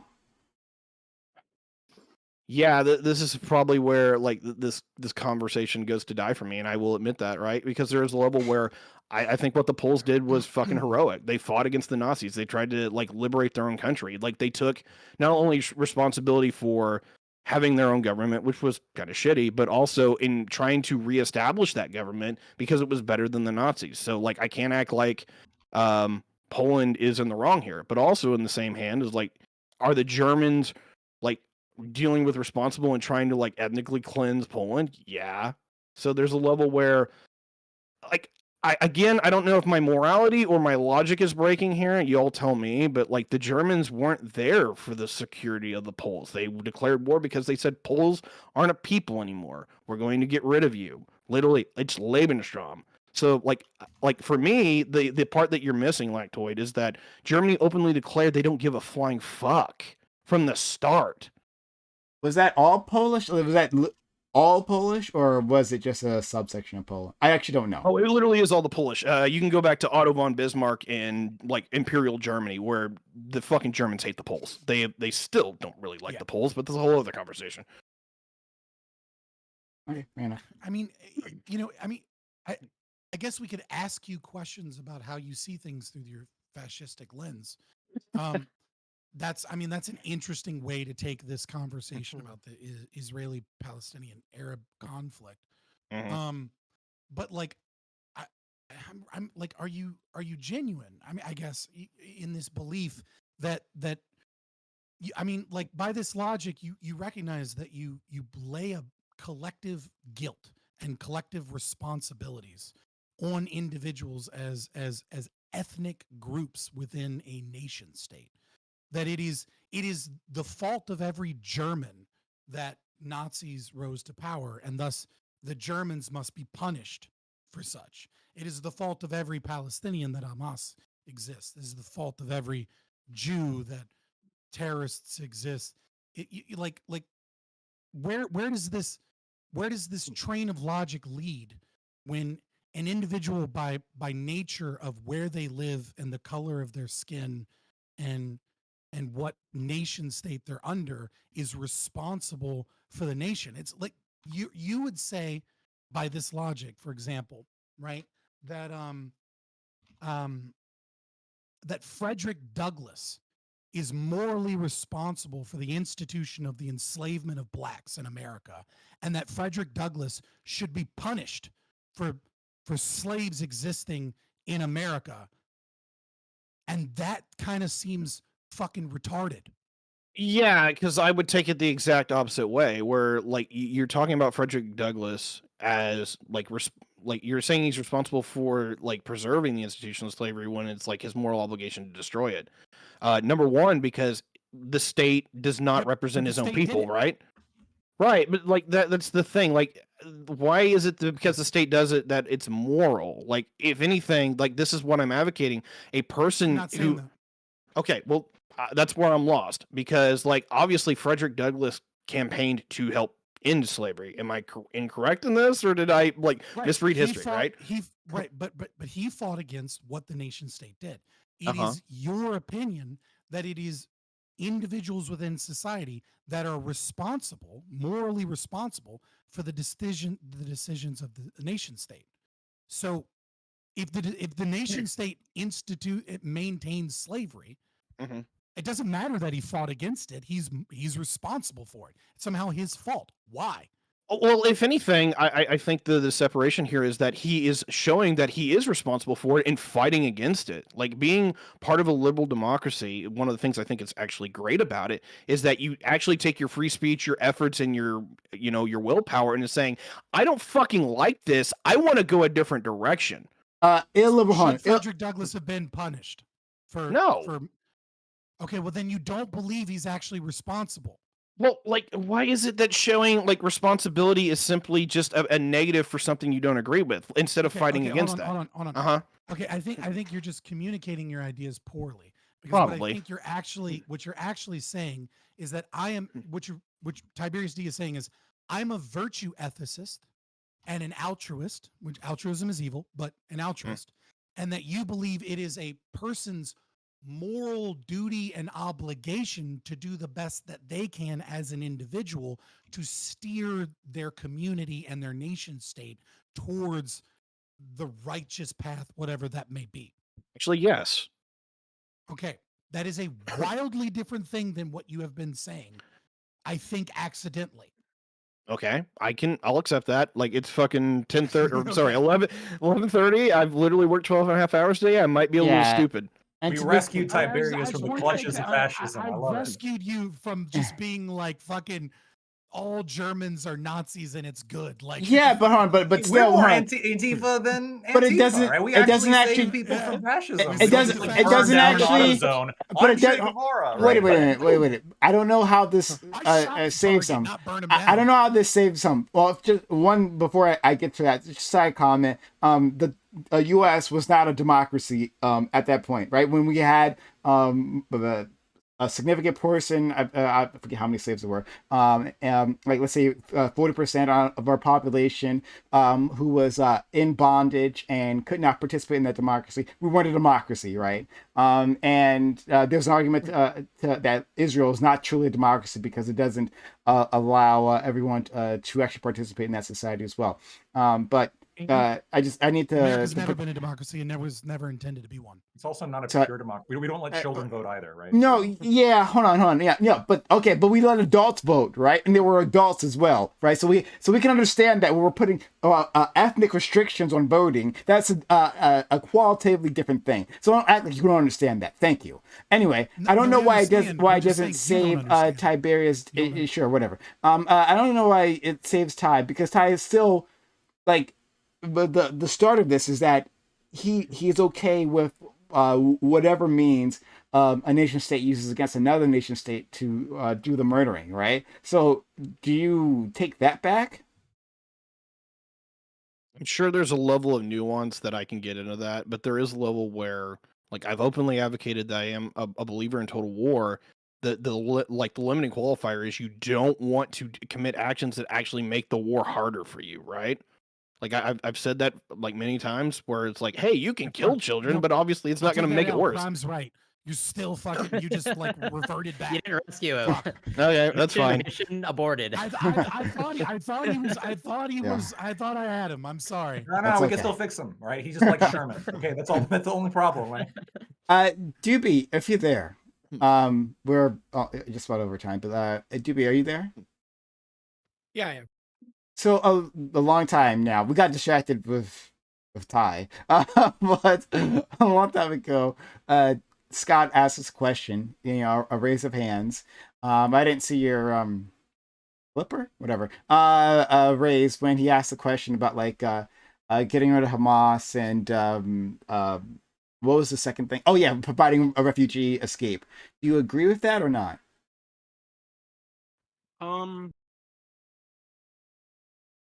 Sure, I agree with that. No, come on, do you or not? Just to end the conversation. I don't know. I don't think it's like that simple. I mean, I guess. Obviously, I it's think- not that simple. What I mean to say is that like there are a multitude of complexities and different opinions on this issue, right? But if we can all generally agree that Hamas needs to be gotten rid of in some capacity, and that Israel should be responsible if they're going to displace people via attacks and war against the terrorist organization, that they need to have a means of allowing refugees a place to escape from that conflict. Then like we can all at the very least advocate those two things to our politicians on our Twitter feeds, whatever, to the best of our ability to make those as peaceful as possible. Yeah, I can agree with that. That's all I'm saying is like, is there something we can all come together to try and fucking steer us away from? Because I mean, like right now, where we're sitting at is we have a bunch of crazy fucking socialist commie dumb fucks on Twitter, you know, that represent a very small minority of communists. The only good communist is a dead communist. That are on fucking Twitter and like they're saying things like, this is wonderful, this is what revolution looks like, right? Like, fuck those people, right? And then we have like conservatives that are all like, no funding for war, don't give Ukraine the billions of dollars. And then the moment fucking the Jews were in danger, they were like, they need all the fucking bombs, give them all the bombs. I saw a hot woman's body get fucking dragged through the streets, and we want all the bullets and bombs. And I'm just sitting here thinking, like we're gonna put an aircraft carrier there? Why? Because fuck climate change. I want them to know that we have big fucking boats. All right, we have big fucking boats, and we're gonna bomb you fuckers if you don't stop it. Stop it now, right? Like, and like both, neither of them are fucking calling for anything that makes any amount of goddamn sense. And so, like, at the very least, maybe we can all unify behind the message of like, refugees need a place to go and Hamas needs to be getting rid of. Can we do this with the least amount of casualties possible? Yeah, but also I think you should add to that, like, I think that the current situation is like untenable, right? And this is largely due to Israel's actions, right? To Netanyahu's actions and his government's actions. So I think part of the message should be stop treating these people like fucking animals, and they won't be animals. Like stop. I mean, I can't stop the apartheid. We can all agree on the two things I put forward. We can't all agree on that. I can't agree that it is largely Israel's fault. I would say that it isn't. I can't understand that perspective. Who builds the walls? I understand that you can't understand that perspective, right? But my goal in the question was, are there things that we can agree on? Because that puts us in a place where there are some positive prescriptions that we all can put forward, right? As in a unifying way. Yeah, but I think just saying, oh, well, allow them to who's more in fault. Allow them to you know, somewhere to go, allow refugees somewhere to go when the current Palestinian refugees can't go back home. And you're saying, hey, well, give them the ability to make more refugees that can't come back home. I think that part of the equation needs to be Israel no longer acting like pieces of shit, no longer being an ethno-state, hopefully, no longer carrying out the slow like genocide. This is their intention to ethnically cleanse the area. So Israel needs to be confronted about that, and they need to be made to stop. Okay. The problem is, I need an out. Right? Oh yeah, go ahead. Is when you say, yeah, well, I'll sorry, go ahead. Oh, I just need an outro, guys. Like I'm burning at both wicks at this point, and I got to get up in a couple hours to do it all over again. So, I've got enough hate mail. You all can stop sending it. I appreciate it. I will think about my wonderful statements, and then I will address them later. But until then, my name has been Tiberius D. If you either loved or hated what I had to say, you're welcome to check me out. Pleasure talking to you all once again. SGL, it's been for fucking ever. Good to see you. Hope you're doing well. And then, yeah, like this has been a very spicy, heated conversation, but it's been very welcome. I'm glad we all got to have it. So anyway, without further ado, take care, and we'll see you next time. Yeah. Pleasure, Ty. Yeah. So Scott, your I guess your final statement on this. Oh, are we doing a final statements? Are we doing outros or something? Well, we can do bonus time. Closing up soon. Yeah, we could do bonus time, and people can leave if they need to. We're circling back into what seems like a circular argument, which is why I wanted to get two things we could agree on, because at least then there's some resolution to this conversation, right? Which is something we can advocate for, as opposed to just flinging shit, saying who's at fault. And like, I can go back into my arguments about that, Doobie, right? I can talk about 1937, the statements that are made. I can talk about 1947. I can talk about 1967. I can talk about the many, many sabotages of peace by Yasser Arafat. And I can also agree that Israel and specific leaders and multiple prime ministers have done very similar things that have caused those problems. I can also agree that there is a power imbalance. I'm not a critical theorist or a Marxist, so I don't really give a fuck that there's a power imbalance. That's of no consequence to me if one side has more power than the other. If the side with less power has been given literally every fucking opportunity to self-govern and they refuse to and just keep doing terrorist shit, right? And at the same time, I can recognize, unlike fucking Tiberius, that there are individuals there that are not responsible for fucking Hamas, for crying out loud. But we can go back and forth about that all the time. Mike, I don't understand the fault thing is really an irrelevant point at this point. I think is the getting into the history of who started what. Is this if you do a timeline, you can always go back 5, 7, or 10 years in the history of the region and go, but the other side's actually what caused this because 7 years ago this. And then Yeah, the but other I'm side not goes, discussing fault though, to be clear. Like you I'm not talking literally about like did. who's at fault. You No, said hold it on. was So what I'm overly saying is, Israel's fault. yeah, I do believe that this is majority the fault of the Israelis who are setting up an ethnocide and ethnically cleansing the region. However, that's not really what I'm referring to when I say that part of the equation here needs to be Israel no longer treating these people like animals, right? Because I think that any like long-term peace process is going to include recognition of the human rights of the Palestinians, right, in Gaza and in the West Bank. So that's what I'm saying. So I think saying, oh well, allow refugee status for these Palestinians, and get rid of Hamas. I think that puts too much onus on the or too much responsibility for what's happening, or the actions that need to be taken on the Palestinians, and not enough on Israel. Because the reason Hamas exists is I think because of Israel's actions, not just recently but throughout history. So I don't think you fix that. Right? You could get rid of Hamas, but then another group pops up because they're still angry about what Israel just did and is currently continuing to do. So like that doesn't fix anything. Right. The problem is this kind of like rings like during Trump as well as Biden administration, like the kids in cages kind of thing. Is this idea of like, see, Israel is so horrible because they treat them so poorly. And it's like, and then you look into the kids in cages thing and you're like, oh, these are people coming across a border and they have to be housed and there's a process that has to be done. It's like, yeah, Israel has done some. I think it absolutely is comparable. I think there are individual atrocities and situations in the 86 years of conflict between them that are horrible on both ends. And yet, I think more often than not, the treatment of Israel of these people has been a group of people that constantly launches warfare on them and refuses to govern themselves. And yet the rest of the world says, yeah, but you have to take care of them. Wait, you can't say that, but then say we can't talk about how this started, because this started because Israel wanted to form an ethnostate on land that people are currently living on. So, like, if you're going to say, oh, well, these people just keep attacking the Israelis, these people just keep attacking the Israelis and ignore why that's happening, like, that's not a lie. What do you mean that's a lie? That's a lie. The Zionist movement doesn't start in 1948. I never claimed that.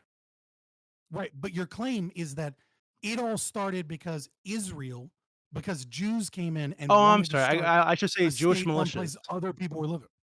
Yeah, Jewish militias went to this area and started attacking Arab communities, driving them off their land, killing them, raping them, etc. Fuck. We could go back 100 years, right? But if you want to keep it recent, look at what happened in 1940. There's no Jewish militias 100 years ago. Oh, God. We go back to 1947, right? Before the Civil War, before the Six-Day War, right? You had Jewish militias in the lead up to the UN proclamation that created, I think, recognized or established a state of Israel. Who did the Jewish militias attack first? Arab communities. What do you mean? They attacked the British first. They attacked the British first. They went to war with Britain. That's not okay. I don't think that's true. It's I think that there are Jewish militias. There are Jewish militias, and I think you're talking about like the King David Hotel or whatever, right? White papers. But following the white papers in 1939. But there were there were Jewish militias in the area prior to this. While the settlement was happening, while Jews were coming from Europe and around the world and settling in the area, peacefully homesteading, what you said. Even during that They period, attacked the British you had first. They attacked the British first because Britain made it illegal for Jews to be able to purchase land and drove Jews off of their land that they had homesteaded and gave them specific areas that they were allowed to settle and areas that they weren't allowed to settle, demanding that there be an Arab majority in a majority of what is now Israel. Okay, they went to war with the British first. It wasn't until many riots, like the Jaffa riots, where many Jews had when were been the Jaffa killed riots? over, and that would be 1921, I believe. I have it written down in my notes here somewhere. Yeah, 1921 May Day. Right, this is where Israelis as well. Well, I wouldn't say Israelis at this point. Zionists, Jewish Zionists, settlers, as well as Arabs, were killed.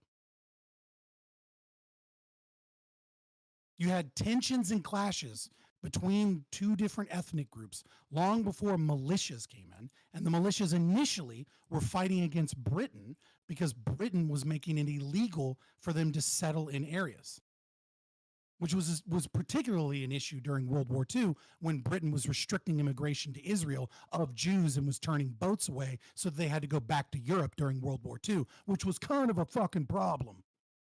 Right. Yeah, I can agree Then that they realized they fucked up in 1948, right, and established the Israeli state.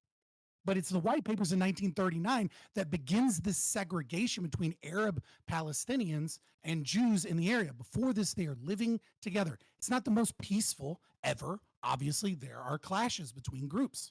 But there are plenty of people that are living peacefully, and the population of Arabs in the area increases whenever Jews move to an area, because they made the farmland more arable, they made it productive, and then Arabs moved to the area to work on the farmland.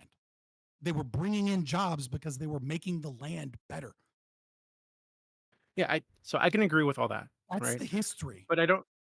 Okay, but that's recent history. We could go back further, but I don't think there's any point like going back and back and back and back and figuring out like you said, who's Where at would you fault go? initially. You can go back further than that. Go But ahead, again, go. I don't think there's any reason to go because I'm not trying to You don't have establish any who's at argument fault. once you've Go back way further. back. I mean, who killed Jesus, right? That's If not. wanna- Okay, if you want to go way back, we can go to the Canaanites and the kingdoms of the Levant, right? We could do that, but that's kind of silly. Yeah, I but think the the modern problem conflict, with what's going- relevant, No. right, is a There's a current reason. situation, which is an No. ethno-state that I'm is not gonna let you ethnically play this game. cleansing a group of I'm not gonna people play that this is being game. oppressed. It's not a game. This is what's currently happening in What you're doing? the No, area. you're saying no. What you're doing is you're trying to undermine my argument and subvert it by going, well, there's a previous time we could go back, and it's really just tit for tat. Anyways, let's not talk about that statement that I made without evidence. Right? Let's forget about that. I won on that one. Anyways, let's actually pivot to this new conversation since I lost the historical argument. No, the reason that going back further doesn't make any fucking sense is because when Judea was held up until the Roman Empire, there was a population of 1 to 2 million Jews there. And it was the Romans between 40 to 135 AD that did ethnic cleansing of all of the people in this region and brought it down over time to like 200,000 and renamed the area Syria-Palestine as an anti-Jewish area. And from that point on, the supposed Palestinian people, right, never had political control of this area since the Jews were moved out. They never had political control. It was either the Ottomans, the Turks. It was different groups of people. Why is this an important consideration in your view? Why is like past political control a justification for current political control? The reason it's not in my worldview. I'm arguing on Doobie's level, which is the idea of like ethnic ties to the land and state ownership and of like who is justified as a peoples in settling in a region and setting aside religion. As my justification begins with the Zionist movement and the areas of unoccupied area. To a certain extent, some of that land, right, might have been stolen, and if there's an individual property claim that proves that that land was stolen because like the British were holding on to it, and it was actually stolen from some Arab 100 years ago or something, right? Like I totally get that, and I can see that because I'm a libertarian. Um, and I don't want the nation state of Israel to exist. But when the idea comes about of like who has a right to the land, I would say that the nation state of Israel holds in escrow the private property rights, that which it has stolen from individual citizens there.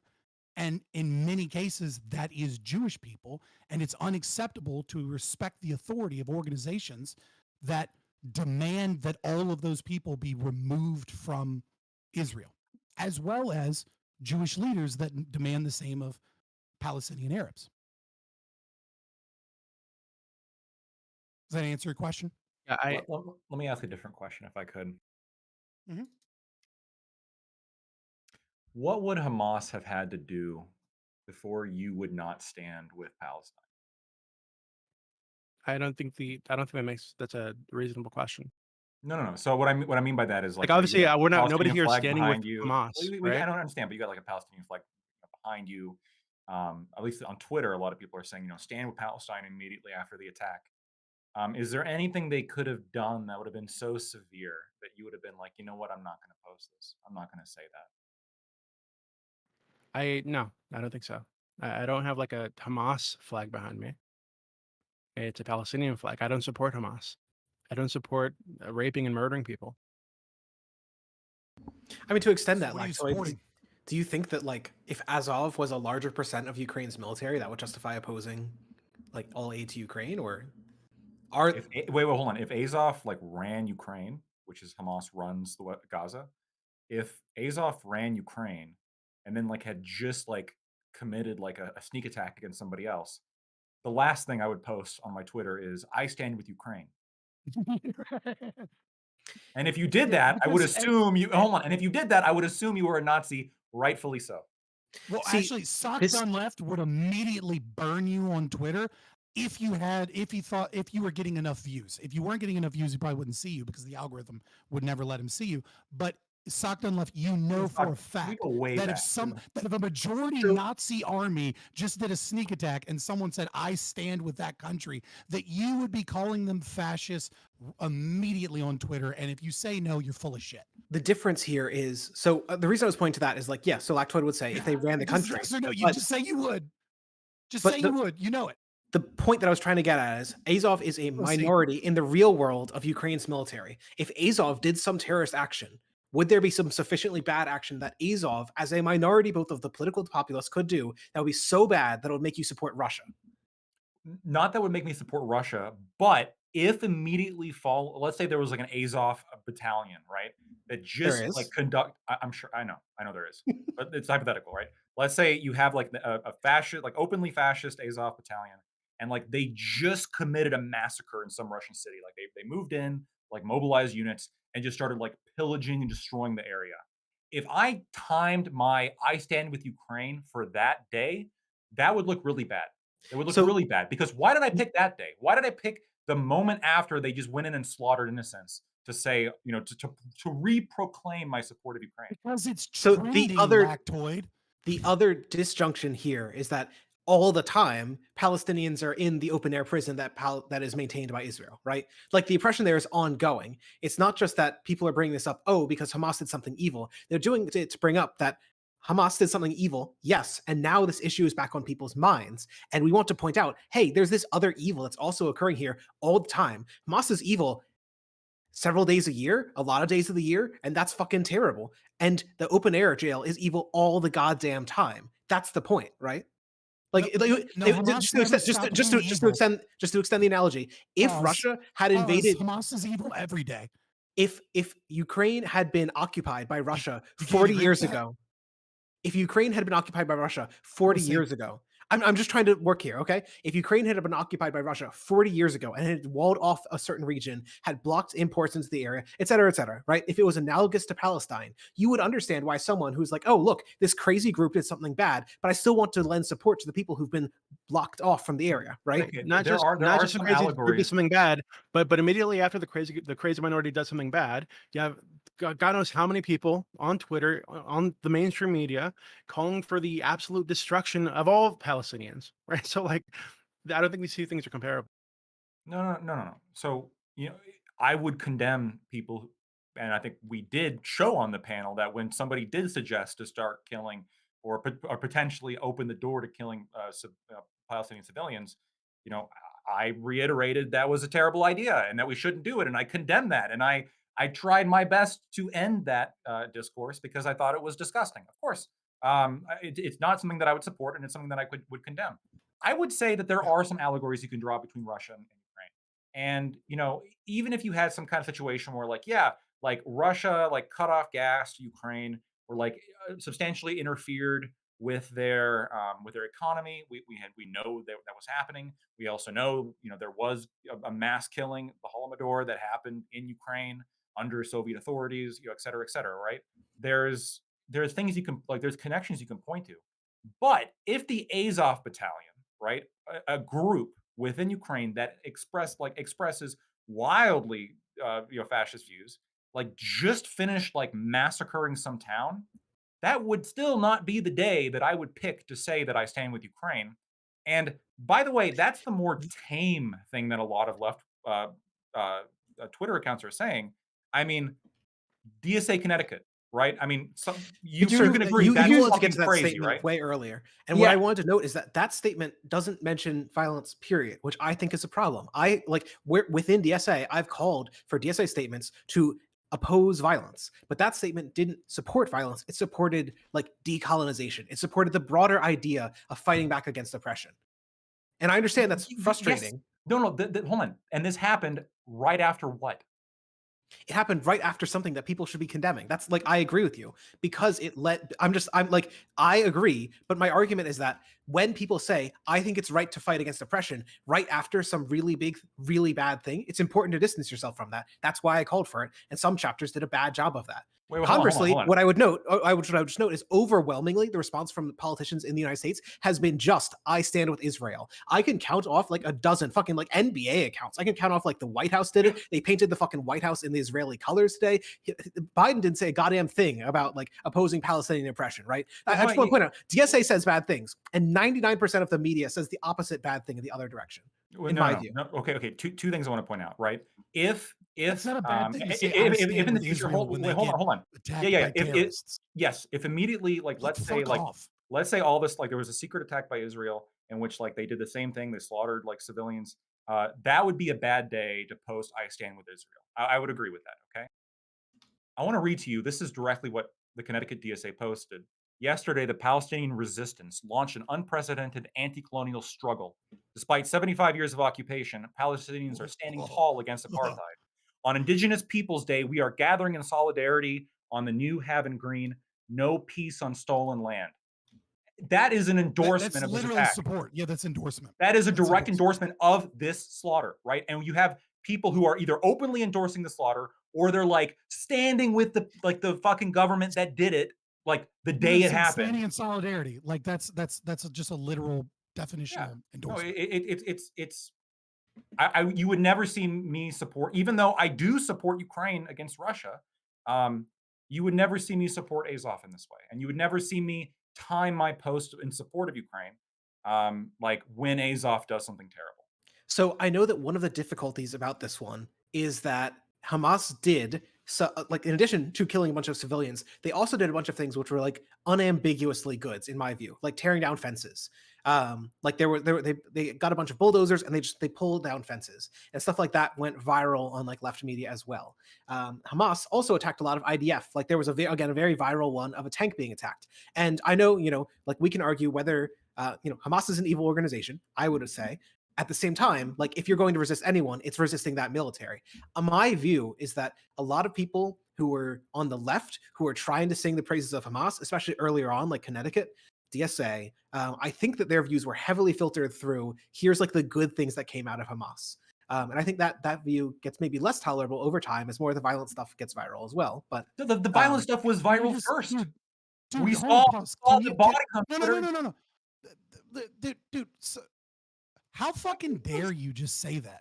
Like you responded to them unequivocally supporting horrendous terrorist or action as a means of, don't fucking look at me like that, you weaselly little fucking cunt. Look at me, don't fucking look at me right now and do anything other than apologize for the piece of shit that you are right now for not saying, I disagree with that statement.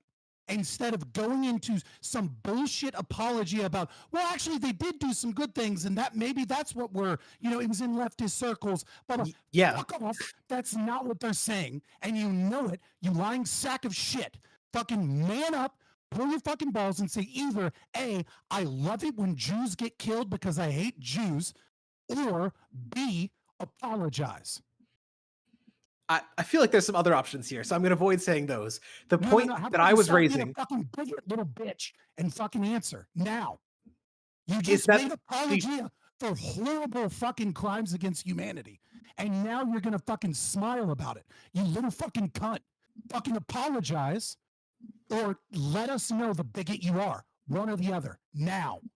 the argument I was trying to raise is that I think a lot of people in left circles are to some degree siloed off from that negative news, and it's often reframed through very That's positive fucking framing. bullshit. Oh, If you let were him Twitter, let him you have get it no out. Let him get it idea out. what is Let going him on. let him The respond. TSA in Connecticut hasn't seen 80 videos. They haven't read a single news Let article. You lying sack of shit. let him just respond, please. SDM. All I'm trying to bring up is that I think that it's easy to see someone posting something like this and trying to do it in a way which says, like, I've talked to people with that type of leftist view. It's one that I disagree with. I feel there's an obligation to condemn violence against civilians. That's why I've been doing it through this conversation.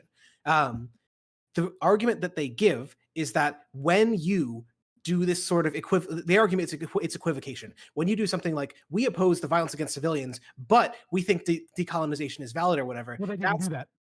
Well, I know, that's what I'm saying. They think that view is like ceding ground, that even just doing any apology for violence done is ceding ground in the conversation. It's like refocusing on the violence rather than the long-going oppression that they want to end. And so they want to try as much as possible to center the conversation on ending that oppression. And I like that just is having a lie. That is a lie. You know that was an unequivocal support of the actions of Hamas as they are slaughtering innocents. And now you were trying to act like, well, actually, it's just a support of the good things, but like we're going to ignore all the bad. Maybe they're in a circle. They didn't know about that. And then you now pivot to the idea of, well, actually, the message is just tailored towards only the positive, but we're not going to mention it. You're saying that you disagree with these people, and yet you're running cover for them. Well, I'm saying I disagree, and then just trying to explain how they arrive at it and why. Like, I would say in the opposite direction, a lot of the people who support Israel wholeheartedly with no note of the crimes done against Palestinians are in a lot of the similar boat. A lot of people have been told for all of their life that Israelis are fighting terrorists. They're fighting the worst people on earth. And they see stuff like Hamas coming out, and it completely confirms all of their beliefs about it. They aren't going out and then also looking into all the horrible things that Israel is doing to Palestine. They aren't looking into the open air prison. They aren't looking into the blockade. They aren't looking into the apartment complexes bombed, even though a lot of those also went viral. I think it's really easy for people to get siloed in and to get confirmation biased into taking a really strong stance. And that's all I'm trying to say. I think the statement's wrong. No, you don't get, there we go. I think the statement's wrong. It took you that long and this much pressure for you to just say it's wrong. And you're not even saying it's wrong because it's morally wrong and admitting what they're actually saying is supporting. What you're doing is subverting, bullshitting, adding nuance from the other side and trying to be like, well, actually, there's all these different viewpoints and echo chamber. No, you know that it is a support of direct terrorism. And you just, and now you finally say it's wrong. Why is it wrong? Well, I've explained that because it doesn't call against the violence against civilians. Like over and over, I just want like to make this clear. It's not nuanced enough, When you look at statements from like DSA elected, horrible human being. When you look at statements from DSA electeds, for example, all of them, every single one, condemns violence against civilians. Why? Because they had some comms guy on staff telling them, hey, you actually have to condemn violence against civilians. You can't just be super edgy and in favor of Palestine completely and try and recenter the conversation about that, because that's not the conversation going on right now. There's a conversation going on about crimes against civilians. You have to condemn it. Every single statement by a DSA elected did so. Like, and all I would note, Lactoid, is this is one chapter. There are like 250. Oh, I got another chapter for you here. I got another quote. I believe that. National DSA put out a statement which at the very beginning I'll apologize for them too. So And the bullshit and run away. well, I already said that I have issues with the. You're right. The mainstream DSA stopped short of. I mean, they were like, we They didn't just saw stop store. They explicitly condemned violence against right. civilians. Well, The here's only like the only issue thing that with you were upset about is they didn't call out Hamas by name. And like, sure, maybe they should have, but they were still calling out the actions of Hamas. No, right? no. Again, going back to like this would be like again like the Azov comparison, right? My issue with the primary DSA account is the fact that the day after they go in and slaughter people, that's when they announce we solidly stand in support of Palestine. To me, it's very similar to like following 9/11. Like if they posted like we condemn the 9/11 attacks, but we solidly stand in favor of like Al Qaeda. Like you picked a terrible. But they're not time standing to in do this. favor of Al Qaeda, right? Like that's the terrorist group. That would be like them saying we stand in favor of Hamas. What they said is we stand in favor of the Palestinian people. Yeah, or like Saudi Arabia, right? Or it wouldn't be Saudi Arabia. It'd be something like the U.S. wasn't well, that's where most really of the occupying. hijackers came from. Well, I know, but what I'm saying is like this 9/11 one doesn't quite work because the U.S. wasn't occupying as Israel is. But well, I mean, you could probably come up with some kind of socialist argument. It would be like we stand with people fighting against imperialism, is what they would say. And like, I think you would understand why that is not a statement in favor of Al Qaeda, right?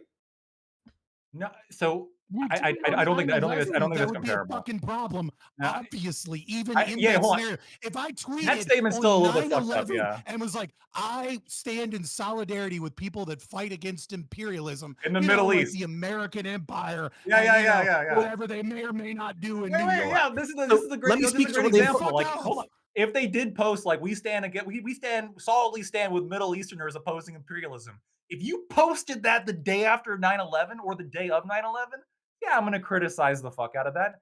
New York City DSA post in tomorrow, October 8th at 1 p.m. Times Square in solidarity. There's actually a story behind this one. Oh yeah, in solidarity with the Palestinian people and their right to resist 75 years of occupation and apartheid. I'm looking at photographs of that rally. Well, no, so let me stop you there. No, decolonization is not a metaphor. Let me stop you. That's not a DSA rally. So this was the story, is that they looked for a Palestinian rally, and it seems like they just picked one. Like bluntly, I don't know how else to put this. They picked one, and they happened to pick one which is by an org called PSL, the Party for Socialism and Liberation. And all of the statements that you're going to see coming out of that, which is like the statements where it's like we support Hamas's attacks, they're all from PSL employees. So all I want to say is there's an organization which is like one or two steps the DSA's left, and they made really bad statements, and it was a really bad choice of NYC DSA, which is usually pretty moderate, to endorse that rally. Well, here's the question then. Why are the tweets still up? Why have they not taken it down and issued an apology? Oh, sorry, we accidentally supported terrorists. My bad. Look, and that would look like you're like, okay, that would look bad, right? I understand, right? Okay, you guys are really fucked up. Like that's pretty ignorant. Kind of like bringing a Nazi to testify. Like, well, hold on, what are you doing there? They haven't taken that down. Why haven't they taken it down and apologized? Well, in part, they also like just mechanically, they retweeted the national DSA one. They've been supporting a lot of the rhetoric around the opposition to civilian violence. And like, as someone who knows a lot of people in the New York City DSA, they tend to be on the moderate side of things. That was the side that drafted the national DSA statement. So I just feel like, look, man, I just feel like it'd be easier to throw them under the bus. I would just throw these people under the bus. Like, I don't know. Like, I mean, you're a member of DSA, so I get you as a little fealty. But like, hey, bad idea all around. Okay. And they should have taken it down. Yeah, just that's simple. He can't. Because if he did so, he might be ousted or in trouble in some way with many of his friends. And are they going to spank you? I think I'd survive. It's a Big Ten org that almost never does anything. I'm sure you'll survive, right? Like, but you know that you would lose some of your relevancy and maybe clout and support. Okay. If you did something as horrible as think that maybe Hamas isn't something we should celebrate, right? Look, all I'll say is within DSA circles, there has been a lot of hate for the PSL rally. Okay, again, coming from usually one side of DSA, not enough to take down a fucking tweet.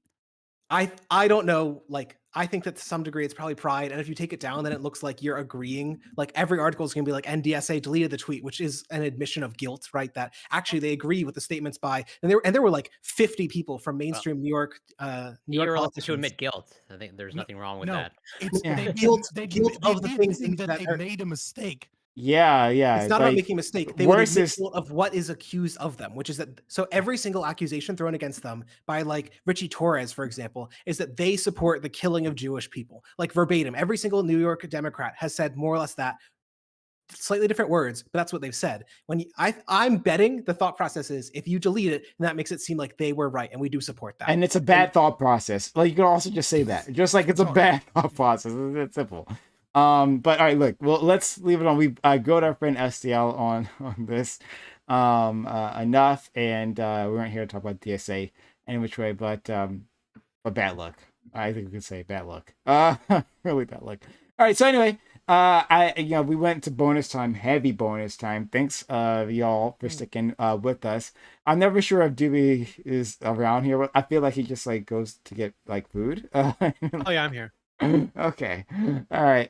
So I'm sure he has anyway, just some AI automated answers just to say that he's there. he might actually. He's got the resources. But thank you all for this. This was really interesting. I got really heated, as we thought from the very beginning. Who would have guessed? Who would have guessed a discussion on Israel-Palestine would get heated, right? Nostradamus here. Religion and politics mixed? Nah. No, never. But anyway, we can see if we can have a open panel after this one. That's up to you guys. If you guys want to join in, I'll stick around for a little bit. And if not, then we'll end the stream. But if you do want to join, come through. Expect for open in chat lets you know it's an open walk on panel. Where audience members like you, yes, you sitting at home may participate. We'd love to have you. So the instructions are there. So you go into our Discord server. And I'm gonna give an outro to all these great people. Oh, and let me put this also in the YouTube comment section, because we had a lot of people there. We had a lot of people there for like the first time. Honestly, like that. It wasn't Destiny did that, you know. But guys, and if you're there, hit the subscribe button. Subscribe button in YouTube land. Hit the subscribe button. Come back because we do more of this. It'll be great. It'll be fun. We talk about all kinds of issues. If you're in Twitch land, hit the follow button because we do this all the time. And consider supporting the channel. We do need that support. If you like this kind of conversation, like the things that we do, right? If you like all the fun that we have and the aneurysms we give each other, then be so kind and sub to the channel if you're on Twitch to support us that way, or use a hype chat. Or in YouTube land, consider doing a super chat or something like that to assist us. We can do more of this for you. Okay. So I'll give an outro to all these fine individuals, but we can still have more content for you if we have an open panel afterwards. So, Lactoid, I'll start with you. You sat back on this one a little bit. But I think you still got your licks in, but well, especially at the end. You wanted a piece of STL apparently. But a friend, I'm so happy that you were here with us. No, thank you. Look, I thank you so much for having me on Prime. First of all, thank you for the rest of you who spoke with me, even the ones that already left. Thank you so much. STL, I like you, but the DSA is horrible. While we've been talking, I found just the treasure trove. So apparently there is a and it's got a dsausa.org web address. There is a DSA BDS and Palestine Solidarity Twitter account. This has some things on it. We're talking consistent and open support of the attack. I mean, right here, decolonization is always a violent phenomenon. This is the Palestinians breaking out of their cage. Like Hamas went onto Israeli territory. You're part of the problem. Yeah. So, I mean, if you guys want to see what DSA is all about, I really deeply encourage you to check out the DSA, BDS, and Palestine Solidarity Twitter account. Could you But if put you want to that see what I'm in the about, put in the group chat, please? oh, yeah, absolutely, I'll put it in the group chat. But if you want to see what I'm about, I don't advocate for that stuff. You can find me at Lactoid TV on Twitch, Twitter, and YouTube. I appreciate it. Thanks. That's my man Lactoid. Always kind enough to join us. Like, it's really great of him. And he really adds so much. So yeah, this is fun. Next, Scott. It's been a while since I've been this level Hey, this activated with you. Usually like I don't, but this was a fun one. I think this, if there was any discussion I want to be aggravated with you on, it's this one. So thank you, Scott, for coming in and sharing your opinions, and of course always arguing your opinions quite well. yeah, I'm an anarcho-capitalist. You can find me on YouTube or Rumble, searching for Fabian Liberty. I've been on a little bit of a hiatus because of some medical stuff and moving and all that fun stuff, but I'm happy to be back. Should be fun. I don't normally like summarize my points, but we did like a 4-hour like thing, and so like I just want to reiterate that there's a deep history From the top. that From the unfortunately yeah, no I won't do as long as I did my intro, I promise. Deep history that most people really don't understand, and hopefully some people like tonight learned a lot of that, an understanding of the nationalist Zionist movement and how it actually got started. Obviously there's a lot of things we didn't talk about because I was prepared for a much more conversation about the history and the politics, but unfortunately we didn't really get into it that much. We just kind of argued silly points. It seems like Lactoid to some degree and I are the only people the entire time that actually answered the question at all or even attempted to answer. Corey and Doobie and Tiberius and Connor and Sock Done Left, they never attempted to answer the question. I don't know why they never attempted to answer the question. But one of the parts of the question was, what should we do and how should we fix this? And, Sock Done Left apparently believes that the way to fix it is to support terrorists mutilating people, but like not support them, just kind of run apologetics for people that support them and then pretend like they don't. But, like I said before, to reiterate my position, it's very simple. I think we should cut all funding to Israel, as well as cutting off funding to Palestinian Arabs. We need to allow Israel to annex Gaza from Hamas, as well as having a path for refugees, either within Gaza or within Israel, to be protected and have access to food and water and electricity and housing, until such a time that Gaza can be stabilized and they can be returned, private property owners can be returned and terrorists can be removed.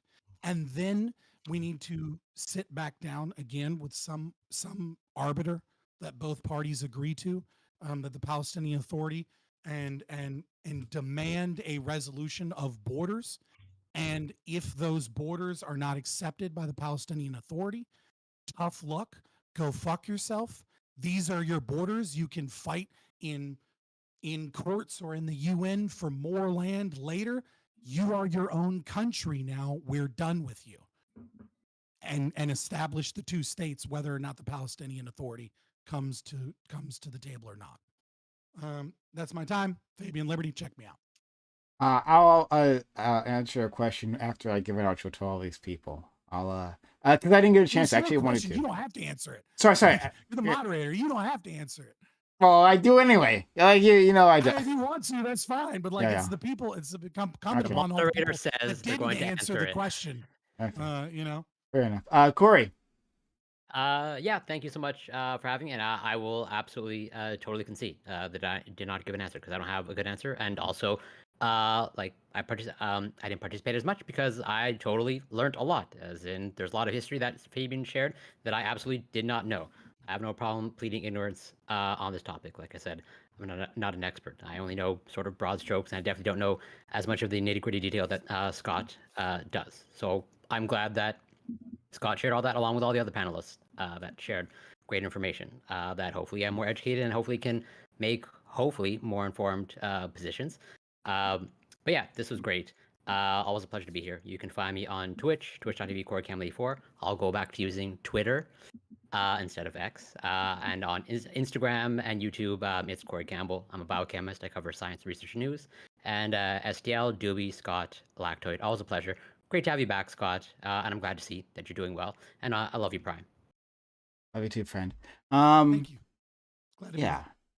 And our friend, our Dark Lord Savior, Doobie. I want to hear more from you, Doobie, in all of this, because I think you have you've done a fair bit of research into this. I really want to hear more of your perspective. Hopefully, I can in the future. But yeah, thanks you for coming through and being part of this discussion. Yeah, thank you for having me. Okay. And finally, our friend. Automated message. Exactly, right? Oh, also, exclamation point Doobie in chat to go to the politics Discord server, the biggest political Discord server on Discord. And you are going to. And I guess I should like say something as an outro. I guess. I think that there are a lot of I guess good points on either side, but I think that any long-term path toward any sort of peace on this issue, I think needs to start with not just the cessation of violence from like Hamas and other terrorist groups, right? But the recognition of the pain and suffering of the Palestinian people, right? The fact that they're in an open air prison. I know this somehow controversial, but it's true. And I think that needs to be part of the equation when we're discussing like how this is like addressed. Because I don't think you can convince any of these people to stop supporting groups like Hamas unless you stop treating them like garbage. Because like eventually people are going to lash out, right? They're human beings too. They get angry too. So I think that I feel like that's not spoken about enough. Thank you so much. Finally, STL. You caught a lot of bullets at the end there. But I'm really happy you came. I hope that didn't scare you off, right? Lactoid and Scott can be big bullies. I hope that didn't scare you off, friend. And we'll see you again in the future. Do I outro? Yeah. So all I wanted to say is we talked a bit earlier about responding to 9/11, and I think that's actually an appropriate frame. After 9/11, America entered 2 wars across the world. We spent something like $4 trillion. Hundreds and thousands of people died. I think 1 million or more were displaced. I think something like 5 million is the upper estimate on people displaced. I think it's the right response when we see a terrorist action, something which is like violent and evil, and to respond to that and try and say, yes, that's evil. At the same time, a response that is bloodthirsty, that thinks we can quench violence with violence, will only breed more. The solution to violence coming from Palestine, from Hamas, is not to bomb the people of Palestine, to destroy millions and millions of people's lives. It is not more violence. Ultimately, the only way that we will see a solution to this problem is the end of apartheid, the end of the open air prison, the integration of Palestinian people into a one state Israel, or the creation of a fully independent Palestinian state where full rights exist for Palestinians. Bluntly, like, we can't fight violence with violence. The only solution has to come through a fundamental reform. And Hamas is not committed to that. Israel's not committed to that. I don't know if there's a bright future for that, but it's the only way. We're not going to see this repeat over and over and over again for decades. And to oh, you like It was that? a beautiful outro. Yeah, no, it was a beautiful outro. I'm just really glad that I was able to bully you into finally being a moral person and unequivocally going against what DSA Connecticut said, wholeheartedly disagreeing and realizing that what they said was monstrous and wrong. I think they should have added against DSA.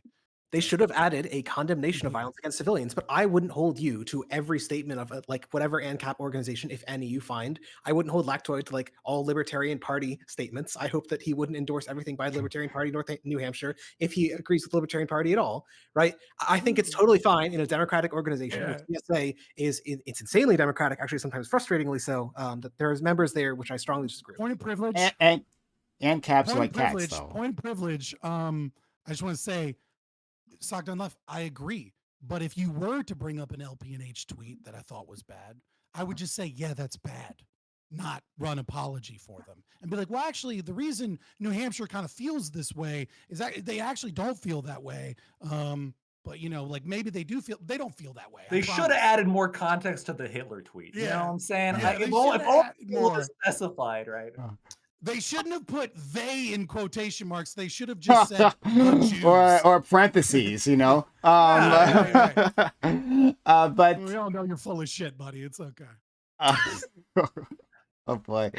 And so to answer the question, I think that borders need to be redrawn. I think that Israel needs to give up territory. I don't know what those an equitable look at those borders will be. That would take a deeper level of study to figure out what would that be. But yeah, those borders need to be massively drawn. Israel needs to give up territory, and whatever final shape that's in, the Palestinians have to agree and put it within their fucking constitution that they agree that Israel, what's left of it, should has the right to exist, and. I feel like there's something else I was going to say here. In part of this process, right, what we likely or not, is that we're going to have to negotiate with the relevant parties, and as of now, Hamas is one of those, right? Like, I want to get rid of Hamas in the way I want to get rid of like the North Korean government, right? But I can understand that we're not getting rid of the North Korean government, and so that whatever solution, hold on, let me finish. Come on. Whatever solution that we have, like for the North Korea South Korea divide, is going to involve that government. It's just not falling, right? And so, like I said previously, you can say that we'll crush Hamas, but all that will be replaced with is another militant wing. So we have to, as always, we make peace with our enemies. And monstrous enemies they may be, and agree, Hamas bad, right? But those would be the powers that we have to negotiate with at some point in time. And I wouldn't say concede. What do you know? This thing is intractable. I agree, 100%. But that's what we'd have to do, and that would be better, certainly. Than the Trail of Tears, right? The Trail of Tears gang here. Don't point at me. I was never pro Trail of Tears. You were okay. I guess when you just say annexing them, right? I guess they can stay there, but they'll be annexed. Just a friendly annexation. Friendly annexation. Nothing to see here. No. That's very different than a Trail of Tears. I stated my position several times, as you at the very end you are offering a solution, right? That we might have unfortunately didn't get to debate, but I was very clear about my position. My position was that they would move in, have a place for refugees, and that all property owners and all individuals that are not a part of Hamas be returned to their property and their property recognized as their property. Sure. This is not Trail of Tears. This is the deepest respect of private property rights. It's the exact opposite. Sure. Okay. But if you want to talk about Trail of Tears, I think the Cherokee Nation is one of the very few indigenous groups in America that has a really good fucking argument that northern Georgia is fucking theirs, and I don't care that the rest of the people live there, right? Something needs to be done about that, because the Cherokees homesteaded that property. They built the fucking post office, okay? They had a community. They traded with everybody else. And Andrew Jackson said, that's really good cotton land. And then the Supreme Court, they went to the Supreme Court and fought and won in the Supreme Court. And Andrew Jackson said, send in your marshals, and then made them walk the Trail of Tears. So the Cherokee have the best argument in America for getting their own land back. If the Cherokee shot rockets to get that land back, would you support him? If the Cherokees shot rockets to get that land back? Yeah. They shot because they have the right to the land. So if they shot rockets to random Americans, the moment that you murder colonize your people, mind. The moment that you murder innocent people, you're stopped from arguing for any of your own. But they're settlers, though. They're not innocent, right? Wait, hold on. What if you tell those innocent people before attacking that this is your land, you own it, and they need to leave? Do a double tap, and then they don't leave. Hey, they don't leave. Like, what do? Like, is it You okay then? drop a for them to Cherokee just Nation- attack? loudspeaker in their Listen, neighborhood, listen, and it plays really listen, annoying music telling people that an attack is coming. I will bite the bullet that the hardcore radical left has been forced to bite, where they're like land back, right? Cherokee Nation specifically moving into northern Georgia that have documentation that follow the gentleness principle, right? Which is to say that they move to the United States court system and say, hey, look, we have all of this evidence. We take you to court. And then the U.S. says, go fuck yourself. You don't have a case, right? And they do everything peacefully that they can, then move into northern Georgia and say, you need to leave. This is our land. Here's our proof and documentation. You have a half an hour or we're going to bomb the place. Yeah. No, Sorry, northern Georgia. But then why? I'm sorry. I feel like Hamas ideologically made it very consistent clear. here. I feel like Hamas has made it very clear that they consider that to be their land, and those people are still on it. So then, why isn't it justified to attack the civilians? Well, first of all, they don't have a very good claim to the land. They have no claim to the land. They have no private property claims there. They've never had political power until 1995, so they never owned it as an entity. So that's just a bullshit claim. It's not true. And even if the claim was true, kidnapping random people and murdering and torturing them automatically stops them from any land claim that they might have. They can't argue for private property rights because they violated the non-aggression principle. Wait, hold on. So if the Cherokee like scalp people, that would like invalidate the private property rights? I mean, if they went back in time and scalped Andrew Jackson, it wouldn't do it.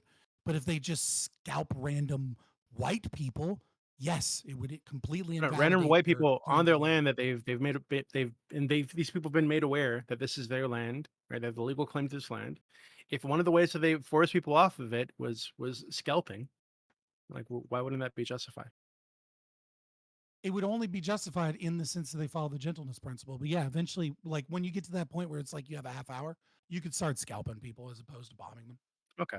I don't know how much I want to get in. I oppose the Cherokee firing because rockets. we're already done, but now I Fuck very it. firmly oppose the Cherokee firing Overtime. rockets or scalping. I also oppose the Cherokee.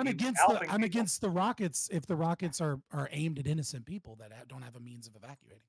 Reasonable. I'm against the Cherokee attacking anybody. Actually, I mean, the thing is that it really comes down to the individual situation of like what is a hostage, right?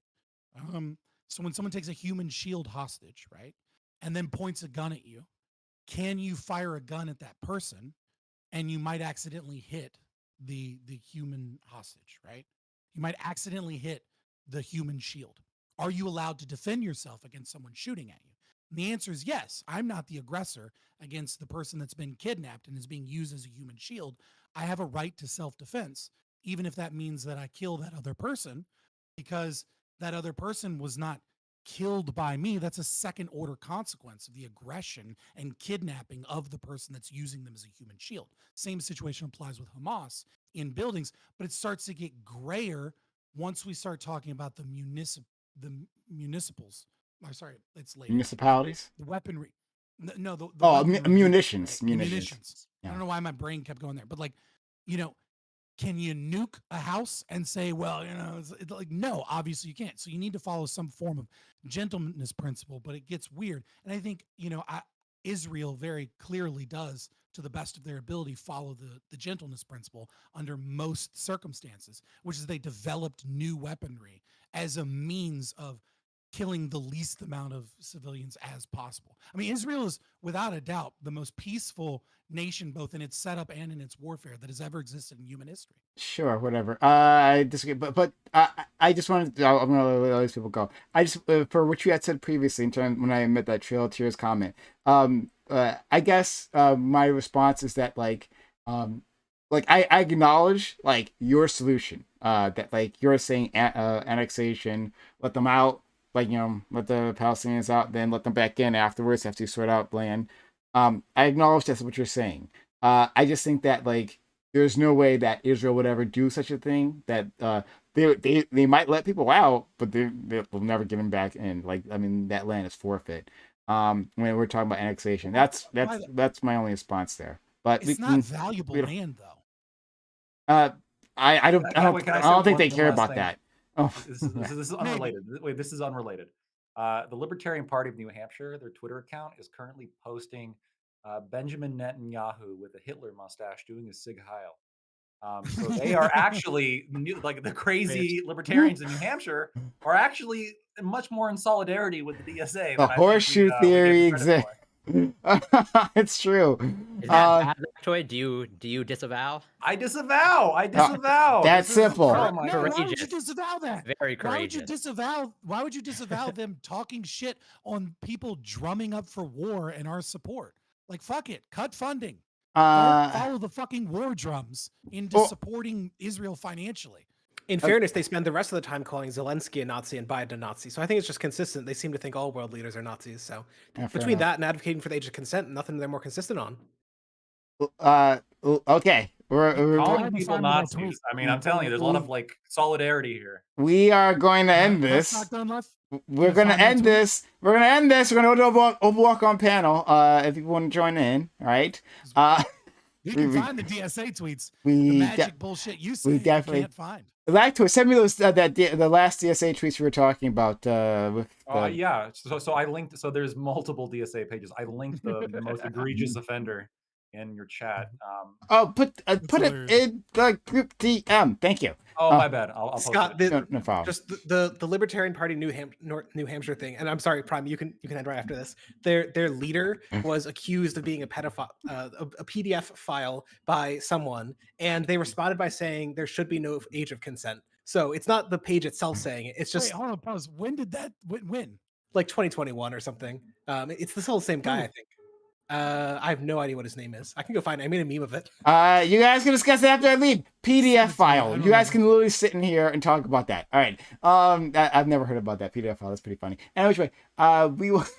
We're gonna go to Open Walk on panel. Anyone here can join us, but if not, that's okay. It takes from your time, your energy, your knowledge, and your passion. My community, I know they appreciate you from I do.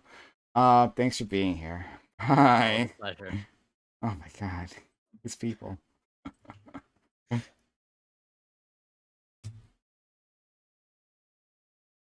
All right. Okay. Is I. All right. That was a lot. Holy fuck, that was 4 hours.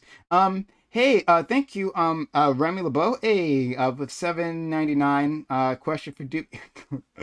Remy, at the end of this, you just now. It was a 4-hour conversation, Fred.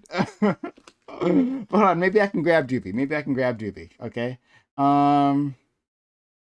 Let me see if I can grab him. Can you absolutely confirm Wick is a spinner? You don't even want to see his question. Okay. Question for Doobie. Can you absolutely confirm Wick is the spinner from Meat Spin? Thank you for the $7.99. I don't know what that is, but I'll confirm it. Yes, he is that thing. Is it an insult? I'll take it. All right, I'm gonna send this. I'm literally copying and pasting it. All right, I'm putting it in Doobie's and I DM. Okay, I'm gonna put it in our DM.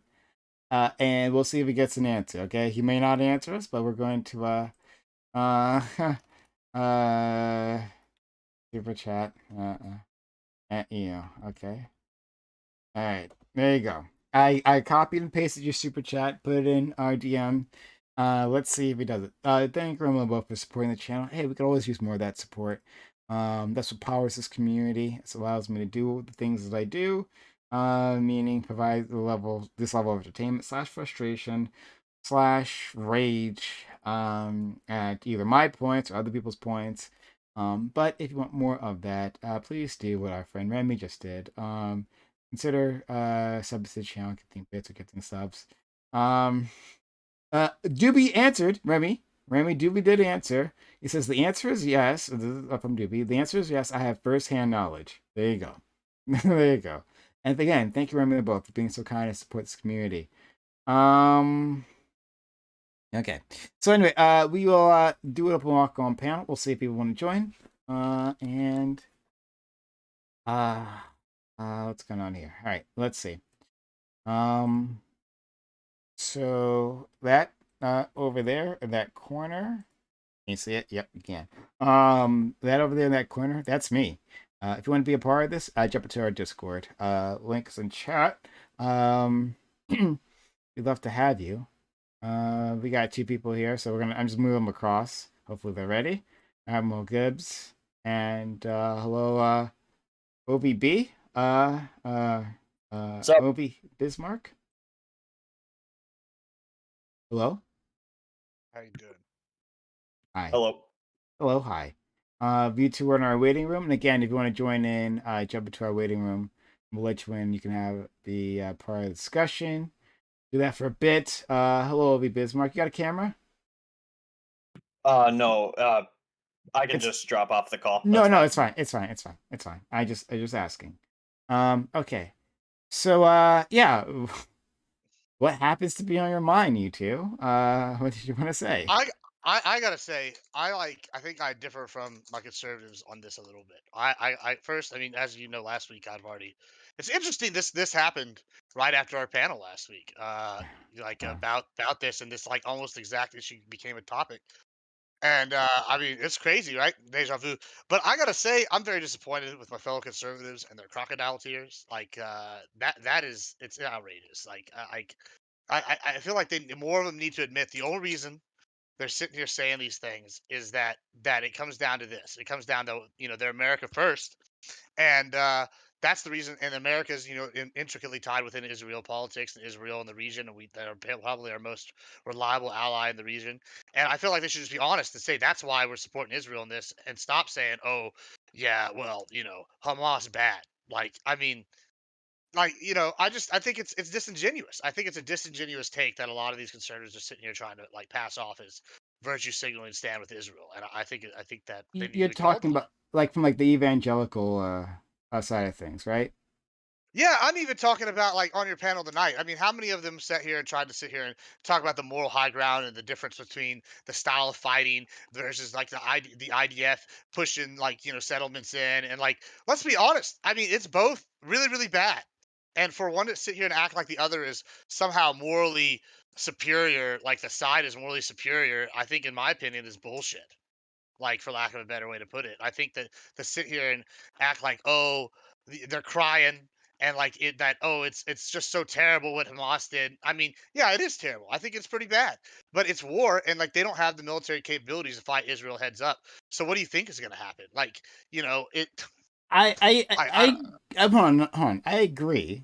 I agree. Like, again, my bias is like for Palestinians, not Hamas, but Palestinians. That's where my politics lie there.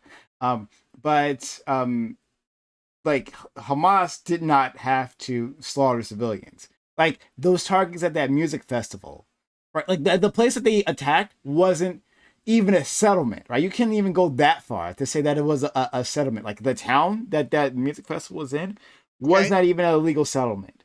So like they just went there and they slaughtered those people. And I can unequivocally say that is wrong.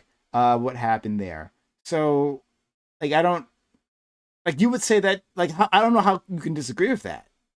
I'll tell you how, because I think it's a valid tactic. I mean, as I said last time, when you're fighting an asymmetrical war against a much stronger foe, then asymmetrical warfare, terrorism is a valid tactic to an extent. I You mean, did and say take a look that. at what, yeah, and so take a look at what they're doing. They're basically sitting there, they're doing one attack that they know they're going to get a disproportionate response. Now we can argue about whether it's propaganda that they're hiding their stuff in civilian buildings, but we both know they are, and that's a tactic as well. So the minute they get attacked, they can sit here and turn and go, look, grandpappy died, your baby died, your brother died, and now all these people are now motivated.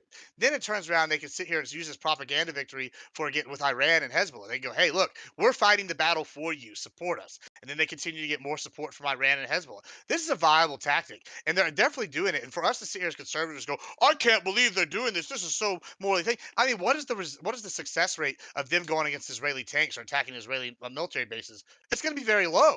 Versus they hit soft targets, they get a massive like boost in, like, I don't know about popularity, but they get massive like boost in outreach. They get massive world attention, and like they get to mobilize the factions to support them. Like, I mean, just look here in the United States. I mean, we're having like uh parallel protest, pro-Palestine, pro-Israel, that wasn't on the table before. So I would say they were wildly successful in this attack. And I think asymmetrical warfare is a valid tactic. And for us to sit here as conservatives and say, "Oh, that's just morally reprehensible," while the Israel's doing the same thing with their settlements and their embargo is bullshit.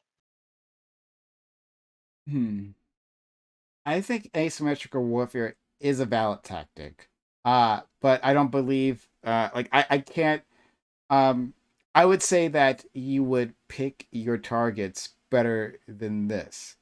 That within that warfare, I agree with you that Hamas going straight up against the Israeli military, like that just doesn't make sense. In fact, they would lose, and since they don't want to lose, they pick a better tactic. And uh, but I would say that their targets need to be precise and not indiscriminate. There's indiscriminate slaughter happening in Israel. I can't back that. I simply can't. Um, uh, I think that they could. I mean, they did attack soldiers and they defeated soldiers. Great, right? Um, there are armed settlers who um, regularly like attack Palestinians, right? That would be a valid target. Like if you're talking about armed civilian, well, they're not really civilians. Uh, Settlers, they exist in sort of gray space here. But if they're armed and there's like some sort of like settler militia, then that would be a valid target. Um, but to just say like and to kill like children and women who are like the clear non-combatants, killing clear non-combatants, that I can't get on board. You know, I mean, if you one thing, it's like again, like if it was collateral. So if they were destroying some sort of arms depot, and civilians died. I don't want civilians to die. I never want civilians to die, right? And in fact, I criticized the U.S. many times on how many civilians they've killed. But that's a different level rather than straight up targeting non-combatants. I mean, okay. So here's another thing I've kind of taken. So y'all have mentioned that y'all think that withholding water and food's a war crime, basically, right? Or equivalent to genocide, correct? Um, Sorry. Y'all have said that like withholding the food and water is basically a war crime, correct? Yeah. Okay. So here's my wondering, right? So we're talking about trying to save lives. So Hamas won the last elections that they had, like with 60% of the vote, right? So they're clearly a popular party within Palestine, right? So for thousands of years, siege warfare has been an effective tactic, and one of the reasons why siege warfare is effective is because these people get tired of their perceived government not doing enough or basically not able to provide for them. You don't think that it would cause less deaths than going door to door and trying to kill these people door to door, or doing like this like targeted surgical strikes with the planes, the bombing, It to could like have. maybe cut off the supply, It like, could and be then more maybe keep them deaths. on foot? It could be You more think deaths, do you think it right? would be more? Or do you think they would rise up and like throw I bodies don't out? know. It depends on how long the siege lasts. Like it could easily be more. Will Hamas just surrender? What it was the end goal? Is it to have Hamas say like we're done, we acquiesce, we'll dismantle? Because they may never see that. And if that's the case, and the siege must go on, well then yeah, you could have many more deaths than dropping munitions on them, right? Yeah, I mean maybe. I mean I don't know. I feel like they'd probably rise up at some point against their powers in charge if it was that kind of Yeah, that yeah, bad. but like I mean, the Hamas has the weapons, and rise up. I don't know if it's so easy for them to like dislodge Hamas, and like what does that even look like? Does that mean handing over the leaders, or does that mean handing over everybody? Because that's a lot of people part of that organization. Because remember, in the uh, Palestinian in Gaza, right? They have like a 40% unemployment rate, right? Like Hamas is one of the few places hiring. So there's going to be a lot of people involved in Hamas. Are they handling over everyone or just the leaders? Like what exactly are you asking for? And then I can give you an idea of what that siege will look like and maybe a death toll. I mean, yeah, I think it's kind of an ambiguous question. I personally think that, it's a valid tactic for them to, cut the supplies off if they think that they're getting attacked, and it could lead to them trying to take out the Hamas leadership on their own. Because I feel like that would be a more effective change than Israel going in and trying to go door to door and guess whether this guy's Hamas or this guy's not. I feel like that's going to lead to a lot of deaths and a lot of bad public sentiment. Like I remember how bad Fallujah was. Can you imagine like Yeah, Israel doing this, like, I and remember. these people thinking it's gonna be way worse because they're gonna feel like this is the ethnic genocide that they've been worried about. And like, oh, now they're coming door to door looking I for us. I mean, agree. that sounds very SS to I me. Like I I I agree. There's no good options here. Like we don't have a deck here of great options to choose from. We simply don't. So I don't particularly know the best way to respond here. I think like in a perfect world, I would say that we would be able to begin negotiations to end the occupation and the previous uh, uh, blockade. That's what I was looking for. Blockade, right? To end all that and perform prisoner exchanges and all that. That would be the world that I'd prefer, but that world doesn't exist. After this assault, after the deaths of all those civilians, there's going to be a military response. Well, you Um, bring up prisoner exchanges. That's interesting to me because Israel already did try that tactic previously, and they ended up having to trade like one prisoner for 1,000 Hamas yeah, militants. I remember. So like that seems to like validate that strategy. Like it would validate it to me if I realized I could capture one person and get 1,000 back. Like, I mean, Well, personally, that's how, but that's what we do. That's what we do when a hostage exchange. First of all, like I don't know so because I know the story you're talking about. There was a soldier who got captured, and for one soldier they exchanged 1,000 prisoners. I don't know like exactly what those prisoners are. Were they all Hamas? Were they just like Palestinians that they captured? Because they'll just like pick people up, arrest them, and then like hold them forever with like no due process. Like that's the thing that happens. We didn't even get to that discussion during that 4 hour debate, right? So like, what was the status of those people? I don't know.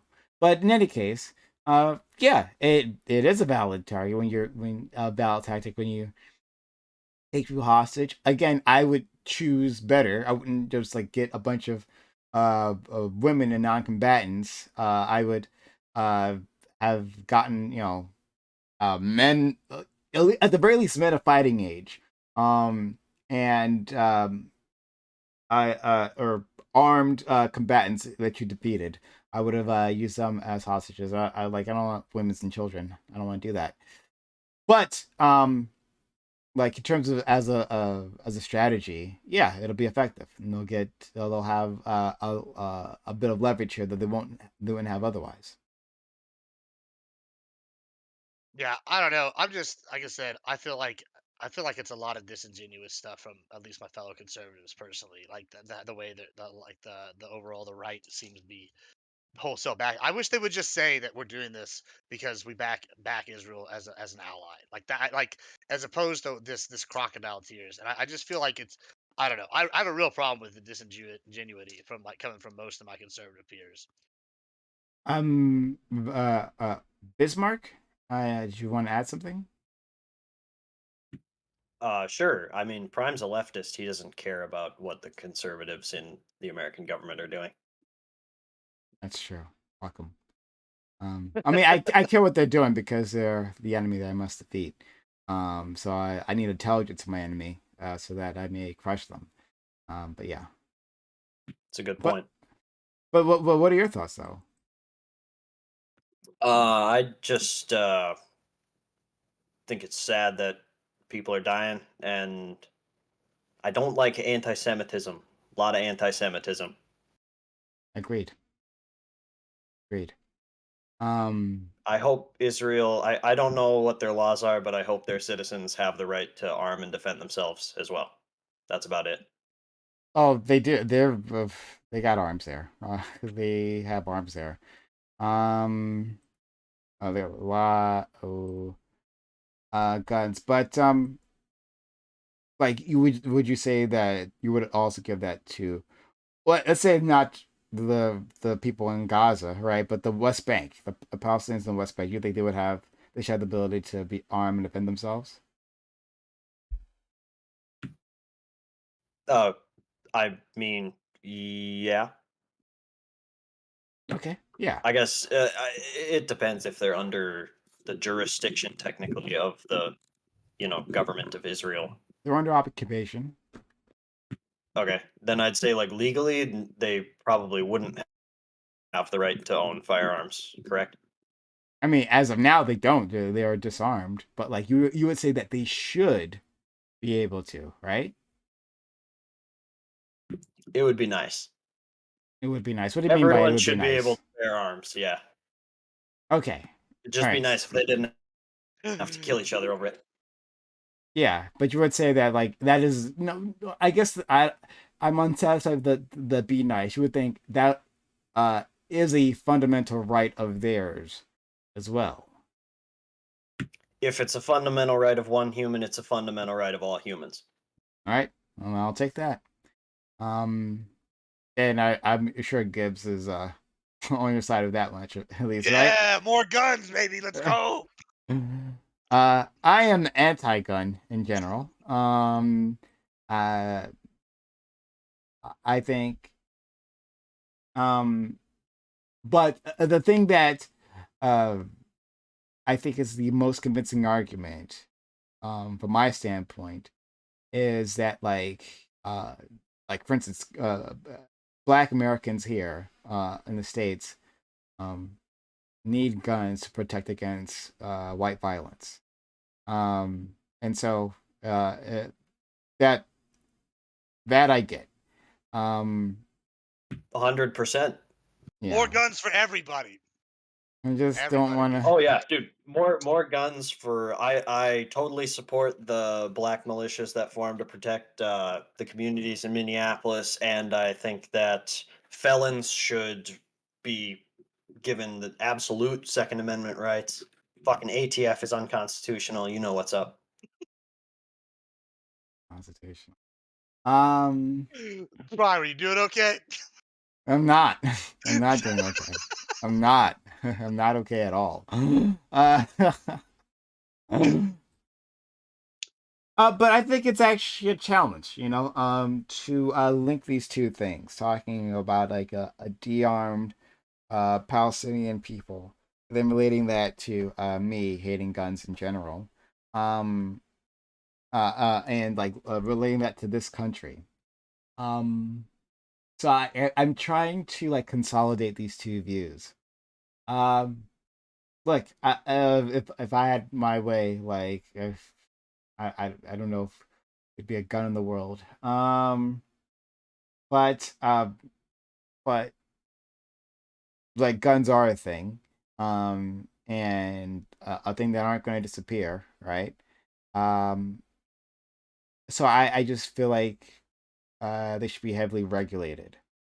Um, and if they're going to be a right, then I guess a right to all, but a right that's severely restricted. So, yeah. Yeah, I don't know. I don't know that it's just this is one of those situations where I feel like every time people have that argument and they say, oh, conservatives are LARPing. I feel like Palestine's a good example of where they might be correct, right? Like if Palestine was armed to the teeth. Like, do you think that? Like, I don't think anybody really still thinks that they'd be able to handle Israel. Like, Oh, Israel knows how to give out the whoopings. You know what I'm saying? Like they've proven it time and time again that's that they true. like They're that good they give out the fighters. whoopings, right? Yeah, that they're good at giving out the whoopings, right? And so, like, I think that would be a case. I think leftists could make the saying that like gun rights, aren't gonna help you in the case of like tyranny. But like, I like it just reminds me of that scene in Gladiator where he's sitting here and the Palestinians are kind of in like state of the Germans in that movie where he's like the guys, oh, they should know when they're conquered, and the guy's like, would you, would I, like, I would like to think that I wouldn't know when I was conquered, like, I mean, maybe I'm wrong, but like I'm definitely sympathetic to the Palestinian argument, even like as a conservative, like, this is their homes too, and they're like, hey, this is ours, we've been here for since for 4,000 years, and like now, we've had this arbitrary power come in and say, oh, our mortal enemies are now in control. I think that's a very valid reason to want to go to war, but like if I was a Palestinian, I think that is a valid reason. And so for like my fellow conservatives to sit here and just be like, no, it's untenable. I can't relate with these heinous crimes. I'm like, yeah, but you're also not living under what you think is a Nazi regime, basically, like that's oppressing you and ethnically cleansing you. So like it's hard to say what you would do in that situation. Like, you kick a dog enough times, it's gonna bite you. I don't know. And then for them to be like, oh, it's just I can't even imagine. I'm like, but they're saying this stuff's happening to them every day already. So like it's whose propaganda are you believing? Okay. Uh. Hmm. Like I think that the current situation, the Israel-Palestine war, is inevitable with the status quo. That the parties on all sides have failed. So there's a gap in my knowledge. And I couldn't really like push against Scott here. Scott kept talking about how like the Palestinians have been given so many chances to self-govern, and to like take such a great deal, and they kept refusing. My understanding is that many of the deals that they were given were actually quite shit. And That is the correct understanding. yeah, but I don't know the details. He would challenge me on those details. I don't have those details. That's a gap in my understanding, and something that I need to work on myself. I mean, even this, like when the Israelis like go in there and they're like, "Oh, we're going to build power plants." It's kind of like when I was complaining about immigration the other day. When I was saying, "Hey, we need these things," but it's like, "Oh, okay, we'll do them, but with these strings attached." Well, that's the same thing that Israel's been doing. They've been doing this to the Palestinians. For example, UN, I think it's Amnesty International, put out a thing, and they're talking about, okay, Israel is building settlements in the Gaza Strip and the other, I can't, the West Bank. And part of what it is, one of the reasons they're having issues is they're building 3-to-1 Jewish settlements to one Arab settlement for these people. And so they were getting mad and they're saying, oh, okay, well, that's not fair. But they are building settlements. So that it's basically like, oh, well, look, we did just enough. It's like token lip service to, like appease, Amnesty International and the UN and say, look, we are like multicultural. So yeah, they have been getting shit deals. And I think that when people sit here along party lines and want to act like, oh, there's no validity to like these gripes, like I think that's a real problem, and like we're not gonna get real solutions. So yeah, I disagree with Scott. Yeah, they had chances, but they were like, chances with a gun to your head. Like, it's like in Japan in World War II after we nuked them. Like, yeah, you could keep fighting, but if you were just gonna keep dropping nukes on you, I mean, not exactly the equivalent, but like, it's a very similar situation kind of thing. Like, you do what we want, or you're boned, or you don't get any help. hmm. Yeah. So I that's again my feeling on my part. I wasn't able to challenge him on that. I, my intuition is that he's wrong from what I've heard. Is that he's wrong, but I just don't have those details, and so I wasn't going to uh, fight him there. But let me ask you this: with the coverage of this, right? Like the coverage of this current conflict, awful conflict that deserves coverage, right? Like the world should be talking about this. But do you think that there is something amiss, that when it comes to this conflict, we get a wall-to-wall coverage, but other conflicts have broken out around the world, that have gotten zero, right? Like the ones in Africa. Like there was like I always forget which countries because we don't talk about it. But I believe in Ethiopia with there's an ethnic minority there that it's being fucking genocided. Or and if I'm quoting it wrong, it's one of those countries. I believe it's Ethiopia, but I could be wrong. But like there's an ongoing conflict in which there's been a bloody battle. Nothing, right? The fact that most of you won't know what the fuck I'm talking about is a sign of this. That all of a sudden we take it seriously when the Israelis are being killed, but not when name the ethnic group. I mean, there's probably the real answer, and then there's the conspiracy answer. The conspiracy answer As long as it's not not the U.S. Yeah, anti-Semitic no, one. yeah. Well, I mean, it's like they're gonna sit here and try to say, oh, they control the media. That's like what you're gonna say. Like, I mean, that's the conspiracy one. The real one is, I think it's more complicated. I feel like its infrastructure is a big reason for that. It's a lot harder to cover a war in like Africa where there's no infrastructure, as opposed to like I have internet connection pretty much everywhere in Israel, and I think that's a big part of it. We can see these videos. Same thing with Ukraine. You can see these videos being uploaded in real time. There's streamers in Israel and like the Ukraine that like, oh, their power goes out. Like, I feel like that's a major part of it is infrastructure. I mean, and I think it's less of like, oh, it's the media conglomerate that's control, like, which is like what I know some people are gonna sit here and say. I mean, I think that's a big part of it, but I do think that, yeah, it is somewhat unfair. I also think that there's the money that's involved, is that it's a proxy war for us and Iran.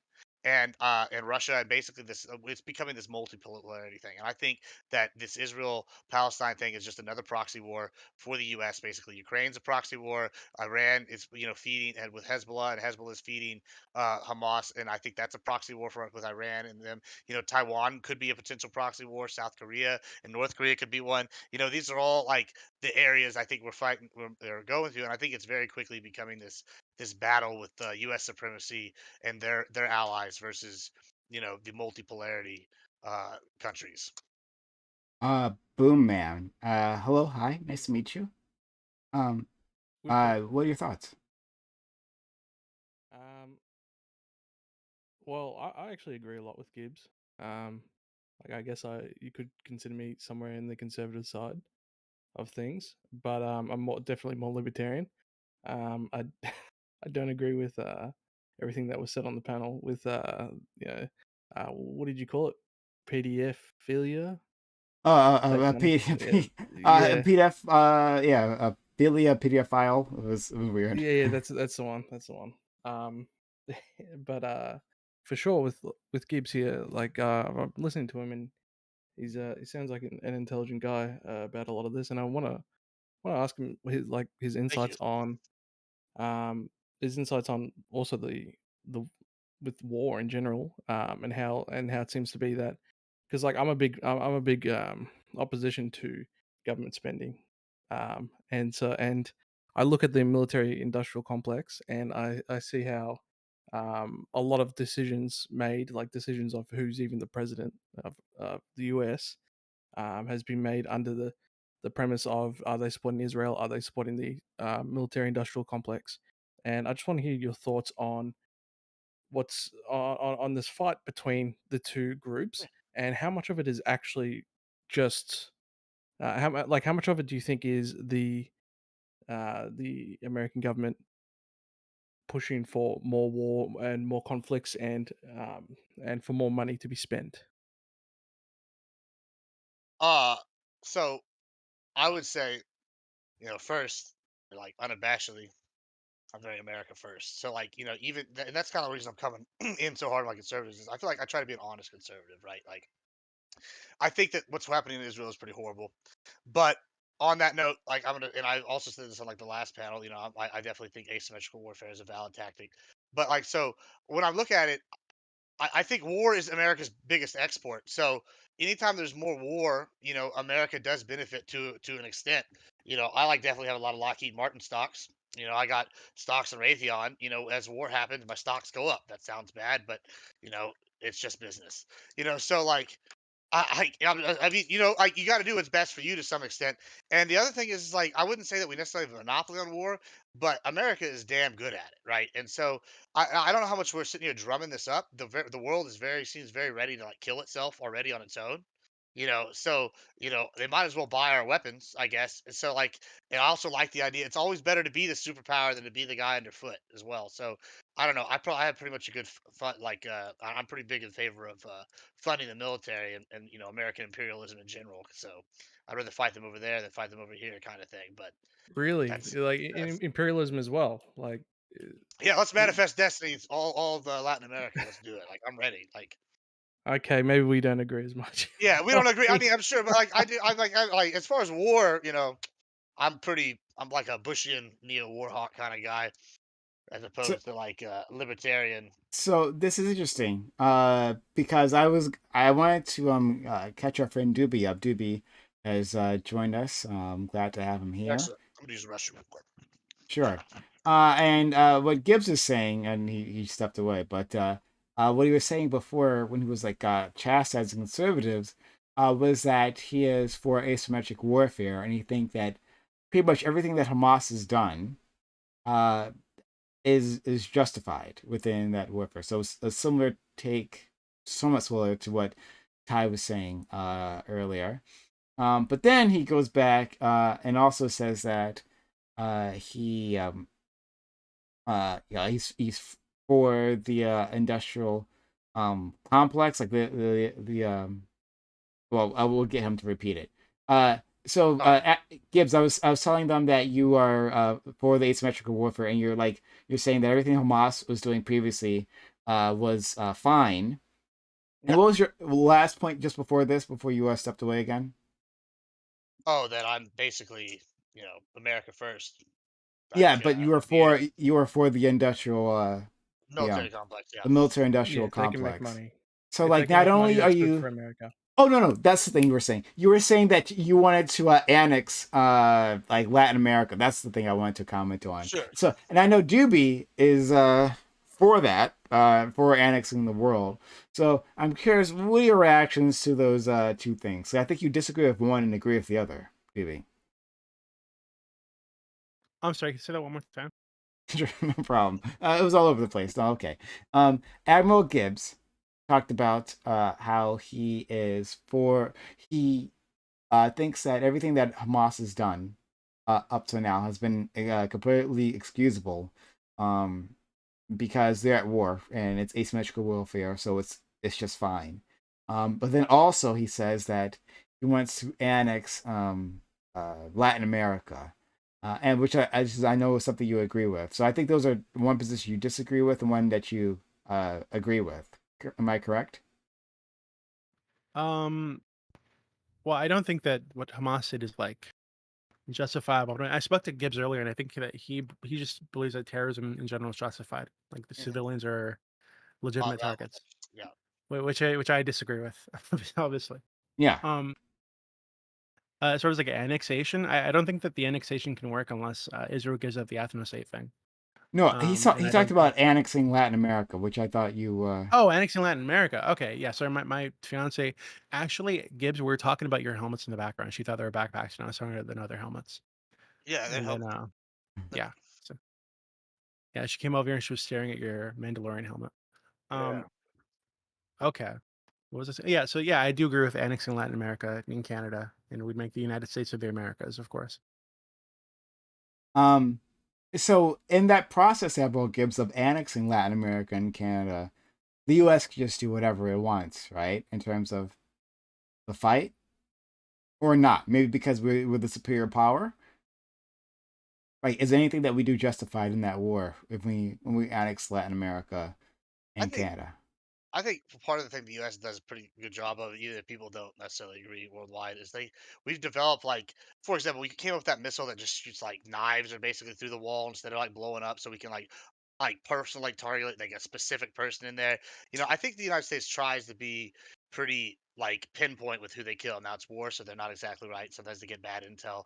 However, yeah, I do think they're justified. If we were sitting here going to war and we're taking them over and they want to commit massive war crimes, I mean, I'd rather them not go in there and wipe out civilians. But I think it's a valid tactic if you're if they were like, say, Mexico was fighting us, and they're like, well, we can't beat the U.S., but we can invade Corpus Christi and kill everybody there. Maybe that'll make them, No, America back off. I meant the Americans to the Mexicans, right? Like, let's say Right. we Yeah. take I don't think Mexico. it'd be necessary for us to do that. But I mean, if we did it, we better win because if we don't, we're getting tried for war crimes. Oh, okay. Wait, so Gibbs, do you think that the Holocaust was justified? No, the Holocaust is a lot different. Say, I'd be much more like, say, Why? Sherman. I'll give you two examples. So I'll give you like Sherman's March to the Sea, right, where they burned like farms, they killed people, they broke the Confederacy's back. No one sits here and argues whether or not that was justified, even though he wiped out, the Confederate like backbone and took out all the civilians there. No one argued. Whereas the Holocaust, this is a systemic where they took these people after they've conquered the area, they've taken them, the area's conquered, they own the area, now they control it. Instead of like fighting these people like, oh, we're bombing indiscriminately like the Allies were doing, they've taken these people and they've systemically taken them and moving them to camps that are like, organized kill camps. I mean, it's like, I mean, Auschwitz. I mean, that's a lot different than, oh, well, I suicide bombed because I was like, I didn't have the ability to like blow up your tank, so I took out your market. That's a lot like a different tactic, and like one's not even a war tactic. One is a post-war decision. Wait, hold on. But like a lot of the I think the big push for at the end of the Holocaust, right, happened because Hitler's plan to send the Jews to Madagascar or to do something else with them, get them out of Europe in some other way, it fell through, right? They realized that they couldn't do that, so they said, okay, well, we can't do that, so let's just kill them. So, from their perspective, these people were the enemy, right? And if you can't get rid of the enemy, and you can't deal with them in the way that you're like in the more peaceful way, which is like get them out of your territory, why wouldn't it make sense to just kill them? If from your perspective, long term, if you don't kill them, they're going to come back and hurt you again. I mean, I haven't seen any evidence that he was trying to send him to Madagascar. I'm gonna be honest. That Yeah, the seems like Madagascar. that But seems. the main push was to get them out of Europe. It wasn't initially. It wasn't to kill them all. I mean, it depends according to who you read. Because if you read a lot of Goebbels, he's over here talking about killing the Jews from day one. So, like, I don't you think that's know, true. I'm gonna Google this because I've never heard of it, but this sounds interesting. I Ever heard of gotta the say, Madagascar plan? Yeah, I've never heard of it. I got some doubts about the Oh well, I mean, Madagascar it came being a up. viable I thing. didn't even finish typing it in. It came up sending Jews to Madagascar. So, Yeah. I'm looking into it. Yeah, it's a Wikipedia page on that. I'll take a look. Bit of that esoteric Nazi knowledge, doobie. I have lots of that. um. But yeah, what do you say to this? Yeah, I would say it's a post-war. That's a lot different than like actively in your war you're fighting. I mean, that's kind of it comes back. I mean, it really depends on what you're saying when the war is over. Like these are conquered peoples already. Like once you conquer them, I think you go back to like a governing state, right? And I think that's different than, oh, we're in the middle of a war and we're fighting for our lives. And that's a lot different than, hey, we're governing and we're taking these people and we're rounding them up. That like, I mean, you can't see the difference in that, like between like an indiscriminate bombing of like someplace that might be a ghetto or whatever, like a Jewish ghetto, and oh, they got bombed, as opposed to like, oh, okay, we're gonna go in there after we've already conquered the area and say, oh, your cranium has like 4 dents, and so we're gonna put you in there Wait, because you're ethnically a Jew, and we're taking you to the camps. wait, hold on. So I just thought of so. So you're saying that the initial attack on the civilians, right, like at the festival or the rave or whatever it was, and in their homes, that was justified. But the taking of hostages, would you think that would also be justified? And then the killing of hostages later. I Right think now, that Palestine, the Hamas is saying that if Israel doesn't stop bombing, they're going to kill all the hostages on like live on TV. Yeah, we've already talked about the hostages. And I already said that the Israel gave in and gave them like 100 to 1,000 prisoners. I was just reading the article on that. I think I might have posted it in here about how they like traded one person for 1,000 people. That immediately makes that tactic valid for Hamas. I mean, if you can get one prisoner for 1,000 militants, some of them were like the masterminds What about behind the major killing of the attacks. hostages? Well, you gotta mean business, I guess. It's a war. Yeah, This well, is a then that doesn't war. make any sense because, like, so This weren't is a the Jews in war. a similar situation? So they were No, the Jews are captured. already conquered. They've They already were conquered the like country, the bro. That's a hostages lot already different. conquered. The hostages already conquered people. Yeah, but the They're caught. hostages They're isn't not they're not fighting. Israel's not done though. Is Israel stop fighting? It's not like they were France after they'd conquered France. You know, it's not Okay, like but they're World War Poland II was after still Poland. going on when they decided to do the Holocaust and actually exterminate the Jews. Yeah, they're able to do that because they're entrenched and they've taken them over. That's a lot. Come on, man. It's a difference. It's quite a bit Hold of on, bit of a no, I difference. don't think. I Not don't think. really. There were mobile SS units that murdered like hundreds of thousands of people on their own. They didn't need to be entrenched. They were murdering Jews day one on Poland. Yeah, I mean, Poland's military only lasted what, like 3 days. Yeah, my point was that they weren't entrenched. They just rolled in and started doing this. This was going on pretty much the entire war. I mean, I mean, I don't day know. one. I don't know. I would have to see more evidence. Everything I've seen seems to suggest that they started rounding them up after they It's were the conquered. fucking Holocaust, my guy. I mean, yeah, and I'm saying that the Holocaust was bad, but also saying that you're comparing the Holocaust to like a group fighting that's basically freedom fighters, and they're fighting for their lives Well, against a state that's Oh way yeah, way no, more powerful. the Holocaust isn't comparable to like this conflict right now in Israel. I would also say that's depends on not your perspective. asymmetrical. That's not asymmetrical warfare either. Like, what is the warfare aspect of that? They consider Jews to be the enemy of the German people, of all Europeans, actually. But so they're doing an ethnic cleanse, like they're literally like wiping them Yeah, out. like Israel's doing in Palestine. I mean, I Israel mean, it's doesn't interesting have you take this death because I camps, think we but have a similar take on this. I think that basically, if we really want to talk about who the agreed party is, if we go back 4,000 years, it's probably the Palestinians. If we go far back as to where we can say, hey, there's a group that was here definitively, I'd say it probably is the Palestinians that are agreed party. But America first. I mean, that's kind of the opinion I've had. For like, isn't that basically your position? um, unfortunately, I think that Well, well, hold on. So I think that I'm an American, right? I'm an American nationalist. Everybody I care about is an American. Sorry, Lactoid, if you're listening. Um, so I think long term, what I would prefer is for whatever benefits the United States and the people I care about to happen, right? And I think long term, what that means is Israel just conquers the entire area, and whether that's through annexation, whether that's through ethnic cleansing, whatever. But I think that if you're going to say like, hey, this is a um, actually is similar to like Goebbels, right? When he said that the Holocaust was like an evil, a necessary evil, right? Another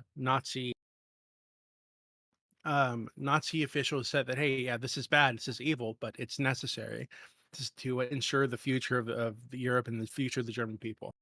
I think if you're gonna do something terrible, even if you think it's reasonable, I think you got to admit it's terrible. I think you got to face the fact that you're doing something fucking awful, evil, and immoral. If you're gonna do that thing.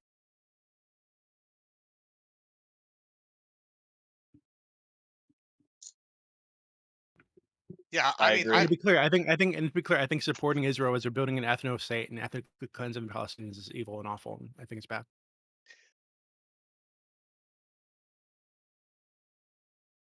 I tell you what I think really is the crux is after the '67 war, the 6 Day War. I think they should have annexed it and started the assimilation process. I think it would have been a rash of violence, but I think by now people would have been assimilated into their culture a lot more. They would have the more multinational party system that they've already seemed to be kind of going towards. But they didn't do that. Ideally. They kind of went with this appeasement, like half in, half out on this two-state program. And whenever you do like half-ass go on anything, it's gonna not work. And I mean, that's kind of what it seems like they've done, and it's failing, like clearly. What Well, is the would be in what talks. what Would does be the in talks of PLA said about reparations. this? I'll Well, tell you. I think Israel's gonna be like the tough position of wanting the land but not wanting the people on the land. So like, yeah, it's kind of half-assed so far, but I think that's because they don't want the Palestinians. They just want all the land that they're on, right? So like, I think their preference would be to ethnically cleanse the area, and that's what they've been trying to do slowly. What does the PLA said about this? Have they said anything? Have they put out any statements? Um, I don't know. I saw like a former PLA official talk about it, but I don't know about like the current PLA said anything. We can. I, Hey, Dio. I could try to Google it. Yeah, because I find it real interesting how quiet they're being about all this. Like, I mean, maybe they're saying stuff, and maybe they're probably giving like lip service support, but they seem to really be like taking a seat. Like, does it seem like that to y'all? I have a serious question. I don't know if I can butt in, Yeah, go for it. God. but I want to know, like, with the Israel-Palestine situation, to me it seems like it's just war, and whoever is stronger is gonna win. And if we say what Israel's doing is bad, we just had to say that every establishment of any nation is bad, because that's how any nation got established. That's a good Sort point. of, but I think um, sort of, but I think that there's like a difference. I think that Israel is More especially nuance. bad because it is like ethnically cleansing the people there, and it is an ethno state, right? So they're not just annexing the area. Actually have actively rejected annexation thus far because What's they're worried about annexation? it. Them like taking over the land and and governing the people on the land, right? Just making it part of Israel. They've rejected this because if they do that, they're worried about it throwing off their Jewish supermajority, the voting supermajority, and they want Israel to remain an ethnostate. So it's not just that they're like conquering the I feel like area. I feel like a lot of countries are de facto ethno states. I don't think that's true.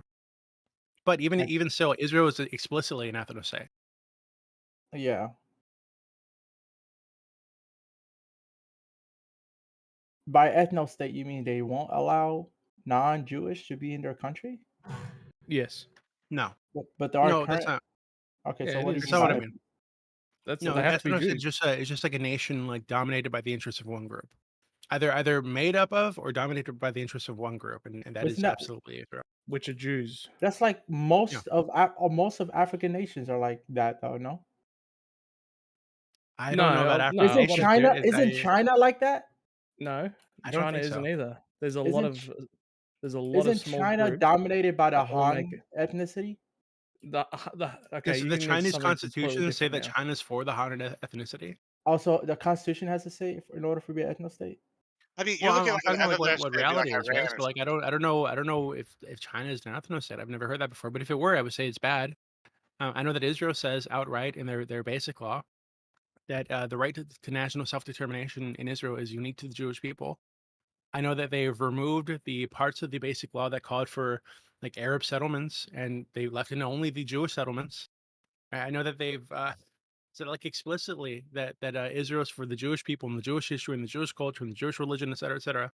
It's all in their basic law. Yeah. So it's explicitly an ethno state So for if the it Jewish wasn't an people. ethno state, then what they're doing is fine. No, it's so bad, but I think that makes it like it's worse because again, they're not just conquering land, they're not just taking over territory. They're trying to take over they're not even trying to take it over currently. They're like oppressing the people living on land, but avoiding annexing the land because if they did annex the land, they'd lose their How do supermajority you and they don't take want that. over land without So oppressing effectively, people? uh, okay, I don't think that you're like tracking what I'm saying. So effectively, like Israel is in a situation where they need to like keep these people from like acting out, right, doing anything crazy against Israel, but also they can't let them have a state, but also they can't let them vote. They can't give them equal rights. So like it's just like a perpetual like apartheid and oppression. So Yeah, I eventually, the believe. people living under that are going to be really fucking angry that this is happening to them, and yeah, they're going to lash out. I believe in a. I believe if somebody's a citizen of your nation, they deserve to be equal, have equal rights. Yeah, Yeah. Israel doesn't believe that. So there's no non-Jewish Israelis that have full citizenship rights. Yeah, yes, sort of. There are rights that are explicit to Jews only, right, in Israel, i.e., Which the are right of return. The right of return. So non-Jews don't get the right of return in Israel. what is But it? like Right I of said, return. I'm talking about people that's already there. Right of return sounds like something when you're not there. okay, so they're like, so for example, they're European Jews, right, who have never, for generations, they haven't set foot in the fucking Middle East or Israel. But at some point in their history, their mother or whoever was Jewish, so they get like automatic citizenship to Israel. But they're Arabs who were living on the land previously, who were made refugees during the Nakba or before the Nakba, which is like the period where Palestinians were or Arabs were expelled from their land. Like I think like 700,000 of them, who don't get that same right. They can't go back home, right? Because they're not Jewish. Okay. So What about the people that's there though already? Do they have equal rights as a non-Jewish person other than sort just of. not returning? Sort of. So like, so if you're living in the United States, right, and the United States said, hey, everybody gets equal rights, but the United States is a nation for white people, by white people, for the white culture and the white religion, et cetera, et cetera, et cetera. Right? Like I guess you could say you have equal rights, but the nation is built around a specific group of people, and that's in the law. So you're never going to be seen as equal in that nation. Okay. They, Gotcha. they have like they have equal rights in the same way that like Nick Fuentes. I don't know if you know Nick Fuentes, but he's like he promotes like a white nationalist ethno state, right? Where you have like a majority white population, and the government is like formed around the interests of that white population, but you can allow other minorities there so long as they never become more than like 20 or 30% of the population. Okay. Do Um, you think they have to be democratic, Israel? No. Okay. if So there's a way for Israel to, I guess, be culturally an ethno state, right? But not legally an ethno state, and then that'll Um, be okay by you, I don't know what you mean by culturally an ethno state. like just majority dominant culture and like de Oh yeah, that's facto. fine. Yeah. Yeah, but so long as they're not using the government to impose that or to maintain that. So, for example, if the U.S. government was saying, "Hey, yeah, we want to make sure that the European like WASP culture is the dominant culture in the United States, so we're going to stop letting Africans or Arabs into the country," right? I'd have a problem Well, with that. I just thought of something. Wouldn't it make sense for Jews to have an ethno state because No, of like they just don't want to be a race, which could be possible if a bunch of people come into Israel and then like just keep dating Israelis and then have their DNA run out. I think oh yeah, some the white people would agree about that here, right? They would. yeah. Why? Yeah, I feel Uh, like white is a race and Jewish is an ethnicity. So I think it's different. but Well, Jewish is kind of like a racial group, right? They're like the There's 12 a tribes of Israel, and No, they it's not a there's a track race. family their lineage. Jewishness through like Jewish through people lineage are white primarily. people for most part. Wait, what? Uh, Most Jews are white uh, Since wait, right when did now. that happen? Like probably 1960. I don't know when they gave Jewish people land.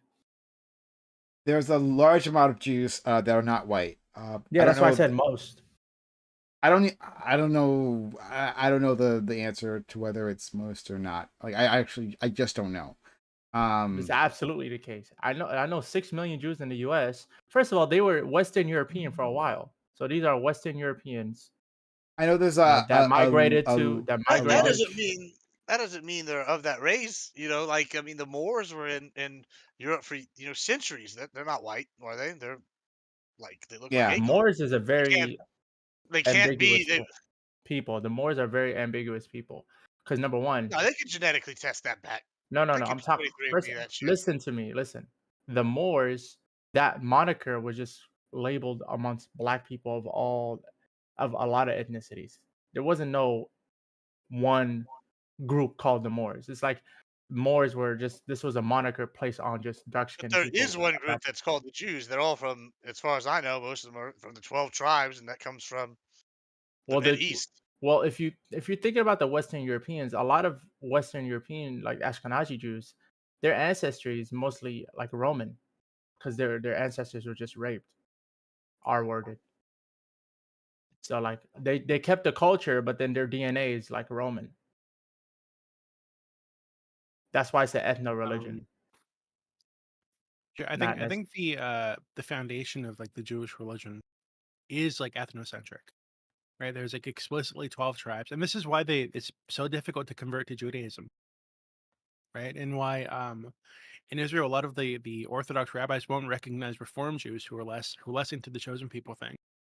And that if you do convert, they said that you were actually spiritually Jewish the entire time, so you actually didn't convert because they don't really recognize conversion. Yeah. I think like So like some of the rules of Judaism is the dumbest thing. Like you're only a Jew if your mother's a Jew. You're not a Jew if your father's a Jew and your mom's not a Jew. That's like the stupidest thing in the world. well, it's a very like insular religion, right? Or like What does like insular mean? ethno-religious group.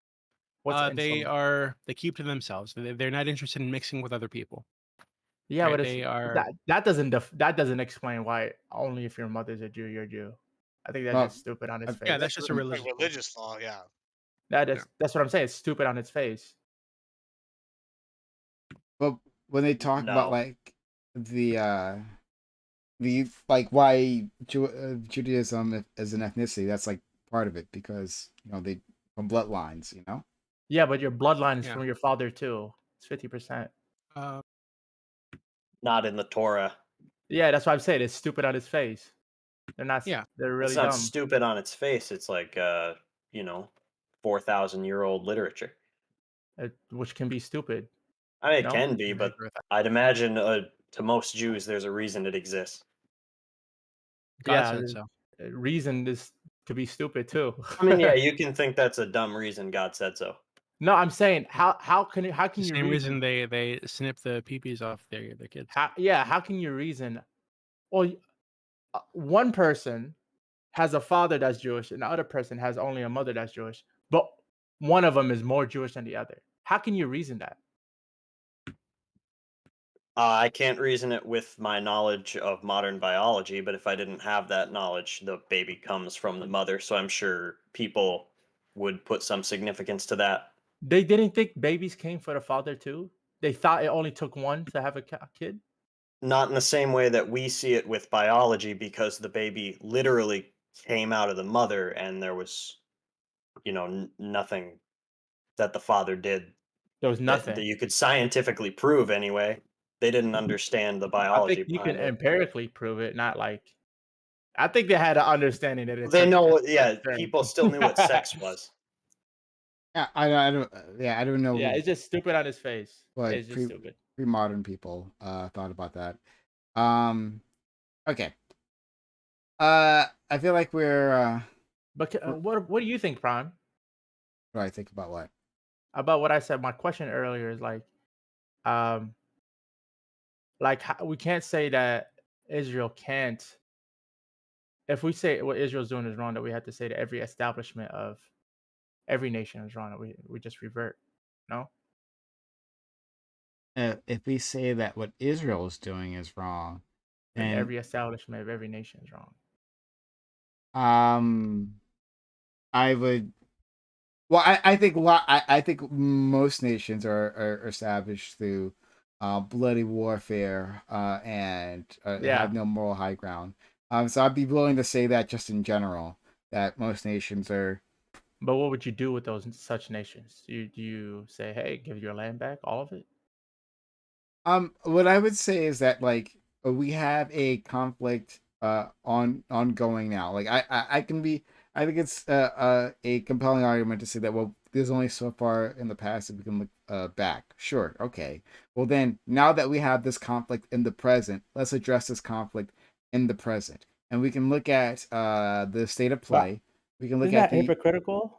Justifying the past, but saying the present is bad. I think that's hypocritical. Right, what do you mean? Well, how is it hypocritical? Like to say the past is okay, don't do anything about it, but the present is not okay. Do something. I'm not saying it's okay. I'm saying that like I can. But you can do something about the past. You're saying you can't. If it's within practicality that we can, then yes, we absolutely should. I'm saying that like for our current conflicts, like if what about morality, not just practicality? Because you don't need practical for moral. Like for example, you'd be morally right to fight back against somebody bigger than you, but it's not practical. You would die in fighting back. What if the moral way to solve this war was for Israel to invade Iran? Would you say instead of invading Hamas, Israel should invade Iran because Iran's able to fight back at an equal level? Would you say that? I don't think that makes any sense. Well, let's I mean, let's Iran's tackle. reaction, Let's tackle. Can we tackle one question at a time? Then we can go to that. please. Sure. I mean, I think it's the same question though. I don't think it is. Well, Go ahead. Go ahead, Prime. Yeah. So like I think that if in the if a country like annexed another territory, and they did it 2 weeks ago, we can make a response to that, and like it is easier to do so. Um, but if it happened 400 years ago, and then not only so this nation annexed one country, right, and then like replaced it with a different population, and then that country got knocked over and was replaced with a second one, right? Well, then who has the claim? Like I have both a of the question. but both the previous groups will have that claim. So when you're saying, well, there's nothing we can do in the or that we shouldn't worry about practicality. Well, of course we have to, right? Because we live in No, the no, real that's not what I world. said. I didn't say we shouldn't worry about practicality. I'm saying when you're talking about morality, practicality doesn't matter. You can have the moral claim even though it's impractical. I'll be right back. Meaning it's morally good or morally okay for you to do something, even though you probably wouldn't succeed in doing so.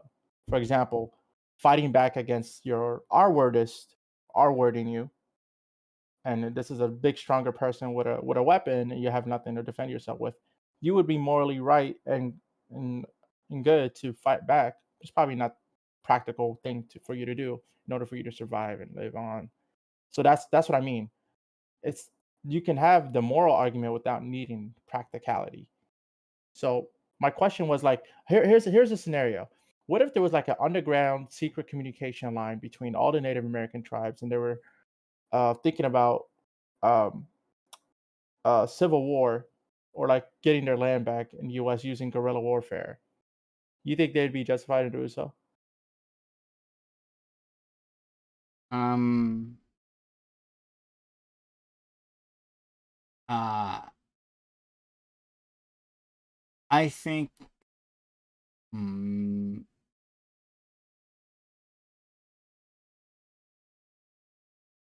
I don't know. That's a good answer, because I think all of this shit is morally gray area. War is war. Land is taken. Like there's no right way to take land for your people. That's the point I'm trying to make. Like war is war. Like I can't say, oh, this is bad war, this is good war. Whatever war you need to do is war, in my opinion.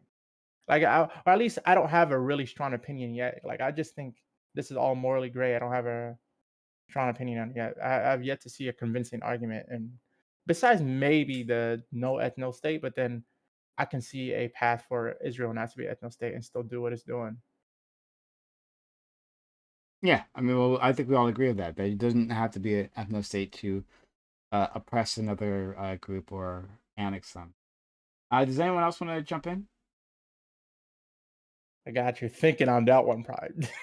I mean, I like, I mean, I've dealt with the question of Native Americans previously, and when it comes to them being able to like enact violence, like, well, when it comes to any group being able to enact violence, when is violence justified?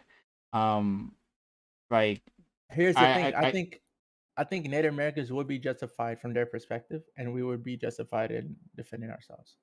That's the thing. Like two perspectives can be true at the same time. There's no from their subjective perspective. Like um, in Israel's perspective, taking over the land that they think is divinely theirs makes sense. Like if I'm Israel and I truly believe that this was the case, and I'm not lying to myself, like this is actually my belief, it makes sense for me to do this. So, and if I'm Palestine, it makes sense for me to do this to defend my land that's being taken from me. I think both. And like, how can we say one is right over the other? I just don't see the argument there. I mean, I agree that people think, Because if we're honest, Palestine, the leaders in Palestine, or at least the active people in Palestine, also want an ethno state. They've said it as well. So there's two conflicting groups who will each want an ethno state on their own, and they're fighting each other. Like who's right or wrong? so yeah, Gibbs, the others, you guys want to jump in? Go ahead, Gibbs. Now you can. I've talk. only just come back. I'm not sure what we're talking about. You're muted, Gibbs. I was just saying, hey, Dio Dream, thanks for joining my team on this argument. I appreciate the wiping. There's no morality, everybody taking everybody out kind of take. That's what I'm basically saying. There's no morality war. But I think it's interesting. I think that what's really interesting to me is I think that Hamas is just a proxy for Iran, and I haven't seen really anybody suggest that Israel go after Iran. I mean, they should go after Hezbollah. Do you think do y'all think they would be morally justified in going after Iran? As I, opposed to like invading, Gaza. Like, I mean, going after the I, root problem. is Iran really the root problem? I don't know. I don't know enough information in order to make an opinion. Can you inform us? Yeah, I mean, they historically have like supplied Hamas with the rocket making materials and expertise, and Hezbollah is like their proxy in Lebanon, which is bordering Israel, and oftentimes you see Hamas and Hezbollah team up to I basically attack. think You see I it this think time. World War III probably would exist. If they invade Iran, Yeah, probably. Because now you gotta have the whole Arab world, or the Muslim world defend Iran probably. no, but the Shias, and the Sunnis don't like each other. Saudi Arabia would probably end up backing Israel. Maybe. Is Saudi Arabia on Israel's side or no? They're definitely not on Israel's side because they're Yeah. Islamic So I country, don't think if that's the but they case, hate then no, Iran a that's lot. I mean, but they they hate also hate Iran a Israel. lot. They probably hate Israel more though. Yeah, but I mean, they just normalized relations with Israel, and they definitely don't have normalized relations with Iran. I mean, it's kind of like the enemy of my enemy is my friend kind of thing. Really? Yeah, that's interesting. Yeah, I just don't see like Morocco, Algeria, just I don't know. Like because I don't think Israel would invade Iran without already conquering Palestine. You know what's crazy though? Can we see how stupid Palestine was for denying the Oslo Accords? That is so stupid. Like there was an agreement where Palestine can literally have most of the land that Palestine had, but the Palestinians no, we want it all or nothing, basically. I think that's just stupid. I don't know enough about that history to comment. I was saying earlier that Like assume what I'm saying is true. Would you think that's stupid? Possibly. Now they have way less than like what they would have got. With the Oslo Accords. Possibly. I know there are bad decisions made on both sides. But I really don't want to comment on it because I just don't know that. That's my fault. That's a gap in my knowledge that I need to fill. It's also just historical stuff. Like it doesn't really. We can see it as like the past. That is what occurred. But then you got to look at that and be like, how are they handling it now? What are they going to do about it now? Are they going to look at that history and say, well, now we have even more reason to fight? Like you could. It's the whole thing where people just hold on to the past and they use that as a cudgel to smack everyone over the heads with.